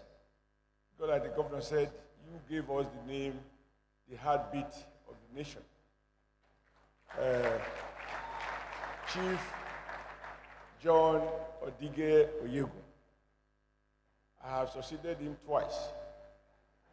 First as a governor, and later as a chairman of my own party, or our own party. And then my dear friend and brother, Chief Lucky Benedio. In Edo, we've had them in small packages. We have some very tall. We also have some a little bigger. You will allow me to acknowledge the speaker so that he might continue to speak. And of course, the secretary to Edo State government. you will allow me to just observe all the protocols, but my attention was drawn to the fact that our big brother is very well represented here, the GMD of Dangote Group, the deputy governor and his wife, and I'm not sure whether the chief judge of Edo State is here. Oh yeah, we are more like the same club. Let me thank you, Mr. Governor, for your very kind invitation to me to attend to this event. And I'd like to apologize for having to come late. I thought I would be able to make it yesterday, because as a worker, I know the punishment for being absent, and even the one for coming late.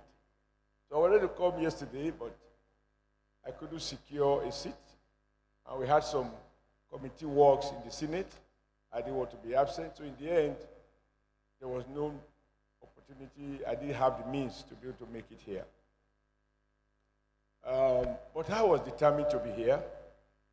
First, because having had the rare privilege of presiding over the affairs of this great state, in fact, the greatest state, as a governor, I have every respect, not only for the office of governor, which I had the opportunity to occupy, but even for you, the governor of Edo State.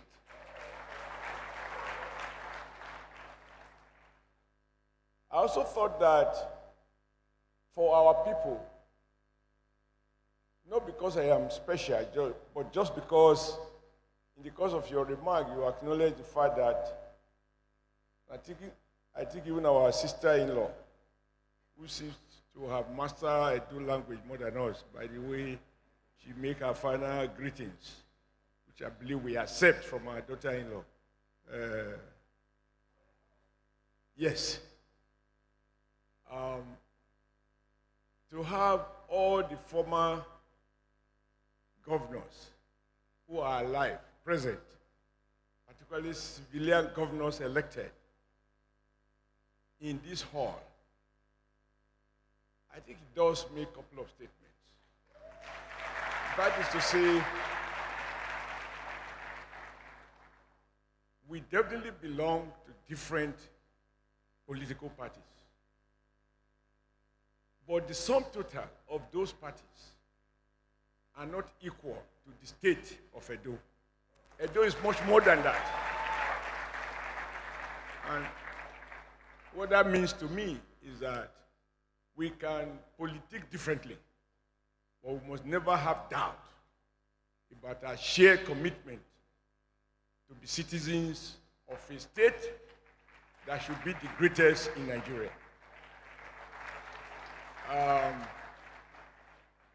Because the language of leaders matters to followers. What defines democracy is the fact of different ideological leaning, and the fact that we may have, even though we share the same destination, but the route to get there might differ. It shouldn't be a matter of war. I personally thought that the world should know that Godwin is my friend. It does not matter. And being friends does not mean we cannot differ. Being friends does not mean we cannot debate. Being friends does not mean we cannot disagree. But being friends means we treat each other with care and love and bring our followers together. So I thank you for that invitation, and I want to thank the First Lady too, because as they say, in the past, maybe during Governor Oyegu's time, it used to be fashionable to say, behind every successful man, there is a woman. But now, I think that slogan has changed. By the side of every successful governor, there is a powerful First Lady.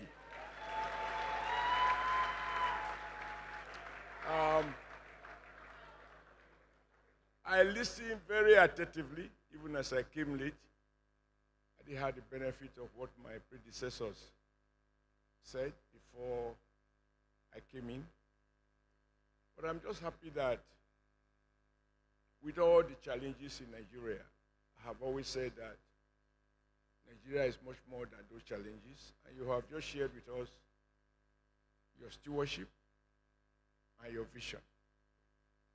The only thing I will say, which may not excite too many people, but it's a reality, is that once you have acknowledged that your successors come from various political parties, even as we are united under one shared conviction, very soon, while your party will be nominating its own candidate, my own party will be nominating my own candidate.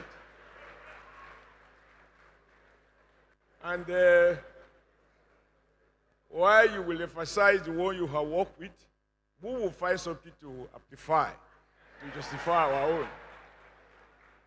And I know that Alaghodaro is smiling more generously now. But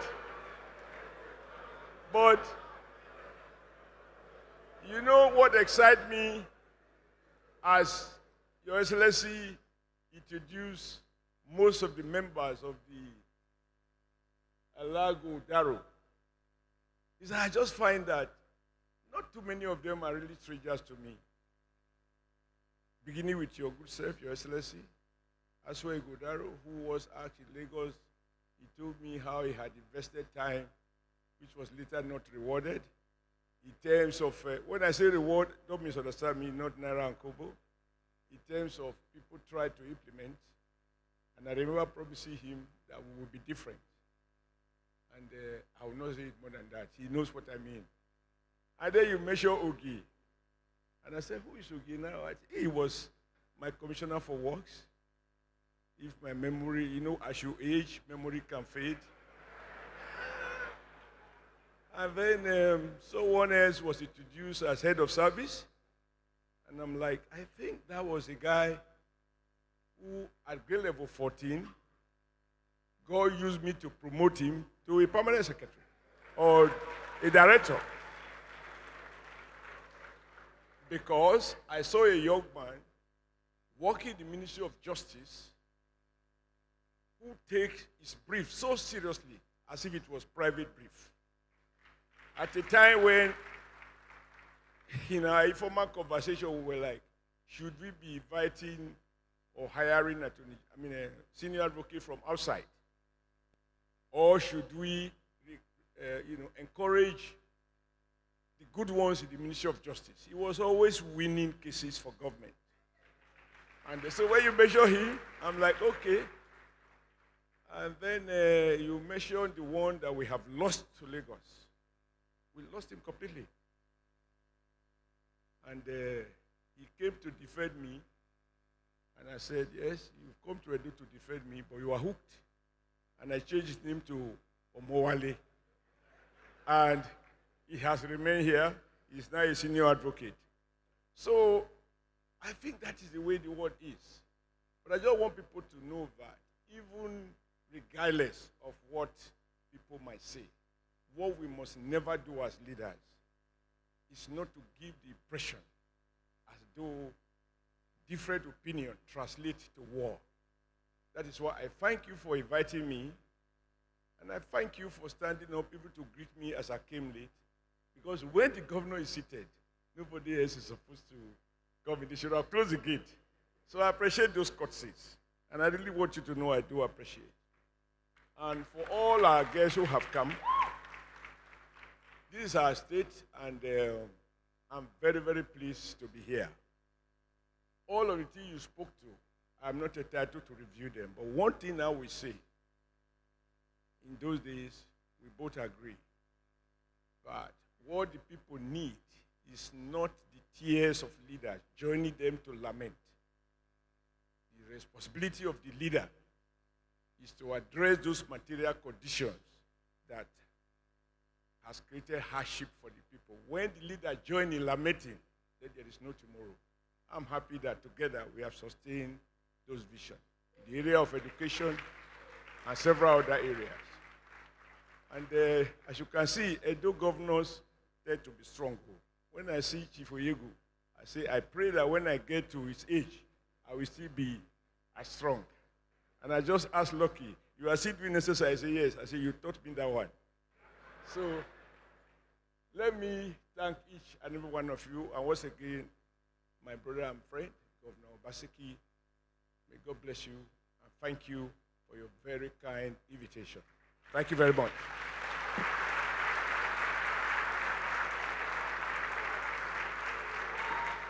Please appreciate the indefatigable 70-year-old man who is still as hopscotch as a 35-year-old former governor, Edo State, distinguished Senator Adams Oshomole.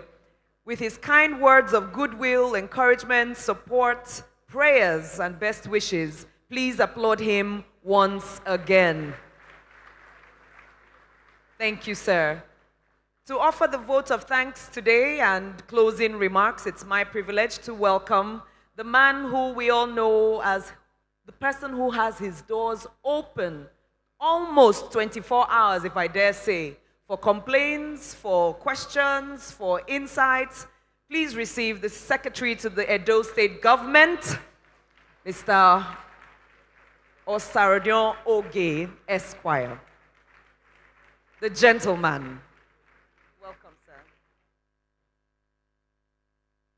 It's been a long day. Your Excellency, Your Excellencies, current governor, past governors, Your Excellencies, the current deputy governors of Edo and Delta, distinguished ladies and gentlemen. At our review session yesterday, our chairman told me I was going to give 5 minutes remarks. I said, no, Mr. Chairman, I don't need 5 minutes. Give me 2 minutes. I said, by the time they come in, everything that is needed to be heard would have been spoken. And I think I'm right. 7 years ago, I stood before you to tell you that the trust you had in us will not be betrayed. And I can confirm today by the reports given to you by the chairman of Alaghodaro and by the governor, Governor Obaseki, if you were going to assess us, you say that we have passed. But Edo is work in progress. Edo is work in progress. We've not been able to finish everything we promised. And we still have time. And subsequent governments have a lot to do.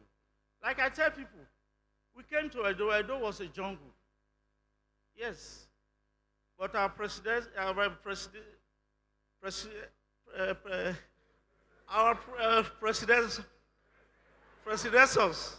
especially Comrade. Comrade was like a bulldozer. He took us, his foot soldiers, went into the forest. We cleared the forest. The present governor was one of us. When Comrade left, we started preparing the ground. After preparation, we started planting. Those were the reforms you heard about. The reforms in the educational sector, the reforms in the public sector and the civil service sector, the reforms in IGRO. But the work is not completed yet. We expect that by this time next year, we would have taken these reforms further. And we expect that the incoming government will further deepen these reforms so that truly Edo State will be a prosperous state. I want to thank you again for the trust you had in us. And I want to promise you again that we have not failed you so far and we will not fail you. Thank you very much.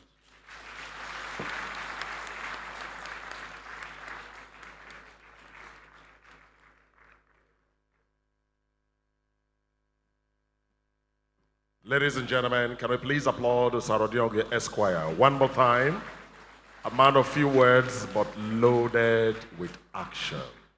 With that, we come to the end of the Edo Summit, Alaghodaro 2023. And after the closing formalities, we'll have some pictures, group photographs. The LSS Chorale will lead us in the national anthem, and it will be followed by the Edo anthem. It is my pleasure to say thank you to Joyce Daniel, who has shared this microphone with me. The Patriot James Osaze Orere is my name.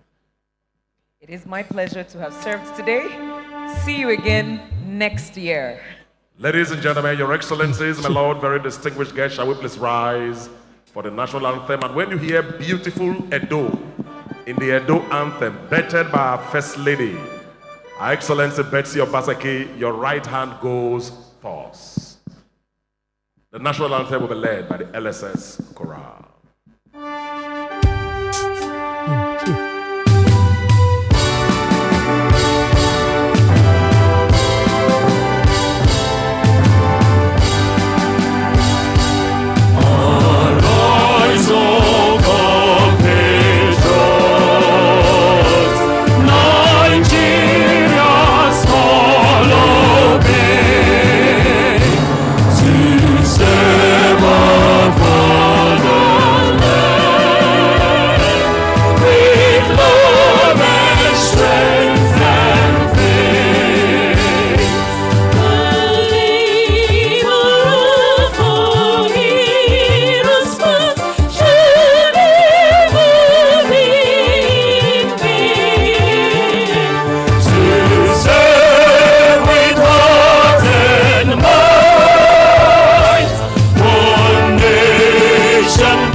Anthem is next, and we'll take it in full. We have a good story to tell.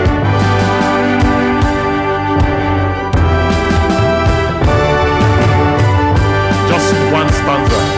The ancient city is calling for horizons and gardens of the land. The king of the city is marching. Stand up high to the bride of the land.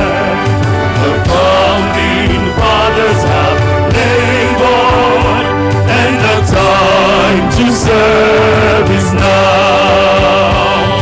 The glory of the new Edo nation will forever be a pride. Beautiful Edo, glorious Edo, you're the heartbeat of Nigeria. Beautiful Edo, glorious Edo, stars are singing over you. You're the land people dream to be. Beautiful Edo, glorious Edo, you're the heartbeat of Nigeria. Beautiful Edo, glorious Edo, stars are singing over you. You're the land people dream to be. And that applause be sustained for the progressive governor. Somebody shout, Alaghodaro! Alaghodaro! The group photograph is now. The Excellencies, the board, the LOC, and other top government functionaries and captains of industries will be taking pictures upstage. Can we please relocate this podium? Cameraman.